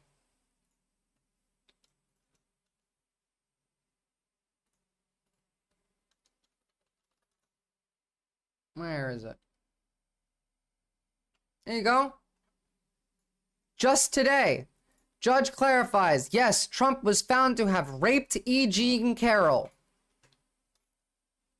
paying him $15 for defamation that you didn't do. Order, the right honorable member for Britain has taken their seat. God save the king. God save me from you people. If a person is happy being dumb, you can't motivate them, but they're not happy. You think these people are happy? Part of the settlement made public on Saturday, ABC posted an editor's note to his website expressing regret over Stephanopoulos' statement during the 10th of March. The program will also pay $1 million in legal fees to Trump's attorney. They didn't lie. This was not defamation. But do they want to fight? No, they just give in. They just immediately get on their knees, open their mouth, and say, thank you, Mr. President. Like, breaking news into CNN, ABC News anchor George. Yes, rehab is like $1,000 a day. We need the state to fund that. I made a whole video on how to treat like the opiate epidemic. It's pretty much the same for all like addiction purposes in general. My 8th grade history teacher told me that he'd like to see a governor or president who actually focused on education. When I told him that I might actually get into politics, well, that's the thing is most of the time when they focus on education, they focus on education to either A, cut funding, or B, to make it look better than it actually is. They never actually invest in education. They're making education actively worse by siphoning money from public schools to private schools. Stephanopoulos has reached a settlement with President-elect Donald Trump in his defamation suit. The lawsuit stemming from an interview that Stephanopoulos did with Congresswoman Nancy Mace, where he asserted Trump was found liable for rape in a civil case. The network will pay out $16 million as part of that settlement and have to issue an apology. CNN chief media analyst Brian Stelter joining me. And Brian, this is actually a lawsuit with ABC News, the network, and Stephanopoulos. What else can you tell us about this? That's right. It's not every day that you hear about a major network, a TV network, paying millions of dollars and apologizing to the president-elect. So this is a headline with real ramifications. You never have to apologize for when you show up back, Kaz. I'm always just happy to have you here. Said it stems from an episode of George Stephanopoulos' Sunday morning news program where he was talking with a lawmaker, I think it was Nancy Mace, and they were talking about the E. Jean Carroll case. And George Stephanopoulos repeatedly used the word rape, saying Trump was found guilty of rape, liable of rape. Well, in fact, the accurate phrase. Hey, Donald Trump, you gonna sue me? You raped E. Jean Carroll. You raped E. Jean Carroll. You raped E. Jean Carroll. Donald Trump raped E. Jean Carroll. Sexual abuse. See you in court. That is what the New York court found.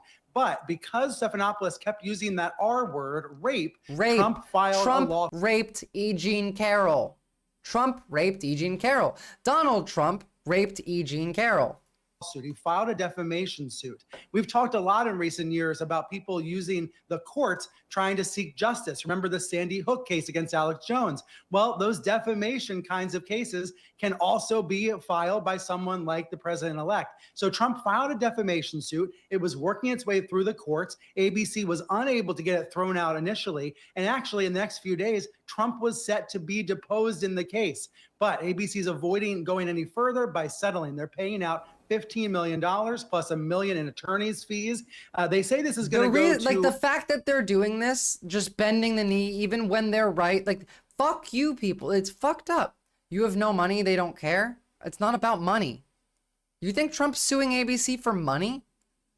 If this is a proven case, Trump did indeed commit, like, yes, he did. He's been found guilty of raping E. Jean Carroll.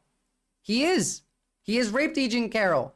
Also, a judge found that he's not immune for the hush money case too today. God damn it, I didn't have the link. Trump not immune. Here you go. Judge rules that Donald Trump does not have presidential immunity protections for hush money conviction either. So he's still a convicted felon no matter what. They can't get rid of that. But yes, he raped E. Jean Carroll. Also, he raped a 12-year-old girl with Jeffrey Epstein. The only reason that he wasn't convicted is because the 12-year-old girl refused to take the stand as a witness because she was being intimidated. Literally, like that's the documents. What they say is that the witness felt intimidated and therefore did not take the stand. But the accusation was that Donald Trump and Jeffrey Epstein raped her at the same time when she was 12 years old.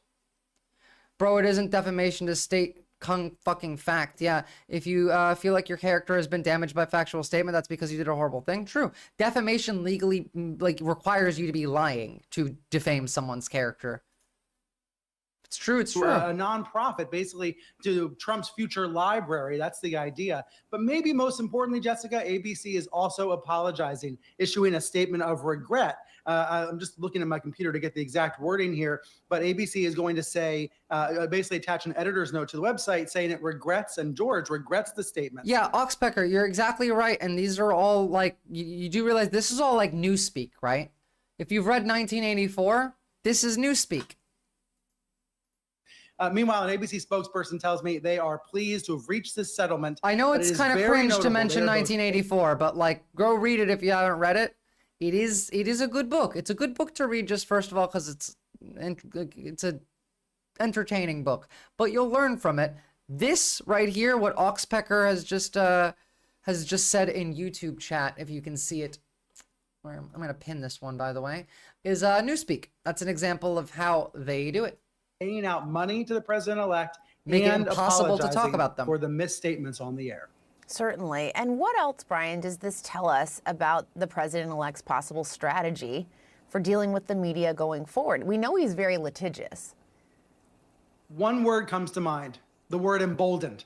Trump and his team is going to be emboldened by this settlement by ABC. That's not true, Batgaz. The elites are above the law. If the law says that those in power are wrong, then the law is wrong and will be changed. That's how it works. That's how it's always worked. You are above the law if you're in power. Nobody cares that he's a convicted felon. He was already a convicted felon and people voted for him. People don't even know why he was convicted because they believe that it's such fake news that they haven't even looked up like what the charges were, how he was convicted. They don't even know that it was a jury trial. They think the judge convicted him. No, it's newspeak. It's brainwashing. It's exactly what it sounds like. By the way, on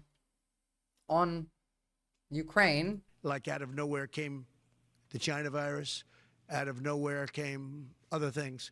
We don't want to have. You know, when I left, we had no wars, we had no problems. The Middle East was good. We did the Abraham Accord. You know, Iran like bombed U.S. soldiers while Trump was the president. After Trump bombed like Iranian soldiers, they upgraded misdemeanors into felony past statute of limitations. There's a reason why they didn't explain it, because it sounds even more ridiculous.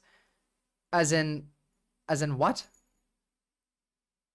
First of all, rape should just be a felony, not a misdemeanor. I don't know why it would ever be a misdemeanor. Tell you the real problem is a convicted felon can win. How bad is the other side? It's not that we're bad. It's that your side is brainwashed. But he did rape E. Jean Carroll. He raped her. He raped her. He did. I don't care if he was charged with it or not. He raped her. He raped, what was her name? The 12-year-old that like never got convicted because she backed, Susie something. Yep, he did. He did, because I just showed you the judge clarifying that he did.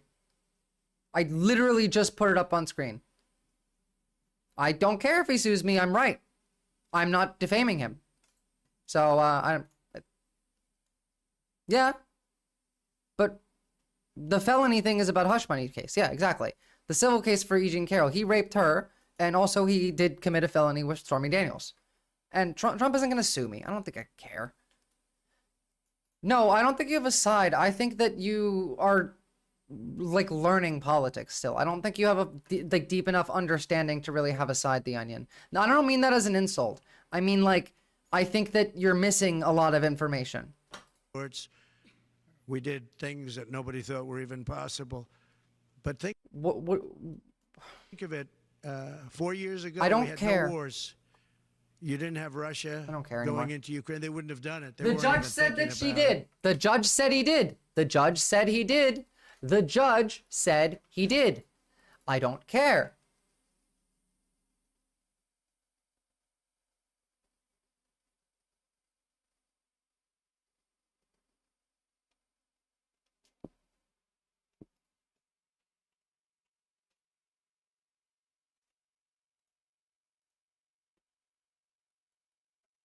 Judge said he did.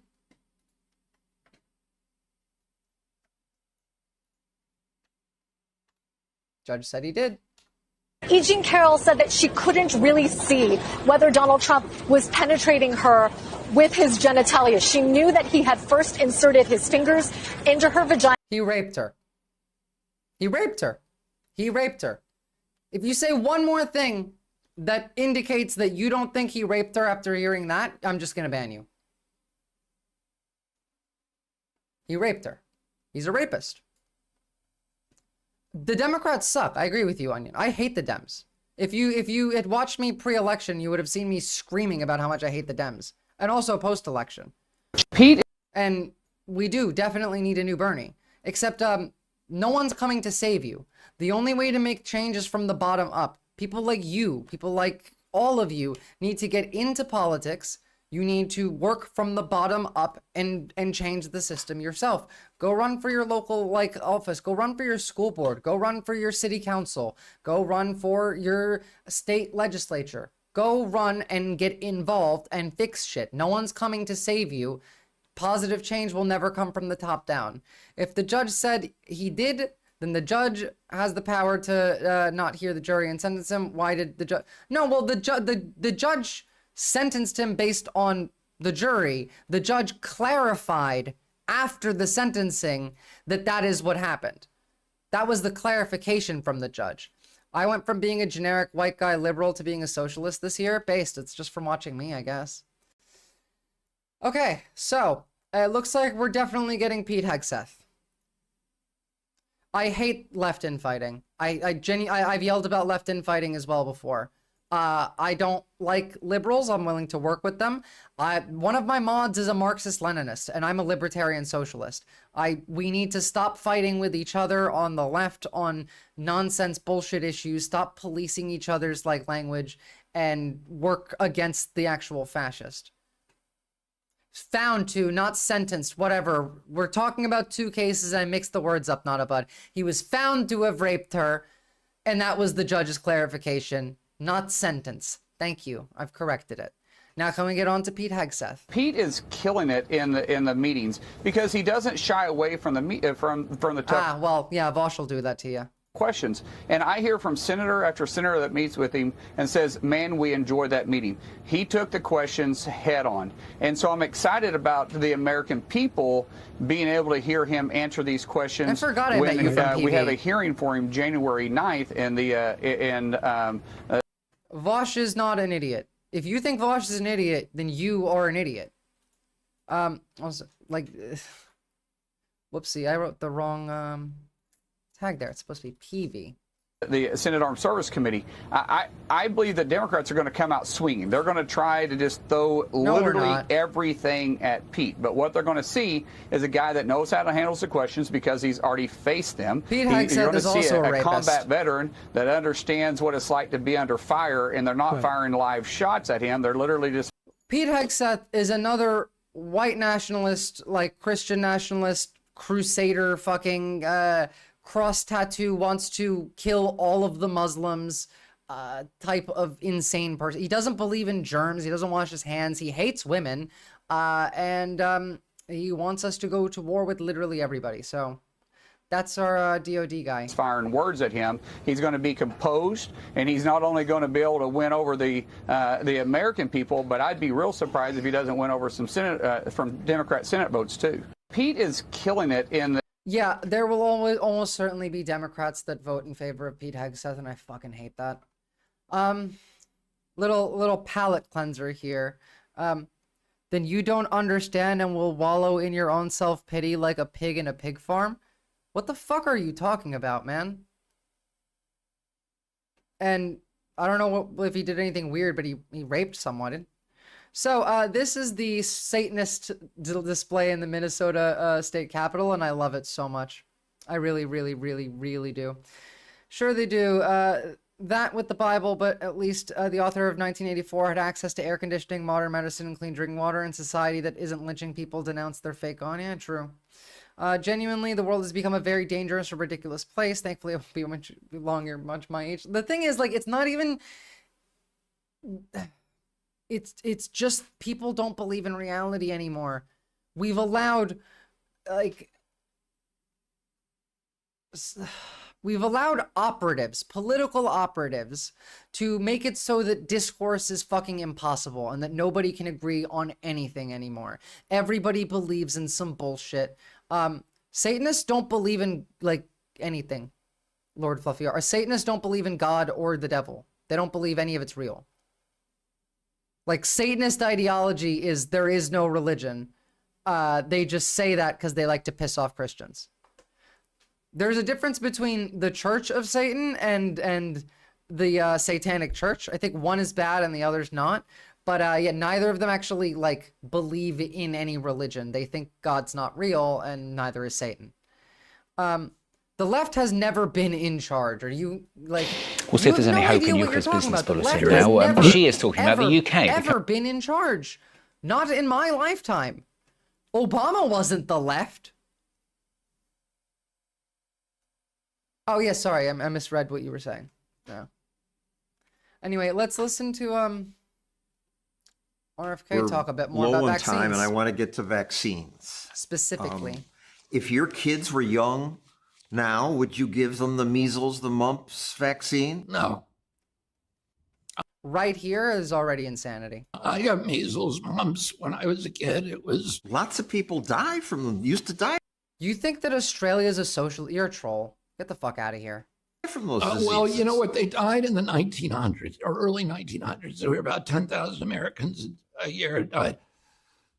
In 1964, there was about 300 or 400 who died, and they were almost all severely malnourished kids, mainly from the Mississippi Delta. This was before the poverty program, so there was a lot of starving children in our country. It's very, very hard to kill a healthy child with any infectious disease, but particularly with measles. This is psychotic. And the World Health Organization. Well, that's the thing, is neither can I. This is like mental illness. I'm becoming mentally ill listening to him talk. The brain worm is like coming in through my ears. Now it says vitamin A is an absolute cure. Well, I know, but like measles, which we didn't know about back then. Back then, you know, we were treated with chicken soup, and it was, you know, a week at home watching Leave It to Beaver, and every kid caught it. Every single kid got it, and I had 11 brothers and sisters, and we all got it. Are you waiting until polio's back, Solitaire? Were you here when we covered that? We're all fine, and there are lots and lots of studies out there now that show that kids who get measles as a child. Nah, I made you a mod. You're active and you're, like, around enough that you're probably the most consistent. Yeah, well, if you still have watched this video, you have a decent understanding. It's pretty much what I was going to say. I, like, saw a clip of it at the very least. This is gonna kill a lot of people, guys. Like, millions of people. Millions of people are going to die. Much healthier when they grow up, that they're much more resistant to cancers, to atopic diseases, to They're going to make it allergies, unaffordable and for to you heart to disease. get your vaccines. They're going to take away mandates for you to have to be able to go to school. You're not going to have to vaccinate your kids for like measles, mumps, rubella. You're not going to have to vaccinate your kids for polio. And then these kids are going to get sick, and then they're going to spread to other countries. As we saw with COVID, it doesn't just stay in one place. It's going to spread to the rest of the fucking world. And yes, most of us are already vaccinated for this shit. But as I talked about with like chicken pox earlier, rubella, the vaccine's efficiency goes down as you get older. And if you didn't get chicken pox as a kid and you get it as an adult, you can die. We have Labour, the socialist left in charge here. The Labour Party in the UK, Batgaz, is center-right at the moment. They're not socialist remotely. They used to be. But they're not. And Stammer is not a dictator. He's not Hitler. Like, you guys in the UK have lost your mind. I'm sorry, Batgaz.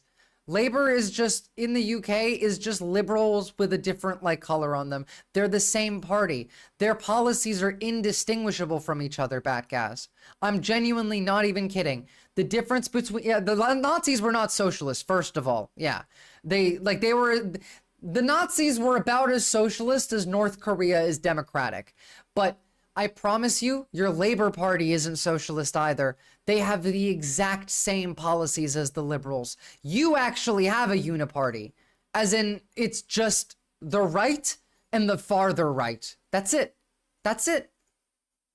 Yes, he ran a party called socialist. That doesn't mean he's socialist, Batgaz. The Nazis were not. The first thing they did was dismantle all of the unions. We talked about this yesterday. Go watch yesterday's video, I think, Batgaz. The Nazis were anti-labor. They were the opposite of socialists. They killed all of the socialists, the communists, the anarchists, and then they broke apart all the labor unions. The Communist Party of China are not communist. North Korea is not democratic. The USSR was not communist, nor was it socialist.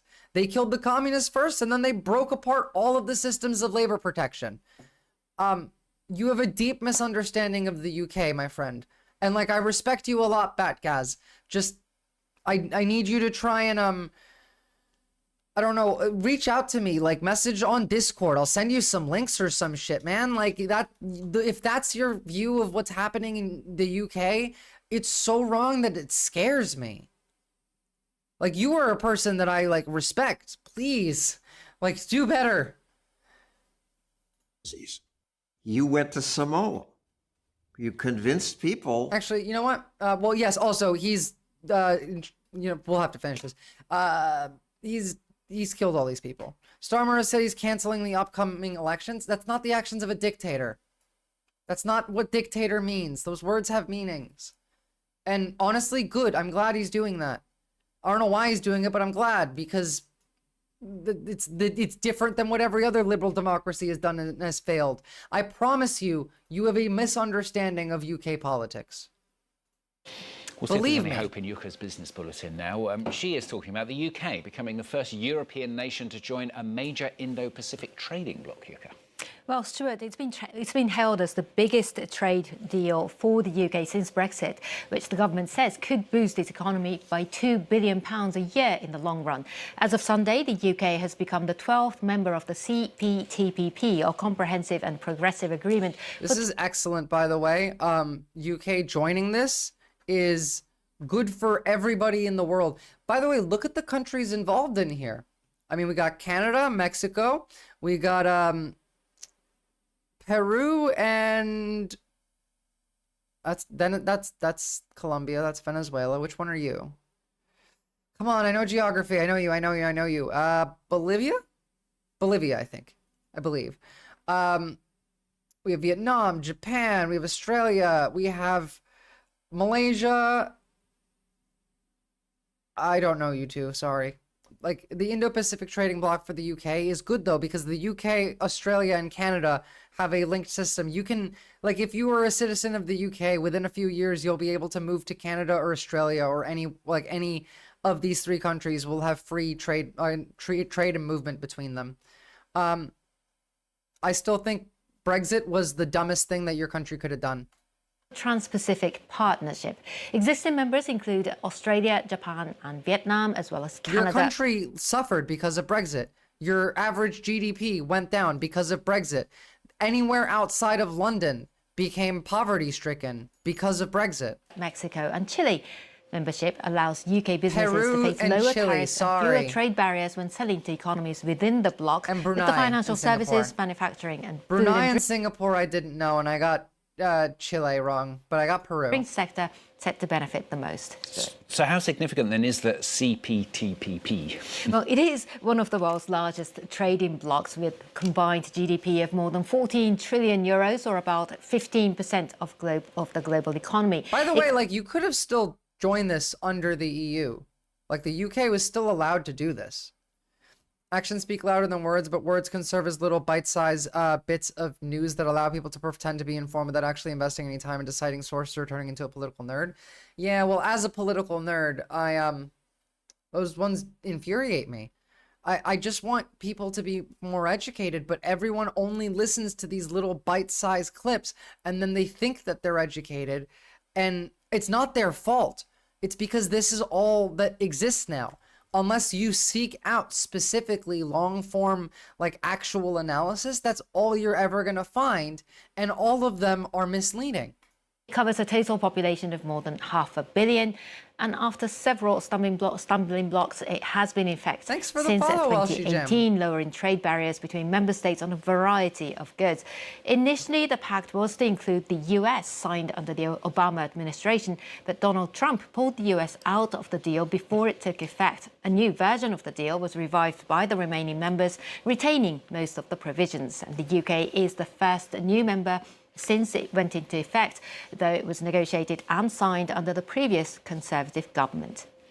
Now, the Pacific Trade Pact initially aimed to create an economic counterweight to China's influence in the region, but Beijing also applying for membership now. Yeah, China submitted its formal application to join the CPTPP in 2021, but it has yet to join. Existing members have raised concerns about Beijing's ability to comply with reforms needed for accession, including on intellectual property and labour rights. Some doubt whether China really has an economic interest to join the bloc at all. Something new now. France. All news is misleading, written to serve the political or social agenda of the person presenting such news. That's why you need critical analysis. You should be listening and then thinking about it. You should never be, even me, don't take what I say and just believe it. Think about it. Some of you disagree and you argue with me, and sometimes we come to conclusions in which I've changed my position. You got to put in the effort, you know? Other than a few dozen people in Iran whom are lynched, where in the planet Earth is anywhere lynched for denying God? Saudi Arabia, probably. Has a new prime minister. Still no budget, though. Well, centrist François Bayrou. No, they couldn't have it in the EU. The US can't make a trade deal with Germany or France or Italy. But they could have gotten the EU on board with the Indo-Pacific deal. America was on board and Trump backed out. They could have got the EU on that. I know you were honestly asking that, and I think the answer to that would be Saudi Arabia. Trump asked 11 times, and Merkel told him that he'd have to make a deal with Europe and not Germany. So make a deal with Europe. I mean, you are disagreeing with me back, guys, at least in the sense of, like, your view of how UK politics is. Just for you, I'll make sure to gather some extra sources on the UK so I can do a proper segment on it, because I haven't actually talked about the UK in as much detail. The new Prime Minister has to form a new government yet, and a battle over efforts to reduce... I dated a girl from Riyadh for like 2 weeks when I lived in Turkey. She was on vacation, and she was so happy to not have to wear, like, cover-ups. She was getting drunk dancing on tables. It was really fun. She was hot as fuck. Nobody is unbiased and nobody is infallible. The key is knowing rhetoric and rhetorical analysis, rather, and the difference between bias and factual reporting. Yeah, I have bias, by the way. I am a partisan channel. I have a left-wing partisan bias. They're directly responsible for Trump getting reelected. Their hostility towards even the thought of discussing politics only makes them even more malleable to getting manipulated via Joe Rogan and Asmongold. Yeah, literally. France's debt is set to continue for weeks and months. Like 100% Lawmakers correct. are set to begin debating an emergency budget bill this afternoon, a stopgap measure aimed at ensuring that the public sector continues to function. The previous government was toppled earlier this month after trying to force a 2025 budget bill through Parliament without a vote. The text, which was announced as an austerity plan by the opposition. Brian Quinn has the latest. What is it with the English and like always austerity? Like, I know it's Margaret Thatcher, but like, can you guys just not do austerity? That's not socialism. And by the way, you do pay for school. You have to pay for like literally school from, but you have to pay for public school in Australia from like the day you enter school. It's school fees. We don't have those in America. Public school, you have to pay hundreds of dollars. You have to buy uniforms as well. And by the way, having public health care is not a socialist country. It's a socialist policy. To be a socialist country, there has to be a lack of a free market, definitionally. Go watch my other videos. We literally defined these terms. The fight over France's spending plans drags on, with Michel Barnier toppled as the shortest-serving prime minister of the modern era. His 2025 austerity budget is dead in the water. Far-right leader Marine Le Pen hasn't ruled out a... Okay, this is so many people misunderstanding here. So, Capper, Zapper, Flapper, Laffer, based, first of all. Black guys, you should be paying for everything through taxes and national insurance payments. You just should have the rich paying more taxes. I don't understand socialism. The person who's made several videos and had a literal, like, person on, like, Art was on here and we discussed this yesterday. Onion, fuck off, genuinely. Go watch my videos before you comment on whether or not you think I understand something. And by the way, if you have a disagreement with something that I said, instead of saying that I'm wrong, how about you like explain why you think so? Your fucking explanation of you live in a country that first of all, half wrong, you don't pay for school till university, and secondly, that like you have private healthcare means socialism. You're a fucking moron. No, it's not my opinion. It's literal fact. It's literally facts.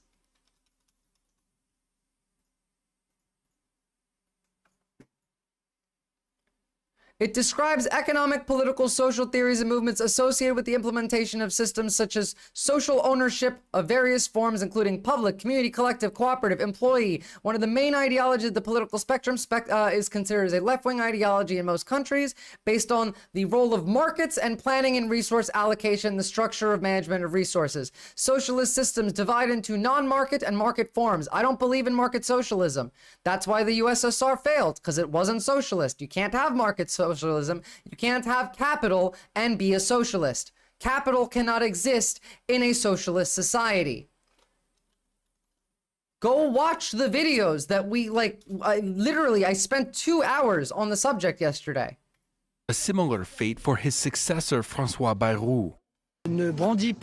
Let's not jump to no confidence votes immediately. True, I'm not ruling out the use of this tool. Oh, fuck you, Le Pen. What was she saying again? I didn't hear. Prime Minister of the modern era, his 2025 austerity budget is dead in the water. Wait, this is France. I don't give a fuck about France. We covered France already. Trump wants to make the U.S. Postal Service a private company. What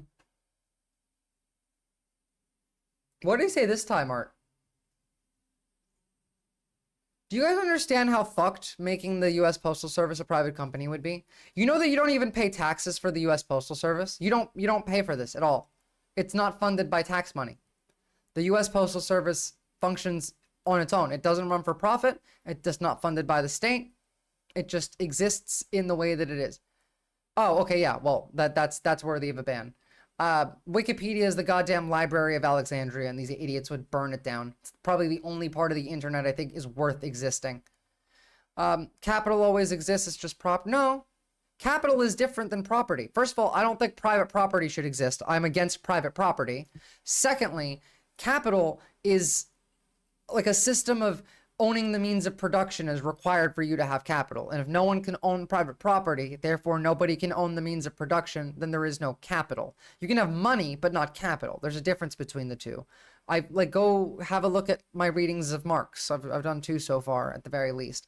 It is more about controlled, but market socialism doesn't exist. It's not real. You can't have it. The existence of capital begs the existence of a capital class. Having capital will lead to capitalism. There's a reason why Lenin failed. There's a reason why Mao failed. There's a reason why every socialist country that has attempted market socialism has failed. I know he'll be back. That's fine. I don't care. Don't like permaban anybody. You only time them out. I permaban people. All services used to be public, such as postal service, public transport, should be nationalized and owned by the public and never privatized. It doesn't work. Look at our rail system. True. Exactly. And the rich should pay for it. The USPS is unironically the best postal carrier, and it's really annoying that the GOP keeps going after it. Yeah, you know why? Because it doesn't make them any money. They want to go after it because it's a fully functioning, publicly owned company in that it's not funded by the state. It doesn't receive tax benefits. It works really fucking well, but it doesn't create any profit for the rich, and they don't like that, and they can't stand that. By the way, this will also make everything worse, because privatization always does. Also, Americans are so fucking stupid. J.D. Vance drinks his beer as a real man should. We have the most alpha presidency since 1776. We didn't have a president in 1776. Guys, we didn't have a president in 1776. Yeah, because 85% of the wealth isn't enough for them, literally.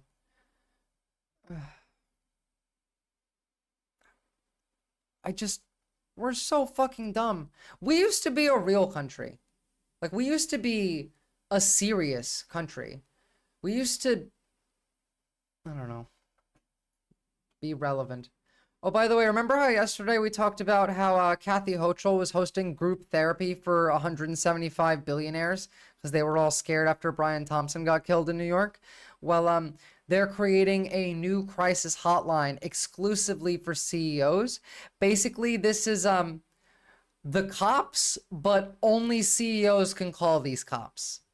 Does that sound like a good thing to you? Does it sound like maybe these cops might, I don't know, let's go now to be the a little in the fallout from the extra militarized because they specifically exist to protect billionaires? This is some Cyberpunk 2077 shit. I said yesterday as a joke, I was like, we're going to have Militech within like 10 years, and we actually might. murder investigation of United Healthcare CEO Brian Thompson. The office of New York Governor Kathy Hochul is convening a safety summit tomorrow between nervous business leaders and law enforcement. CNN has learned the safety concerns among executives are so widespread, New York State may create a special hotline just for CEOs to call in threats. Yeah, I was gonna say we should organize a trolling of said hotline. I'm gonna call that a hotline and tell them that I run a business selling gay communist porn and that some right-wingers are trying to steal my property. You should do it. Regarding Vosh, I do think that his autism shows in his subjective judgment of other people's lifestyle choices. While I don't think anyone who milks the horse folder thing whenever somebody doesn't treat his name like Voldemort actually cared about on that level of they were just glad that a snake like Ethan Klein put his file explorer on blast so they could use it as a thought termination cliche and ignoring his politics. Well, like, the thing is, I've seen that video. There was nothing in that video. They call him a pedophile, but there's no evidence of such. The folder that like caused him to end stream, it was a furry that was drawn by an artist who apparently also drew Lolly. He just has those allegations stuck to him because of an argument he made early on in his streaming career. I watched like not only his video of like, all right, fine, I'll make a comment on it, but I went and I looked for this shit because, you know, like I was watching Vosh. I still do. After I make a video on something, I try not to watch Vosh unless I've already covered the thing I'm going to watch about, because I don't like picking up terminology, but I do like to learn from other content creators. And I looked. There's nothing there. There's nothing there. He's the last dude I need lecturing me about weed. Yeah, well, that's a different story. But that's, again, his autism. And, like, to be fair, I agree with some of his takes on that, in that, like, drug users are often less reliable to be there on time, but, like, to an extent, and that's contextual and it matters based on the person, and, like, a broad statement like that is not useful in any way. And so, like, yeah, I get that. I don't need the dude lecturing me about weed, and I'm not going to lecture you about weed. But I will say, there is, like, everyone that brings that up is just doing so for, like, rage bait, drama baiting bullshit. I support the Max. I hate Militech and Arasaka, but I am a cyberpunk nerd. Yeah, well, we're probably ending up in that direction. I mean, Elon Musk probably wants to go down that route. The only part of cyberpunk we're missing is the cool stuff like medical tech. Oh, don't worry. They're going to give you a company assigned cybernetic arm that if you don't show up to work turns off and doesn't stop doing the work until the shift's over. Even if you, like, die standing up, the cybernetic arm will just keep going. We little Luigi had to go cook a small dinner. Glad I have 2 phones. Lame iPhone batteries. Blah. True. But yeah, so these people are going to create a new police force that is the meeting is one of several signs that officials are trying to elevate the murder to a matter of domestic terrorism.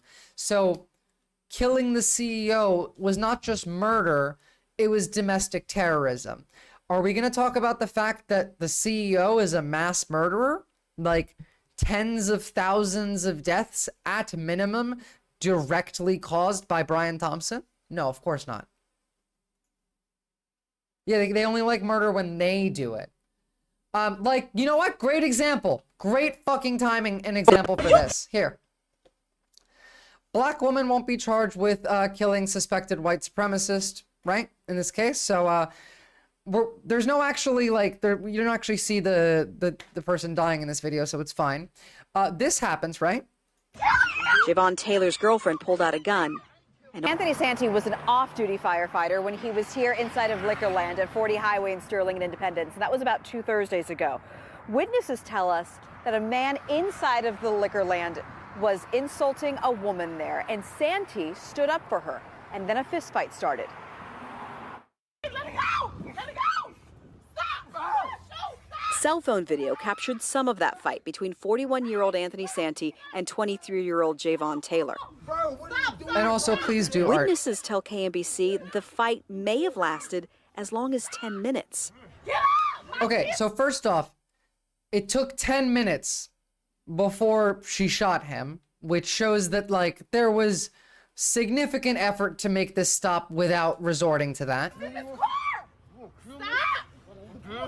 But this is Javon America, Taylor's girlfriend motherfucker. pulled out a gun and ultimately killed Anthony Santee. This is America, motherfuckers. Now, this afternoon, Jackson County Prosecutor's Office made an announcement. I'm going to read directly from it. We grieve with the family and community over this tragic loss of life of Mr. Santee. Missouri law governs this case, specifically self-defense and defense of others, leading us to decline charges after a careful review. And do you want to know what the response to this is? If you do it early enough, you'll probably be fine. And you're a minor, so, you know, they'll go easy on you. And you're white and a man. This is the response to her not getting a conviction. Fucking N-word lover, we're going to burn your fucking house down. We're coming for you. Jackson County prosecutor receives death threats after not charging black woman who killed the white supremacist in self-defense.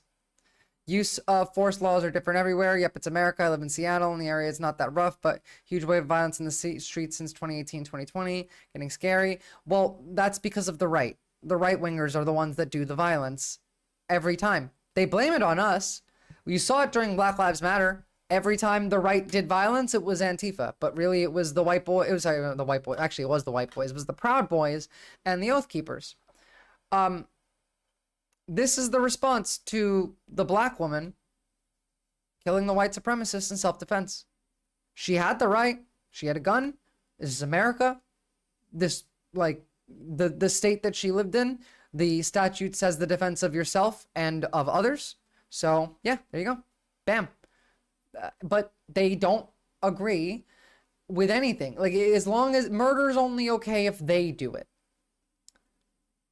A political... if you want to argue socialism with me, come back when we're talking about socialism. Or join the Discord. Literally all of yesterday you had the chance, but you weren't here. And you missed the opportunity. Not doing it today. The left hits back in the PNW. It was 500 or so hentai JPEGs that consisted of 2 images that were admittedly disgusting in a gross, what the fuck, pull-up testosterone-flooded group chat of high school anime girl bro. Yeah, but it was like, first of all, I didn't see anything like that. All I saw was furry porn. But I've not seen, like, any of the, like, school anime club bros or something, but if you have that, then that's evidence that I haven't seen. But how sussy was it? Like, was it as bad as people say? Because, like, the thing is, people will say a lot about Vosh, but nothing he says lines up with the claims they make about him. His ideology doesn't fit at all with, I mean, really any of that. They think we're be gay, do crime people. I mean, I am because it's based, and yeah, true. If someone is attacking another person to the point that there's a threat to the victim's life, then lethal force can legally be used to incapacitate the attacker. That depends on the state you live in, Batgaz, but in that state it was. I don't think it was lolly. What I know of it as, it was furry porn who, like, that was made by an author who had drawn lolly that wasn't in the folder.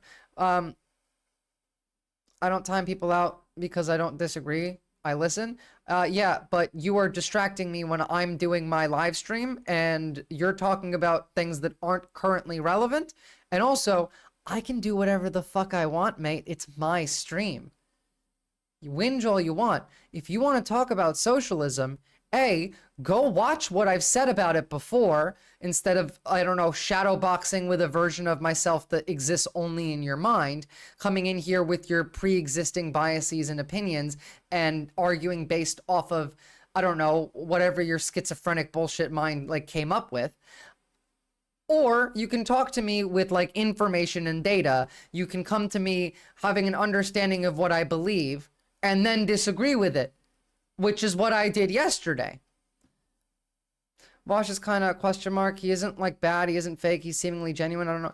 No, Vosh is genuine. He's just mean and autistic, and it seems like, I don't know. I honestly don't know why a lot of the people who have, like, a question mark about Vosh don't feel the same way about me, because his style is very similar to mine in that, like, I'm mean to stupid people, and I don't tolerate, like, bullshit, and my, like, style of streaming and propagandizing is to attack, not to be on the defensive, to be offensive. It's okay to be offensive, in fact. I want to be offensive. I want to offend people because that works.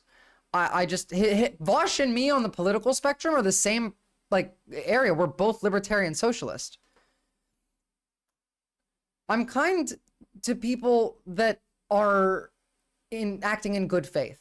Whereas people who act in bad faith, like the Onion over here, who don't actually even try to, like, listen, who only come in to argue, to fight, to pretend like they know something when they haven't even, like, I don't know, listened to you talk before. Those people I call retards, because they are. That's the thing. Like, I just kind of don't understand why, like, I'm all that different from Vosh in the political spectrum sense. And Art, you're not a moron. You're, like, smarter than the average person your age, and you at least act in good faith. All right, you know what? You're getting permit now. I don't care. Fuck you. I can't stand this person. All they're here for is debate me, and they were gonna succeed. I was gonna get baited, and I can't, like, deal with that right now. I don't really want to be baited into an argument off of something that I already have expressed in detail like a day ago. Discussion is productive, debates are not. You can't debate somebody into changing their position. Debate is a blood sport. Debate is for entertainment purposes. Almost no debates end in someone changing someone's mind. Now, it doesn't mean they're not useful. I'm doing a debate next month, maybe 2 actually. But Those are for fun. And those are because some of my viewers have disagreements with me and they want to come and they want to discuss them with me. They want to debate, and I'm happy to do that. But I don't think I'm going to change their mind at the end of that debate. I just think it's a debate. It's for fun. What if I baited you into getting up and getting some more water? Good idea.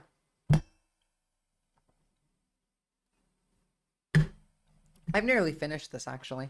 Jesus. 2024. You guys know how the world's getting hotter? Apparently, surprisingly, this is more dangerous for young people than we expected. Young people are more susceptible to heat-related death. Is expected to be the hottest year on record, and studies suggest that extreme heat will be the greatest threat to life as climate change accelerates. But a new study from Columbia University's climate school discovered that those most vulnerable to heat may surprise you. CBS News national environmental correspondent David Schechter joins us now. So, David, you've reported extensively on this extreme heat this summer. Tell us about this study. Lindsay, this is a really interesting study because traditionally scientists and just the general public, we think about older people as being most susceptible to heat illness. Sorry, and my neck heat hurts. death. But Columbia University just did this study, which came out, and what they found, what surprised a lot of people, a lot of scientists, and just me, you know, people 18 to 35 in this study are actually the age group that are most susceptible to heat death. How did they conduct this study? That's actually really surprising. I really would have thought it would have been older people. Your patience with them is admirable, and to your credit, he was clearly baiting you for a reaction. I would have lost it with them a long time ago. It shows your... Oh, thank you. Like, I knew that they were baiting. I try and keep them around, hoping that, like, I don't know, while they're in here with the malicious intent and the intent to bait, that they hear something that they like and actually start paying attention. Because the thing is, most people aren't specifically left or right. Most people don't have a coherent ideology. They take bits and pieces from everywhere. You think I'm smug? Good. I want you to think I'm smug. Were there any other populations impacted? I just had some water, mate. Yes, so this data, they look at data from Mexico. Mexico happens to keep particularly good information about... Oh, sorry, yes. Also, you had written solitaire. It's not really young people produce more body heat, older people like warmer temperatures. Maybe. Well, we'll find out, I suppose. Mortality, about they geolocate where deaths are. They have really good heat records, obviously, to correlate all these three things together. And so they looked at data and a group of 3,000 deaths over about 15 years. And what they found was that people ages 18 to 35 actually accounted for 1/3 of the heat deaths. And then also the children under the age of 5, especially infants, were very susceptible here to 50 Whoa! people who were in the... Hold the phone. This doesn't happen very often. A live update on today's The school shooter was a girl. school shooting. And include some new information that was not available earlier, as I promised. Also the true, Madison Police Capus. Department responded to a mass shooting at the Abundant Life Christian School today. Officers were dispatched to the school, which is located on the city's east side at 10:57 a.m. They arrived to find multiple people suffering from gunshot wounds. 3 people, including the shooter, are dead. The shooter has now been identified as 15-year-old Natalie Rupnow, who went by the name Samantha. That's the first instance of a female school shooter, I believe, that I've seen. She was a student at the school, and evidence suggests she died from a self-inflicted gunshot wound. The official cause of death will be released by the Dane County Medical Examiner pending the conclusion of their examination. She was pronounced deceased while in transport to a local hospital. A teacher and a teenage student were pronounced dead at the scene at that school. 6 other students and a teacher were injured and taken to area hospitals. 2 students remain in critical condition and have life-threatening injuries. Well, I suppose we'll find out. I'm sure it'll be all over Twitter. A teacher and 3 students were treated for non-life-threatening injuries. 2 of these have been released and discharged from the hospital. The other Oh, 2 yeah, of survived. course. They're going to act like it's only girls that ever... Yeah, here we go. I made contact with the alleged boyfriend to the Wisconsin shooter. He was very graciously provided me the full manifesto, which I verified by having him screen record himself opening it. Direct link the shooter sent him via WhatsApp. I told him I would do my best to dispel some of the misinformation and present things truthfully, and I was given. Oh yeah, I know you. Right, okay. Her boyfriend knew her as Samantha Ruppnow. She also went by a different name, one which was also feminine, but adopted the name Samantha because this was the name her boyfriend says she had on her school identification card. She was a student, born in 2009, born female, not a trans person, and her boyfriend was not trans as well. I love that we have to include these now because the right is like begging for a shooter to be trans. Just absolutely fucking begging. Tennessee or Kentucky last year had a female or trans individual who came back as an adult, 18, and shot up a private Christian school. Link, please. Link me that. Her manifesto was titled War Against Humanity. Ah, she's an accelerationist. 6 pages long. She spoke about having extreme difficulty with relationship with her parents, which she referred to as scum. She also claims her family didn't love her or want to express feelings of wrong child to family. She wanted to commit suicide a long time ago. Expressed deep admiration for Pekka Erik Avinen Arda Küçükteim and Radislav. Who are these people? Arda Küçükteim. This is a Turkish one. Let me look this up really quickly. Who are you? White supremacist. Love that. Even she was a white supremacist. She offered particular praise to Küçükteim, who is a Turkish neo-Nazi. I could have just led the next sentence. Committed a mass attack in Eskişehir last year and stated that he was an inspiration to her. She calls him an ultimate saint. So she went full, what was his name? The philosopher who termed the phrase, do whatever you want, kill everybody, whatever the fuck. What was his name? God damn it. It's not Hegel. How am I not remembering this guy's name? He's like the biggest incel philosopher.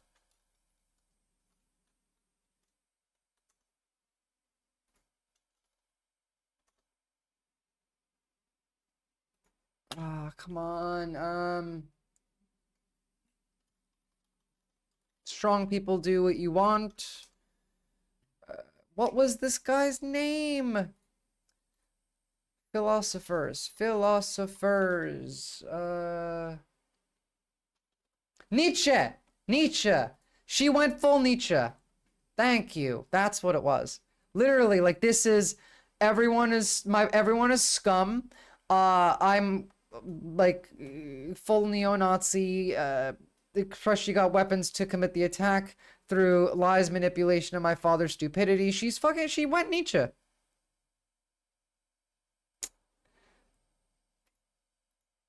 Oh my god. You guys want to read the manifesto? Because, I mean, it's probably brain rot, but it's up to you.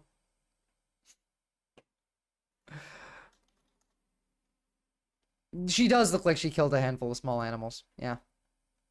Like, you can see the lack of empathy in her face. Just like everyone else. That's the one thing that I believe now. Like, that you can really just look at a person and tell is whether they have the ability to have empathy. I think you can. I'd rather put my dick in a blender. Okay, yeah, then we're not going to read the manifesto. I will have a look at it, and I will get into the details myself, and I'll talk about it tomorrow. So anyway, we were talking about heat death for young people, weren't we? Category of 50 to 70 years old actually were suffering the least, had the least risk of death during heat.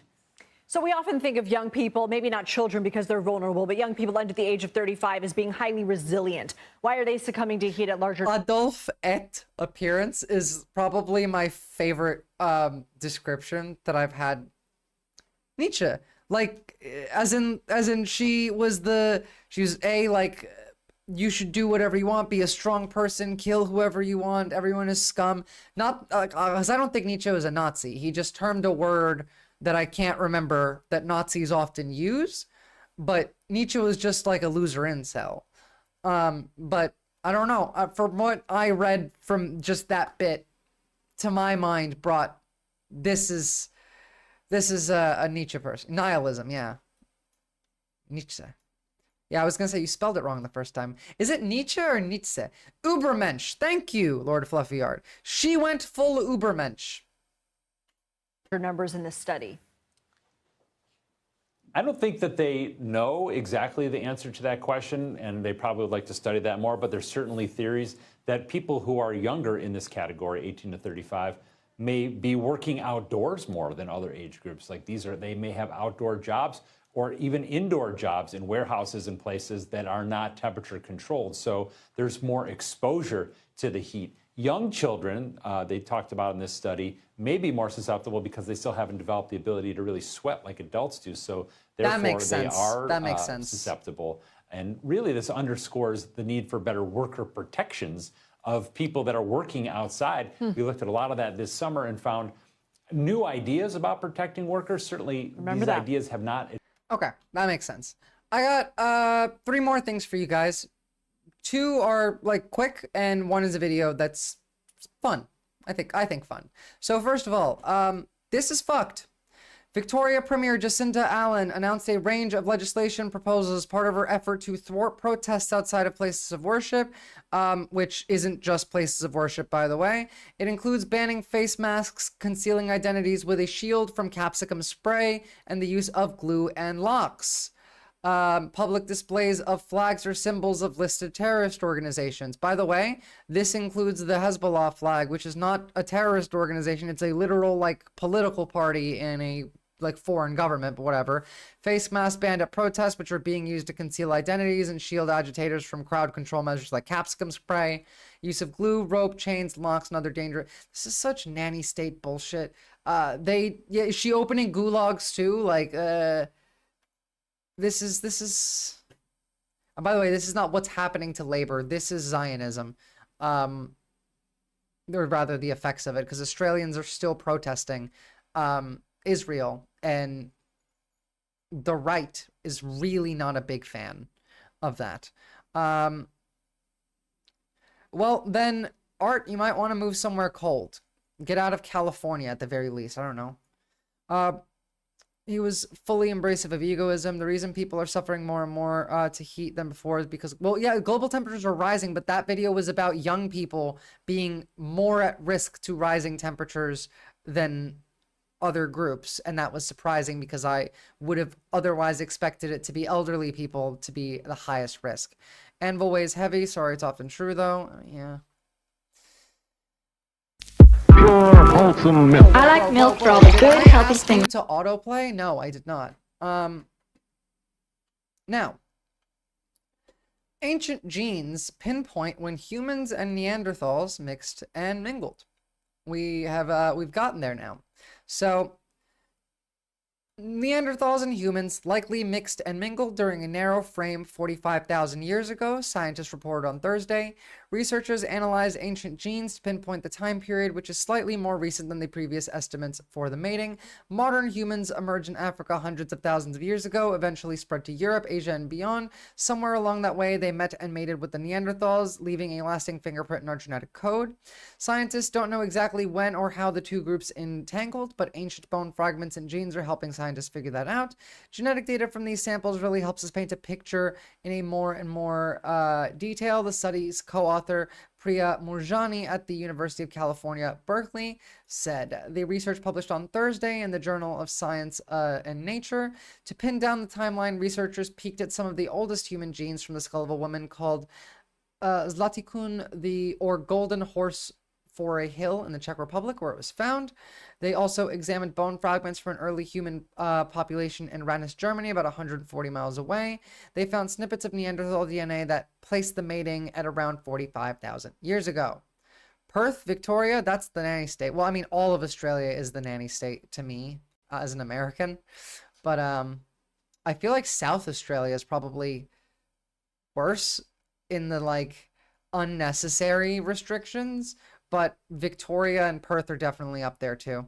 In separate studies, researchers tracked signs of Neanderthals in our genetic code over 50,000 years. They found Neanderthal genes related to immunity and metabolism that may have helped early humans survive and thrive outside of Africa. We still carry Neanderthal legacy in our DNA. Modern-day genetic quirks linked to skin color, hair color, even nose shape can be traced back to our extinct former neighbors. And our genetic code also contains echoes of another extinct human cousin called the Denisovans. Future genetic studies can help scientists and de-entangle what and who we're made of. That's pretty fucking cool. The fact that we can even like link a time frame to when humanity, like Homo sapiens and Neanderthals, intermingled is just really cool. Okay, now last thing is just a fun little educational video. But I need to go pee first because I've drinking a lot of water. And when we come back, we'll finish that. Be real quick.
Sorry. I also had to feed the cat.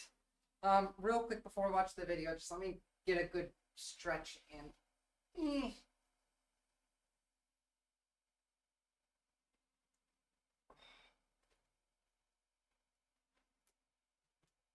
Okie doke. Whoa.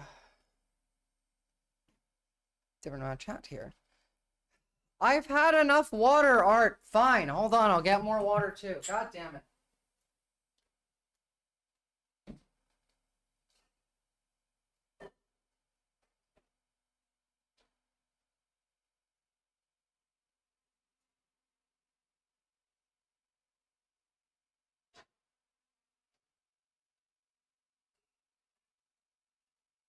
I did it. There you go. I got more water. Like and subscribe.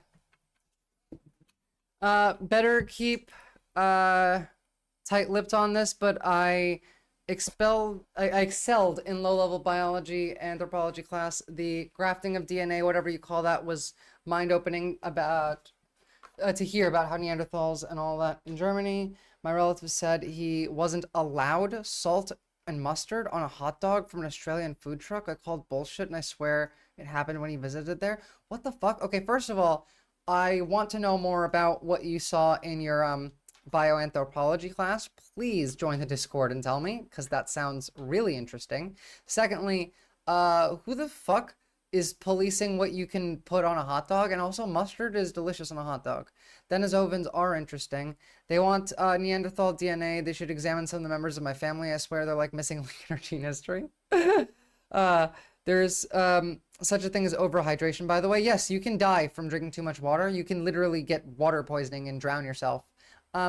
Speaking of like ancestry and DNA, I really want to take an ancestry test. My parents did. I haven't done it because like money, but I've seen my dad's and that shit's interesting.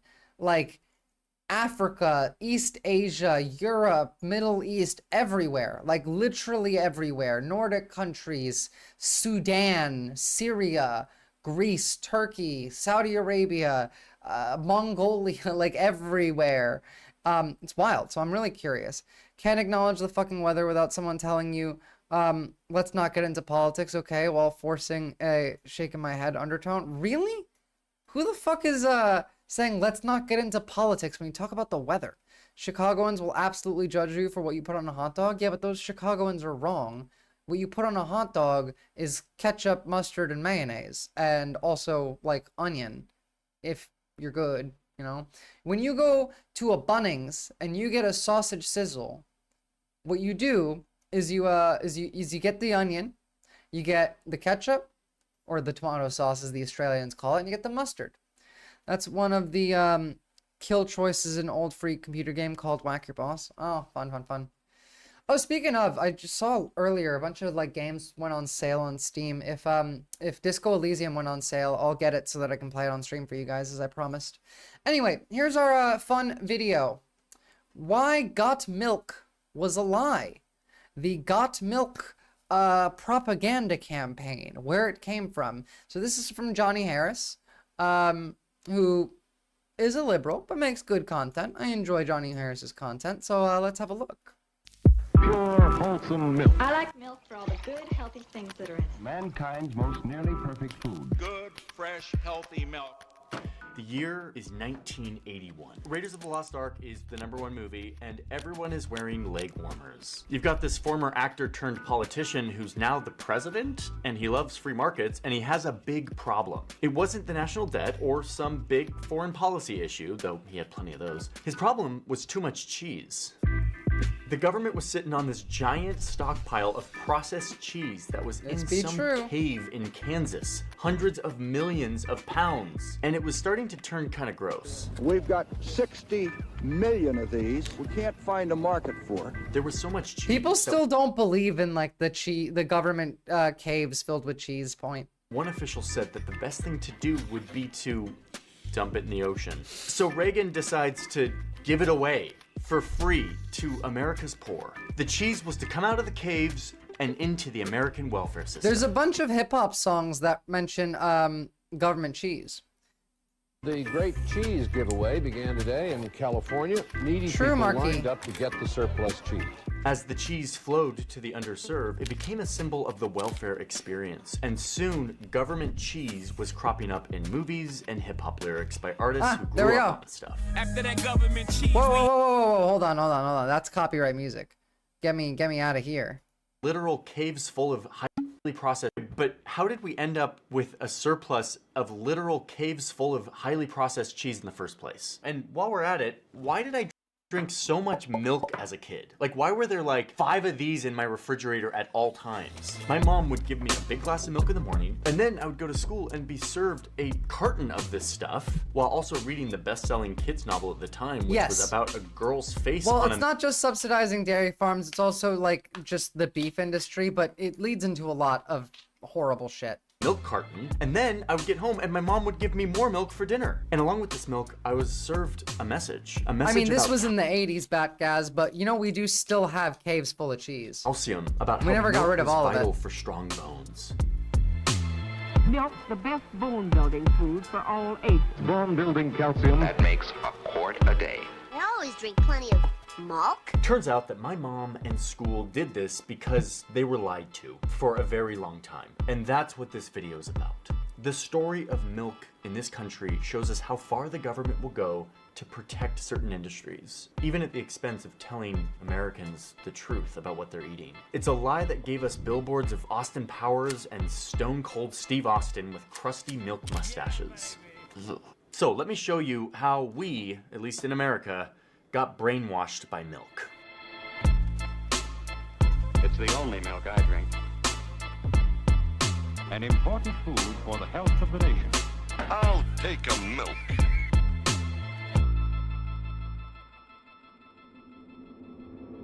Okay, so before we get into this baby, I need to thank today's We're gonna sponsor, watch which his is one ad I because we're watching his content, so we're watching his ad too. Don't get mad at me. Actually use and I'm excited about Copilot. Copilot's a platform that is designed to make you more consistent with your workout. There's so much focus on fitness being about like getting strong and being faster or whatever. For me, it's just like, I just need to move Growing up every day so I'm not sad. in the school cafeteria, there was Got Milk posters on every wall.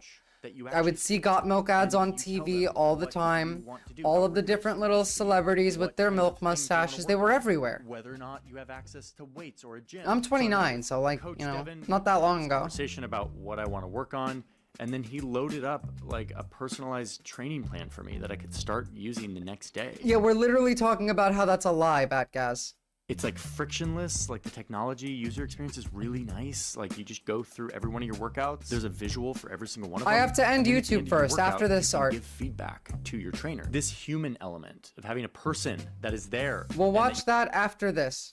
you're accountable to, that's going to check in with you, changes everything. It actually makes you feel like, oh, there's someone who cares about this. For accountability, that is really, really important. So I love the human element. It's not just like an automated robot. It's actually like a real person who's coaching you and guiding you. Copilot found that their clients are 9 times more likely to stick with their goals because of the way What this does that platform mean, works. Marquis? And I'm not surprised. It's literally meant for accountability and facilitating a frictionless experience with moving your body. It's not about getting buff. It's about just being consistent. Though you can get buff too in the process. There's a link in my description. Okay, come on, this is a long-ass ad, man. Finish the ad. If you click I that want to link, you learn get a about free milk. trial with your own expert fitness and health coach. You can see if it works in helping you move your body, and if you're anything like me, that is vital for a happy life.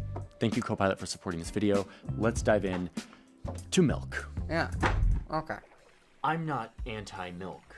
I f***ing love milk. Milk, in fact, is pretty magical. Think about it. Milk is the first thing that we drink when we're born. It literally keeps us alive. And if you want to talk about evolution and human civilization, like, milk was a huge part of this. We started domesticating animals and realized that the fatty, nutritious milk meant for this baby could also be used for these babies.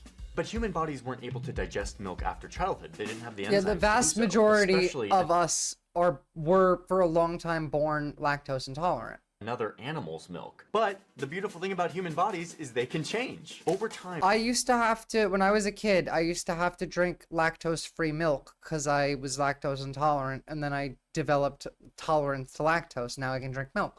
Milk became a key source of sustenance for people living in certain parts of the world, like Northern Europe. They relied on their animals during cold, harsh winters. They couldn't grow crops. Same with the nomadic people in like the Sahara who relied on milk during hot summers. And doing this for a few thousand years, their genes actually changed. Suddenly they had enzymes that could help break down and digest milk. Like they forced evolution to Like make North them Korea, tolerant. constant milk, for drink them. milk, And that dairy, is why this propaganda. map I didn't know that was a exists. thing. There's some weakness to the methodology on how this map was made, but it captures a true point here, which is that everyone around the world digests milk differently. Like the bluer your country is in this map, the more people can digest milk. So yeah, you've got Northern Europe with like 80 or 90% of the population being able to digest lactose. And because of those nomadic tribes that got used to drinking milk, that's why Niger is blue here. Meanwhile, in places like Asia, most bodies drink milk and are like, dude, WTF, why are you putting baby food in my adult body? We don't digest this after the age of 6. Get it out of here. Humans would find a way around this by taking the digestive enzyme from a cow's belly, called rennet,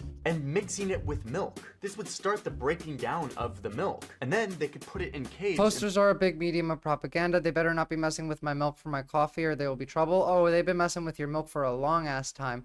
Hey, Info Thumb Wars. Let it ferment, and soon Are you a right-wing troll that likes InfoWars, or are you just like making a joke with your name? Just out of curiosity. storing your milk, and you're also making it kind of delicious.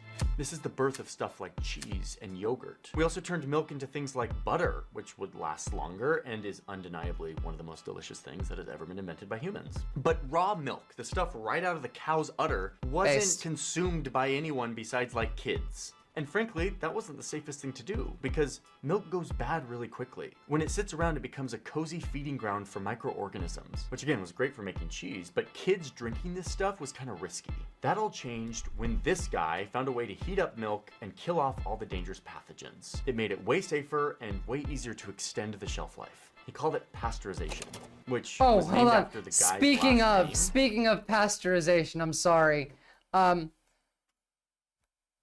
If reading this doesn't give you diarrhea, then you need to like think about pasteurization for a little bit. raw meat, raw yolk, raw cheese, raw milk, raw royal jelly, and then some more raw milk. Depasteurized, rather. Goat and cow milk, yeah, helped while it hurt and spread diseases, whereas humans' health physiology, Nepali villages depend on milk. Yeah, again, we're going into it, but if salmonella was a dish, yeah, literally. Reading this tweet works better than Ozempic. Also a great tagline. Reading this makes my tummy hurt. Pasteurization, as we were talking about. Like, am I the only one who thought that pasteurization came from, like, the cow's pasture? Probably, but it was yeah. actually just a French guy's last name? No one else thought that. I'm literally the only one who... Okay, cool. So, despite all of these problems, milk ekes by from being canceled thanks to pasteurization. And now, kids can keep drinking it. Okay, the evolution and digestion part of this video is now over. Let's get to the economics and the government policy, and now it's the United States in the 1900s, and technology has given humans new food options. Like margarine, which threatened to compete with butter. Dairy companies realized that they needed to defend their product. They needed to prove that butter was better. So they start doing science. This is the era of dairy science. It gets pretty juicy. Like this study that shows that when they gave dairy to rats, they actually grew stronger and larger. And it must be because of a vitamin inside of the milk, a new concept. Now we get to the calcium bit. Vitamin A. Oh, actually, A because it's the first vitamin we discovered.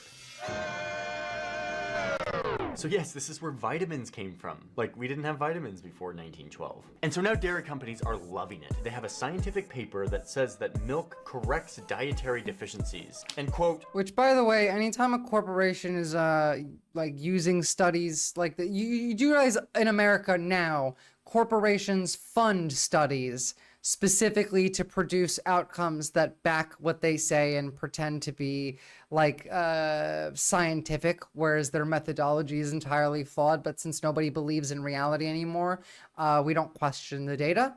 Kind of like, I mean, there's a bunch from the last year. The Cass report, that was one. And this is a little aggressive, is the greatest factor for the protection of mankind. That doesn't sound sensational or biased in any way. Yeah, it sounds very scientific. Not at all. The greatest factor for the protection of mankind. Dairy companies aren't going to be asleep at the wheel, while other forms of nutrition and fat try to displace them. So they form a cooperation, a council, the National Dairy Council, that promotes all things dairy. And they start to build a strong message to the American people that dairy isn't just a nice to have, it is scientifically proven to be vital for your health. But like, let's keep some perspective here. Animal milk went from being something that humans couldn't have beyond the age of 6 to something that some of us developed a gene to be able to digest, to then something that was like a hotbed for pathogens, and we solved that with pasteurization. But now, in the early 1900s in the United States, milk was a magical, perfect white drink that could cure all things. All of this was happening right in time for a moment that would change everything. So I just had to say it was fun. But also for milk's place in it. It is not an army we must shape for war, it is a nation. During World War I, the soldiers were struggling. They were sick, they were malnourished, but lucky for them, the United States was ready with a perfect product to improve their health. Milk? We need more milk. Never enough milk to go around. We were now able to condense milk She into needs a some powder milk! form. Now it could last for years on a shelf without refrigeration. This really helped milk level up. Now the magic drink was a magic powder that could help our men in uniform fight the bad guys. Milk was now associated with... Is this about milk propaganda the US pushed because we made way too much? Yes, this is. Patriotism and freedom and liberty and America. Man, if you want a way to like make your product popular and famous, just tie it with like America. So now with their big new customer, the United States Just as you said, Sean's farmers Corner. fully shifted their businesses to dairy. They needed to meet this demand. But the war ended, the men in uniform came home, and these farmers were left with a massive oversupply of dairy. The government doesn't want to hurt the big patriotic dairy America has industry. taken a So shit instead on of science telling for dairy decades. farmers to, like, True. go back to producing less. Oh, they you convinced- just wait until next month until science is no longer a concept. We just have religion now, and that's science. They're already inventing newspeak. To drink more. Rich in all the protein, minerals, and B vitamins of whole milk. And here's where we really start to see this vital web of relationships between dairy farmers the United States government, via the Department of Agriculture, scientists, and advertisers. It is a web of relationship that cements milk's place in our What if we culture. called It is what American socialism? This was one of my weird American politics hyperfixations because it's dumb. Yeah, it's funny, and that's why I'm putting it on, because like this is like towards the end of stream. It's silly, it's dumb, it's funny, and it's interesting. the reason why in the 90s I was drinking like 5 cups of milk a day. Milk becomes an advertiser's dream, a magic white liquid that is scientifically proven to be the key to our children's health and development. And this message had a very strong ally at the US Department of Agriculture, who teams up with the dairy industry. So it's like after World War I and the US. There's more cows than people in my town. Jesus Christ. The reason I want to show you this stuff from like the 20s Frank, isn't because why do I you wanna have give to you a keep going down there, man? You're sorry, my cat keeps trying to eat my wires. I'm gonna actually close the door this time. Buddy, come on. Please. Please. Come here. Oh my god, come on. Let me just pick you up and say hi on stream. Just come say hi to everyone. It's not that scary. It's okay. Come here.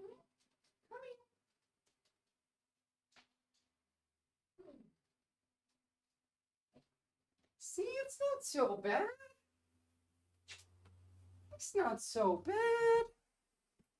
It's not so bad. Mwah, mwah, mwah, mwah, mwah, mwah. Mama loves you. See, chat loves you too. You're popular. Say hi, Frank. Okay. Camera shy. And shut the door properly. Cool.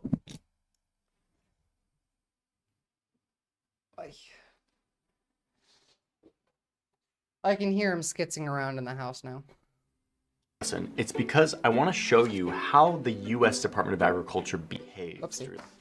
The reason I want to show you this stuff from like the 20s isn't because I want to give you a history lesson. It's because I want to show you how the US Department of Agriculture behaved, Hey, how it Comradeski. supported the dairy industry, how it kind of pushed a lot of propaganda. Because when you see it here in the 20s, 100 years ago, you'll see the version of today, which I'll show you in a moment, and you'll see those connections, and you'll be like, wow, not much has changed, and it will kind of blow your mind. A little foreshadow. Anyway, look at this thing. So we have this education milk for health campaign. This is effectively the government telling the people what they deem as the healthy thing for everyone. There were milk songs and plays and posters and this terrifying clown that told you to brush your teeth and drink your milk. That's so fucking weird. Okay, but without this propaganda machine, we wouldn't have Michael Bay's best work of all time, so I think it's a fair trade-off. Honestly, I think goat milk on holidays. I drink goat milk on holidays, but I shouldn't. Why shouldn't you? Like, I drink milk. It's not bad to drink milk. We're just really talking about, like, how over the top we went with propaganda-wise. And it's just a fun video. Not much has really changed, but yeah. By That does 1937, pretty kids are much supposed to be describe drinking us. 1 quart of milk a day. Luckily, from the video I made about the metric system, we've got measuring vessels around here. Okay, it is 1937 and the US government wants our children to drink how much milk? Can you link it? Because I don't know what you're talking about. And, oh god, sleeping in jeans must suck. God, no! I have children, and if I ever gave them this much milk, I'd feel like a criminal. And here's the USDA doing studies to scientifically prove that this is legit. It's not just Oh, thanks for the advertising. Look, sub. I government really is doing appreciate studies that. And publishing things. And now they are weighing children and measuring them to show that after this big milk campaign, the kids are taller and weigh more. And here they are with a bottle of milk and 2 graham crackers for lunch. Like, it truly is becoming the substance for children. You can sleep in jeans. I just, like, it wouldn't be comfortable. Also, like, it's the middle of summer for me, so it's hot as fuck, and that's why. All right, let's watch it. It's a minute-long Got Milk trailer. I'm sure this is not copyright, right? Yeah, it'll be fine.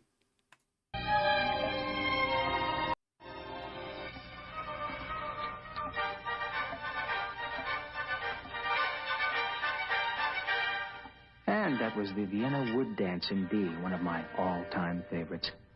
And now let's make that random call with today's $10,000 question. It's a tough one. Who shot Alexander Hamilton in that? This is a milk commercial? What kind of milk Let's go commercial to is the this? phones and see who's out there. I'm in Australia. Hello, for $10,000. Who shot? Excuse me?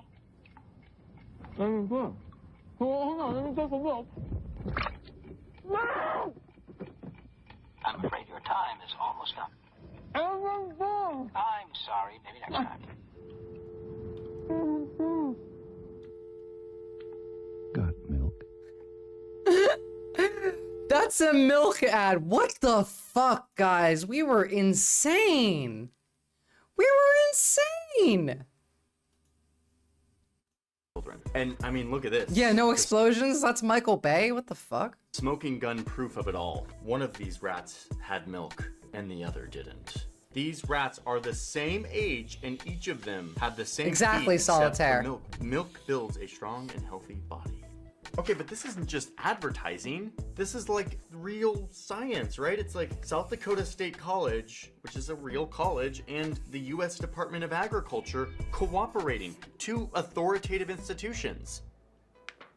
Right? Well, like any science that is being done, you have to look at the interests here.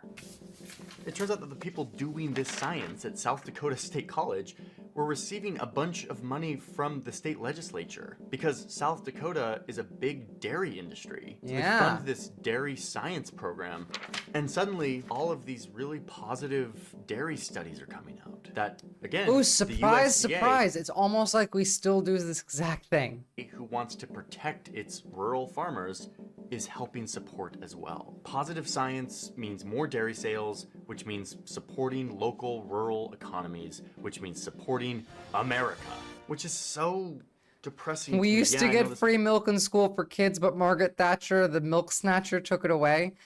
Margaret Thatcher, the milk snatcher, is probably like my favorite thing that I've said today. They'll pay you to replay an advert for that milk. I mean, I'll play a Got Milk ad for money. That's an ad I'll take. I don't take ads from anybody else, but I'll take a Got Milk ad. That sounds fun. Get me with the little milk mustache too? Like, yeah, I'll do it. This was like in the 20s and 30s, but like this same thing happens today. Science that is funded by certain industries with a certain agenda, and it just sort of muddies everything. Okay, but what about the economy? What happens when the Great Depression comes and now Americans can't really afford milk? Usually this would hit the dairy industry and they would have to scale down because now the demand for milk is way lower. But farmers weren't gonna let this happen. They were becoming like royalty. And so they respond by going on strike, dumping a bunch of milk into the streets to artificially limit supply and drive the price back up. And to be like, F you government, where are you at? So to fix this, milk's new loyal ally, the US government, steps in and passes a law that says that if the price of milk dips below the cost that it takes to produce it, instead of free market economics, where the dairy farmers would just make less of it, the government would step in and cover the cost difference. Let them keep making their milk. And now the government is really messing with the invisible hand, the market that helps supply and demand link up with each other at the right price. Once you It's start almost doing that, like the market is entirely made up and isn't real and exists based only off of hype and social conditioning and social structures. It's a social construct, so to say. it's really hard to go back. So then add in another world war where even more farmers got into the milk game for him. And by the 50s, milk is cemented into the American psyche through years of creative storytelling, shaky scientific messaging, war, and a government who is more and more influenced by dairy farmers. The pattern repeats itself in the 70s. The economy is tanking, dairy farmers The are struggling same issue again. exists now, except the dairy farmers have all moved into like the meat industry. And who's here to save them? Jimmy Carter. Well, most of them. There's a dream of a country wide and bountiful. Jailed out farmers once again. I am in favor of giving farmers an equal break. This time in the form of $2 billion going into the dairy industry to guarantee them high prices. And, crucially for our story, to buy the extra milk that nobody wanted. Suddenly, farmers who were broke had loads of cash, and they were incentivized to produce as much milk as possible because they knew the government would buy it from them. And it isn't even farmers anymore. All the small farms have been bought out. I did a video on the subject. I've talked about like land distribution for farms. Did you guys know that small farms still make the majority of the world's food, yet only account for like 12 to 15, no, it's 11 to 13% of all arable farmland on Earth, yet they produce like 80% of the world's food because all of the massive like corporate mega farms only produce commodities, not food.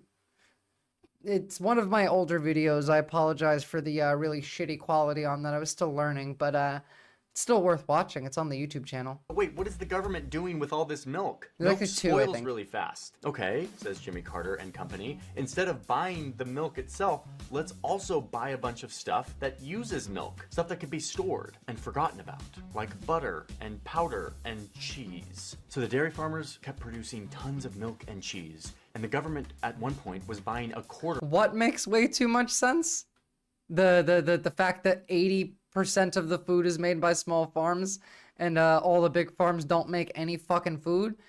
I mean, it makes sense like in reality, but it doesn't make sense logically to me. It could be also India that makes a butt ton of food. Nope, we've covered it. I'll pull up the chart of land distribution for farmers based off of small farms for big farms. If you give me like a minute, I can pull that up. My Dino Nuggies got monopolized by Tyson. Tyson is an industry that like Tyson as the company needs to be broken up into like at least 3 or 4 smaller companies. This is why we defend our farmers. No, we should not defend our farmers. There's like 3 farmers left. When you say defend the farmers, when politicians talk about defending the farmers, they're never defending the farmers. They're defending the massive industries that are fucking the farmers. Batgaz, you gotta read between the lines. When the news tells you the farmers are mad, the farmers aren't mad. It's the very large industry companies that are mad. Like we talked about before, when you brought up that farming reform that all of the farmers in the UK were protesting, and you said it would hurt them, and we looked at the data and we showed that it would actually help them. It's the same issue. A whole lot of corn either gets fed to livestock or turned to ethanol. Yeah, we spend more of the space of the US on growing food for the livestock than we do for food for ourselves. Hype goes all the way back to back to a hip hop style critique. Good. Yeah, literally, like it's all hype. Big companies want money, they don't care about feeding anymore. It's true. Of all cheddar cheese in America. But unsurprisingly, when your big customer is the US government who is buying your cheese because America. Let me find that source. Product. One woman who grew up on this stuff wrote about it in an essay and described it as like poor man's Velveeta. Government cheese make the best grilled cheese you'd have never had in your life. And this is really sad to me because dairy can be really cool. Like I see France with a tradition of like brie and like camembert, and like Holland has Gouda, and we've got this American cheese. Pasteurized processed cheese, which is kind of more like a cheese-like substance and isn't a product of like culture and like refining a craft. It's a product of modern industrial policies meant to protect farmers. And it's what helped the United States cement its place as the home of some of the worst cheese in the world. Where do you buy government cheese? You got to be on their special mailing list. Government cheese is also the special ingredient. So this is how we ended up with a surplus of horrible cheese sitting in limestone caves. Sorry for the low-res image, but basically, livestock feed, food we eat, cows, sheep, horses.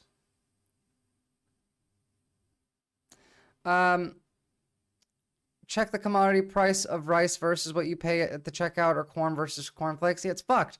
Most of the limited water in the U.S., in the Western U.S., goes to growing livestock and feed. By the way, like, you do realize this entire area of the United States is about to be a desert. The best place to live is here. The Great Lakes are the only source of fresh water in the entire world that are still growing and not shrinking in the amount of access to fresh water there are. Caves in Kansas. By the 70s, the special ingredient.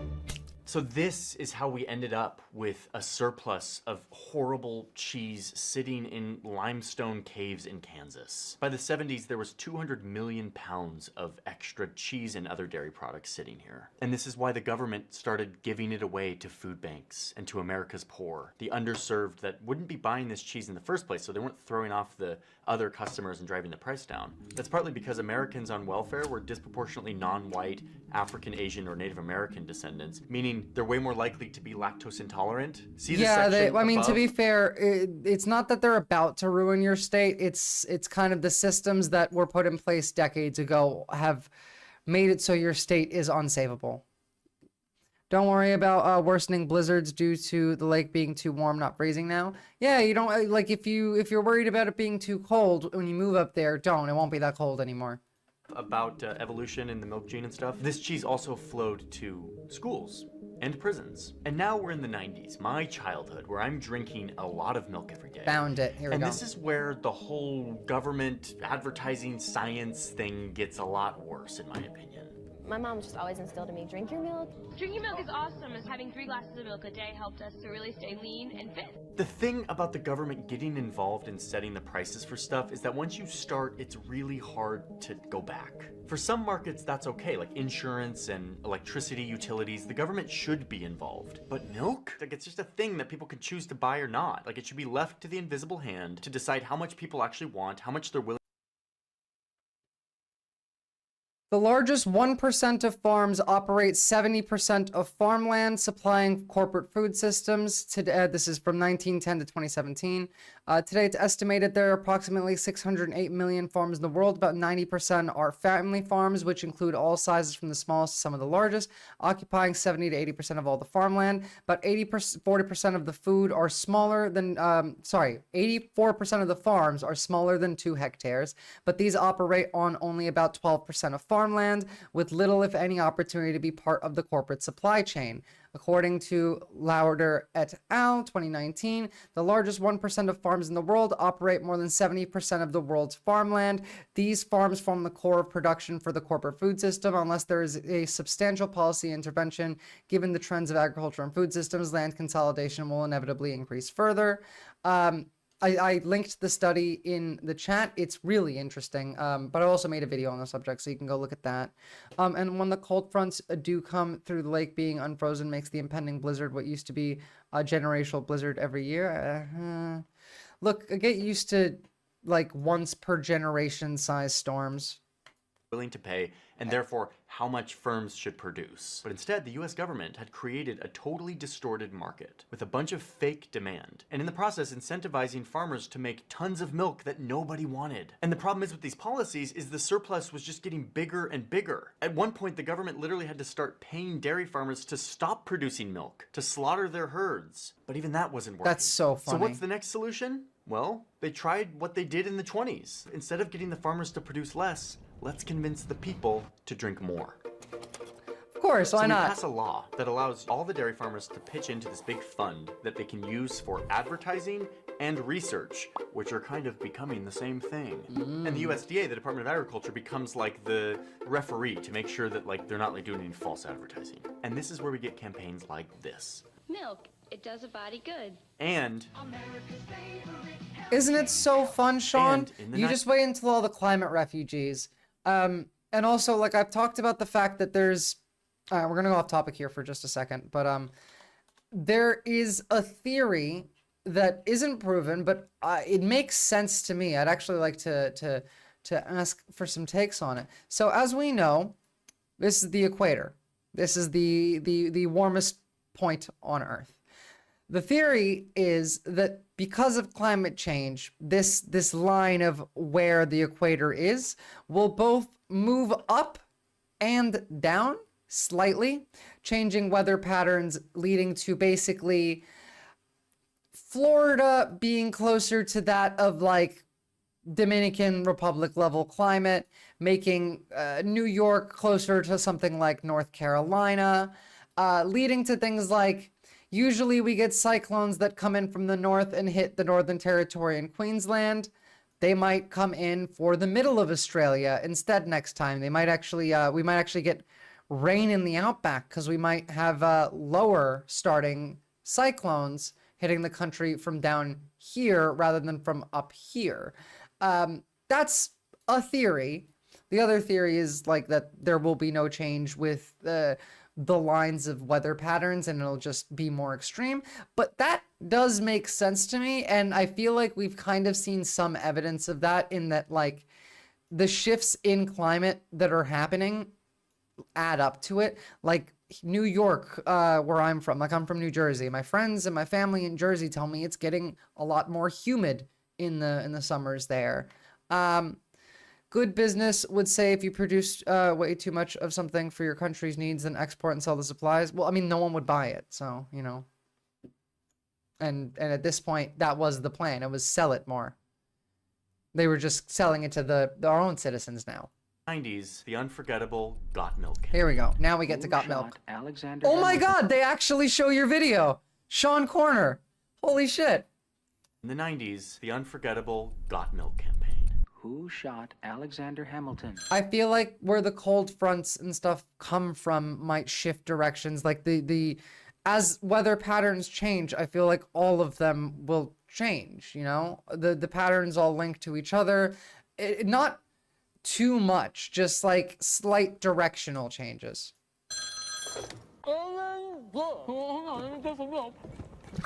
It's so funny that you brought this up and then it's in here. The people who coordinated this were freaking brilliant.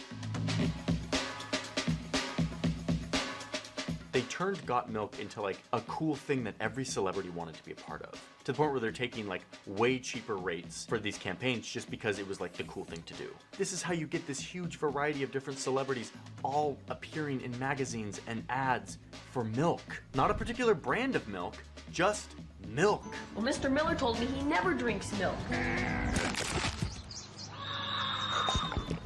And these cool celebrities are telling us a story that milk builds strong bones. It has calcium and other essential nutrients. And that it even helps you lose weight. Milk your diet, lose weight. Meanwhile, they're funding all of these studies that are validating their claims. And the USDA standing by, just letting it all happen. So yeah, that makes sense to me, Sean. My mom had like a bunch of these in her refrigerator.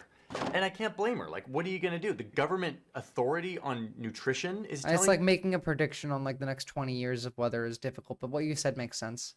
You that you should be drinking milk. You're seeing it on all these billboards and magazines. You have real studies talking about calcium and bone health. This really embedded itself. But if there's anything we've learned is that no matter how much these forces push milk on us, people don't actually want to drink as much milk anymore. Milk demand, even during the Got Milk years, started going down, but the dairy lobby wasn't going to let up. They weren't going to take the hint from the market. So they started finding other ways to get us to drink milk. Instead of drinking it. Perception matters, Solitaire. I mean, that's kind of the only thing that matters is perception and vibe, but, you know. You could eat it. Oh, now I'm fucking hungry.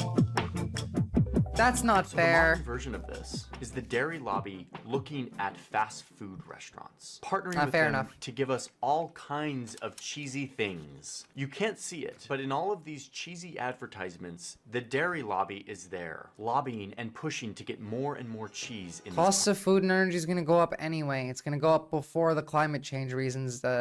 We've talked about the policies that they're about to put in place. Look at Argentina. Milei literally went to America, asked the Heritage Foundation for help. They gave him the book Project 2025. He took it home and he implemented it. That's what happened. So we have a case study to look at. Buffalo's seen it so far. One of the worst blizzards in the area in history was in 1977. It was so bad that there's a collection of board games about it. But that extreme level of blizzard in 77 has now happened 2 years in a row. Jesus.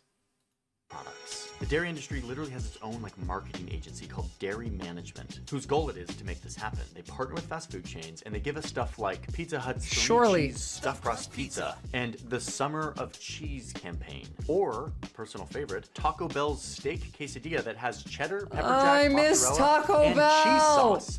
I miss Taco Bell. I miss Chipotle. I miss fucking Mexican food and Spanish food and Puerto Rican food and Dominican food. I need food from, South America. Stat. that increased dairy sales by 4%, this one product. That's because it uses 8 times more cheese than any other product on the menu. 8 times more cheese. A tasty triumph of culinary engineering. Bite into the new steak quesadilla today. Or Domino's, who has a cheese pizza that has 40% more cheese on it. It generates $177 million of sales. And the input for all this cheese?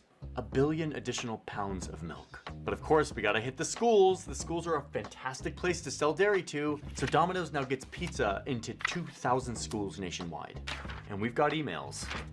Here's an email between Pizza Hut and the Dairy Lobby's marketing agency. And they're talking about how to sell more pizza and more cheese. I mean, it's brilliant. If you're a marketing person, which is these people are advertisers, they're like, people aren't drinking milk as much.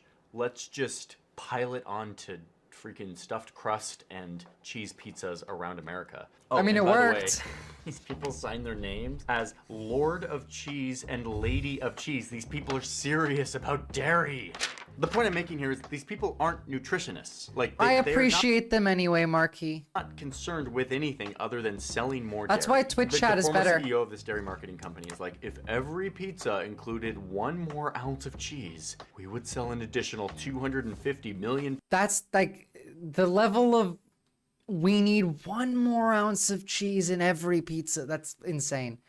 Then jump over to Twitch. We got a lot more emotes for you over here. I don't think I can really add anything to YouTube.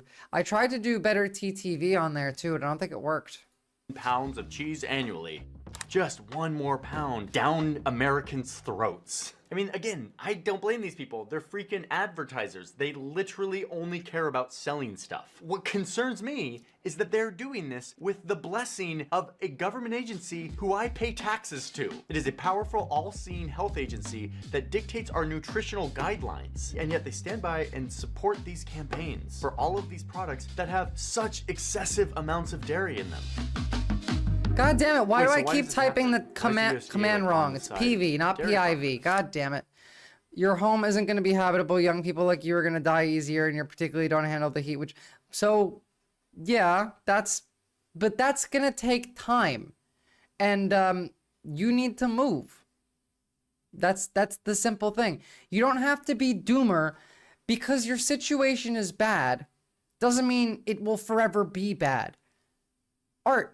7 years ago, I lived in my car.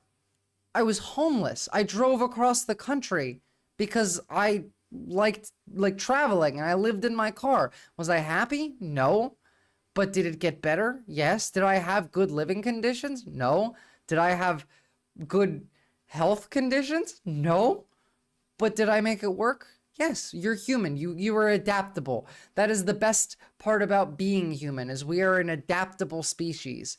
We can adapt to just about any situation, minus like a lack of oxygen. So as long as they don't destroy the atmosphere by getting rid of all of the oxygen, which I don't think they will, because, you know, they need it too, then you have the ability to change your circumstances and make them better. Does it take time? Yeah, it's slow. Change is slow. Real positive, lasting change is slow. But you're already like doing it. You're in progressive victory. Like I just linked in the chat, by the way, for all of you who might actually want to join, like participate in trying to change bad things and help and save your democracy. They might try and privatize oxygen if they could. But it's just, there are things you can do. Don't be hopeless.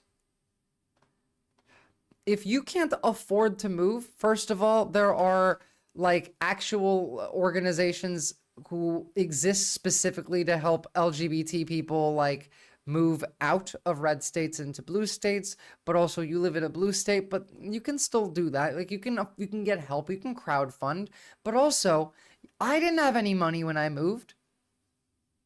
Like you don't, sometimes you just need to like have it rough for a bit, but moving with no money and ending up in a place where you are in a habitable environment is still better than not moving in an uninhabitable environment and dying.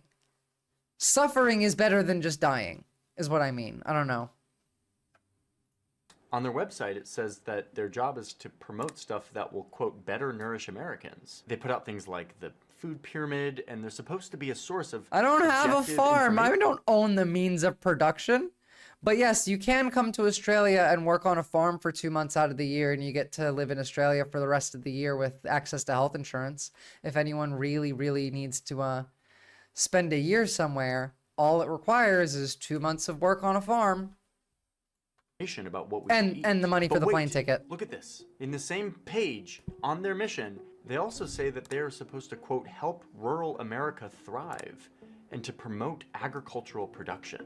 Help Americans know how to nourish themselves and promote rural America. Which one of those things is more important to them? I mean, the answer to that is clear. Look at the nutritional guidelines that they put out to be like, here's what you should eat.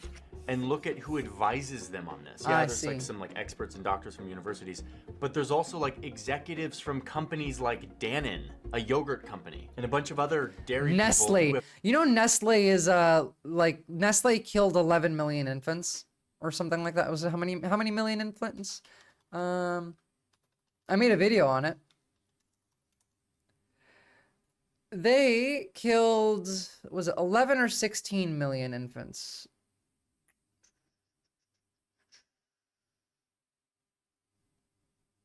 Where was it? Where was it? Ah, yeah, 11 million. It was 11 million infants between 1960 and 2015. And abortion is not killing anything because abortion means that the thing isn't alive. Fucking goddamn Trumpers are in the chat all of a sudden. You won't die in Australia. Why would you die in Australia? It's not going to be as hot here with climate change. It's getting colder where I live as time goes on. Yeah, no, don't worry. I'm just banning the Trumpers. If they come in here and they're conservative, but they say something that's just regular conservative, I let them stay because I hope they learn. If they come in here specifically with a troll line like that, it's just insta-ban. Other interests than making money, and yet they're like in the same room as the people who are deciding what Americans should eat. Like, no, that's not how it works. Dairy has been shoehorned If you pick fascist, you get the cone of shame. To so much of the messaging from our government to us over the years that, again, of course my mom's gonna be like, yeah, you gotta drink milk. The government is telling us that this is good. I'm not a citizen. I'm a permanent resident. I would if I could, but I also can't afford to feed you and house you. I don't have enough of you people giving me subs for that. I will buy a cow and a sheep, and then you have a farm. I need a farm first to have the cow. I live in an apartment, Batgaz. So yeah, the dairy industry is so deeply embedded in our federal government, it's really hard to turn it back. This unnatural false demand that we have in our country for dairy is really hard to like rewind. And hey, I mean, like, look, if I get big in a year, you can come to Australia and I will give you a job as like my editor. You can cut the videos and post them on YouTube for me because I fucking hate like video editing. I wasted all my money on an emo night jacket and I can't sub now. No, honestly, emo night jacket is worth the money. You can sub whenever. I'm kidding about the subs, by the way. You like, I don't. You don't have to do that. Money that flows to influential lawmakers to keep this whole thing going, you can't really cut it off. But some of you are thinking, like, we're not talking about cigarettes. Like, this is milk. It's not a bad thing. Like, calcium is good for your bones, right? No. I mean, yes, but no. Yes, calcium's good for your bones. Milk has things that help you, but like, you can get all... Okay, I'm a little afraid to share this one because this is one of my first. It's actually the second video I ever made, so the quality's probably shit. But this was my video on Nestle and generally America's global campaign against breastfeeding and to propagandize formula through Nestle, which led to the deaths of millions of people. Or infants, rather. It was a really nice jacket, too. It was like $84 though. I mean, fair. Honestly, clothes that's cheap are usually made by, like, child slaves, so paying $84 for a jacket is pretty fair. I don't know. Not to say that like I haven't been guilty of like shopping from Shein or something, but I also like invested my savings into doing this so that I could do this every day for a year, hoping that it works out. So I can't really buy clothes from anywhere but Shein at the moment. Not that I'm like shopping much anyway. I have found that drinking milk somewhat helped with my back pain for whatever reason. That's interesting. I can't think of any reason why. I mean, I'm constantly in pain and I drink milk. It doesn't help. All of that stuff But from other places. maybe you had Nothing like a special vitamin about this deficiency. white substance. Like vitamin Unless A. you're like a farmer in Sweden in 1532 and it's winter and you can't have crops. Like with less than a cup of almonds, you get that much calcium. Dried figs, some cooked kale, even tofu, which comes from soybeans. You can get this stuff from a bunch of different foods. And a reminder that 5 billion people, more Yes and no. Everyone gets doomer.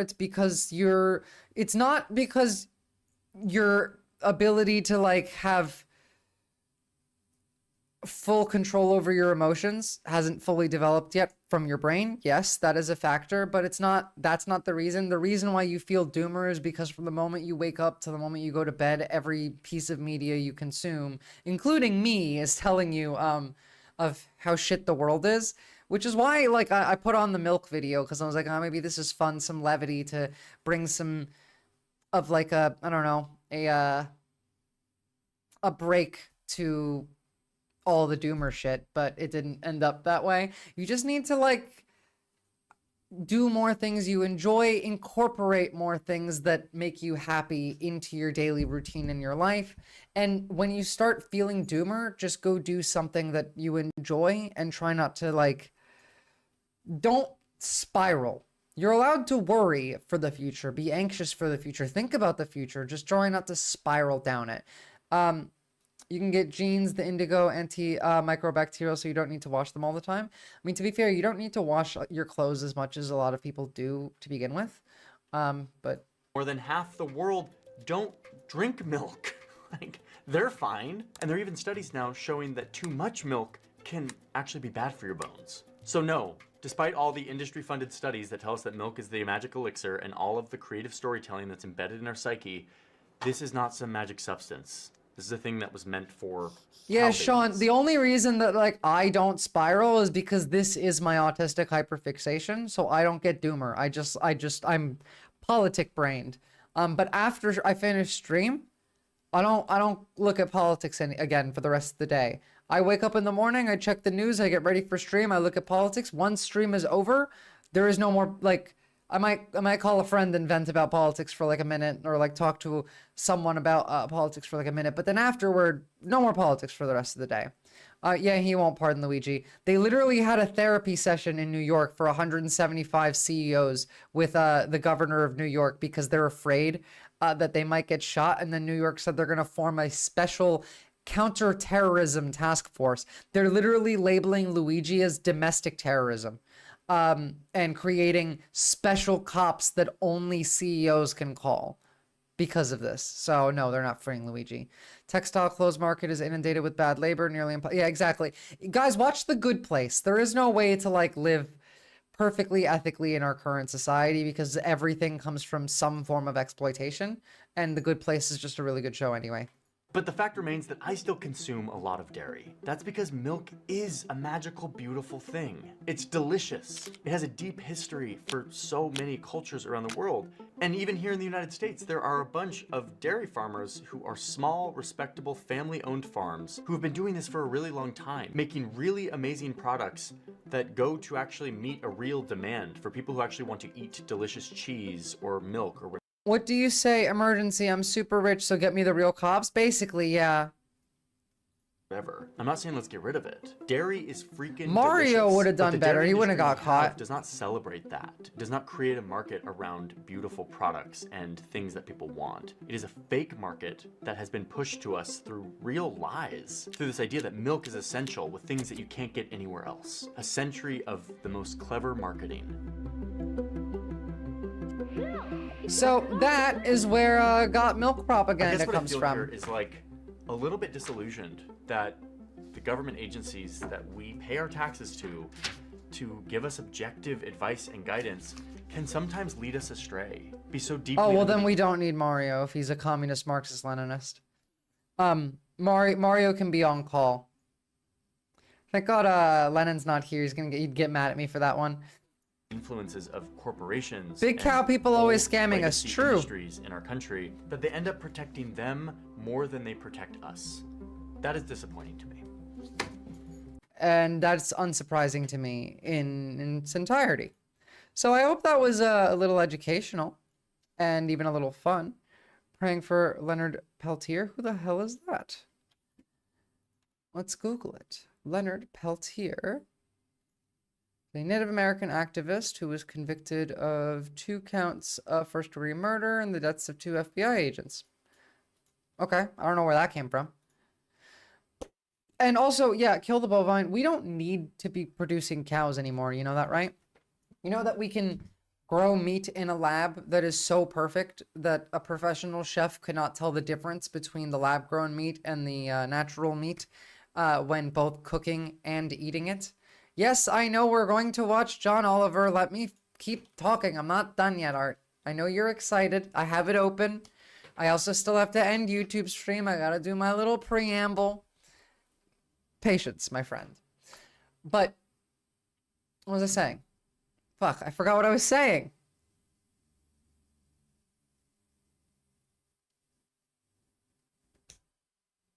Oh my God.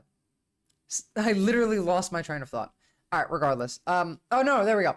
Yeah, we can make lab-grown meat that a professional chef cannot distinctly tell the difference of while cooking and eating it. It's not even all that like expensive to make. The more we make it, the cheaper it gets, because that's how technology works. The first iPhone cost a lot more than an iPhone that you make today costs. We can do this in a way that also does not require us to use antibiotics in our food. That means that we have less antibiotic resistance buildup in us. We don't have to pump hormones into the food to make it grow faster because we're just growing it in a lab. We use significantly less water. Again, 1 quarter pounder burger from McDonald's uses more than 600 gallons of water. Just one burger. You go get 1 quarter pounder, that's more than 600 gallons of water that's gone into this. If you made that in a lab, which you would not be able to tell the difference between taste, it would take like not even 1/8 of that amount of water to make that quarter pounder. So that's my take on that. Anyway, look, stream's still going. I have to end YouTube stream because we're going to watch John Oliver on Twitch. So those that are on YouTube that want to hop over and watch the segment, please do. I'm going to give you guys like 1.5 minutes. You wouldn't be able to tell the difference, Heinrich. A professional chef cannot tell the difference. But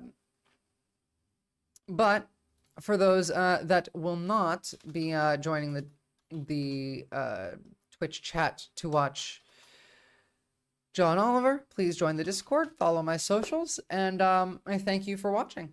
It was a very fun stream. See ya and have a lovely day.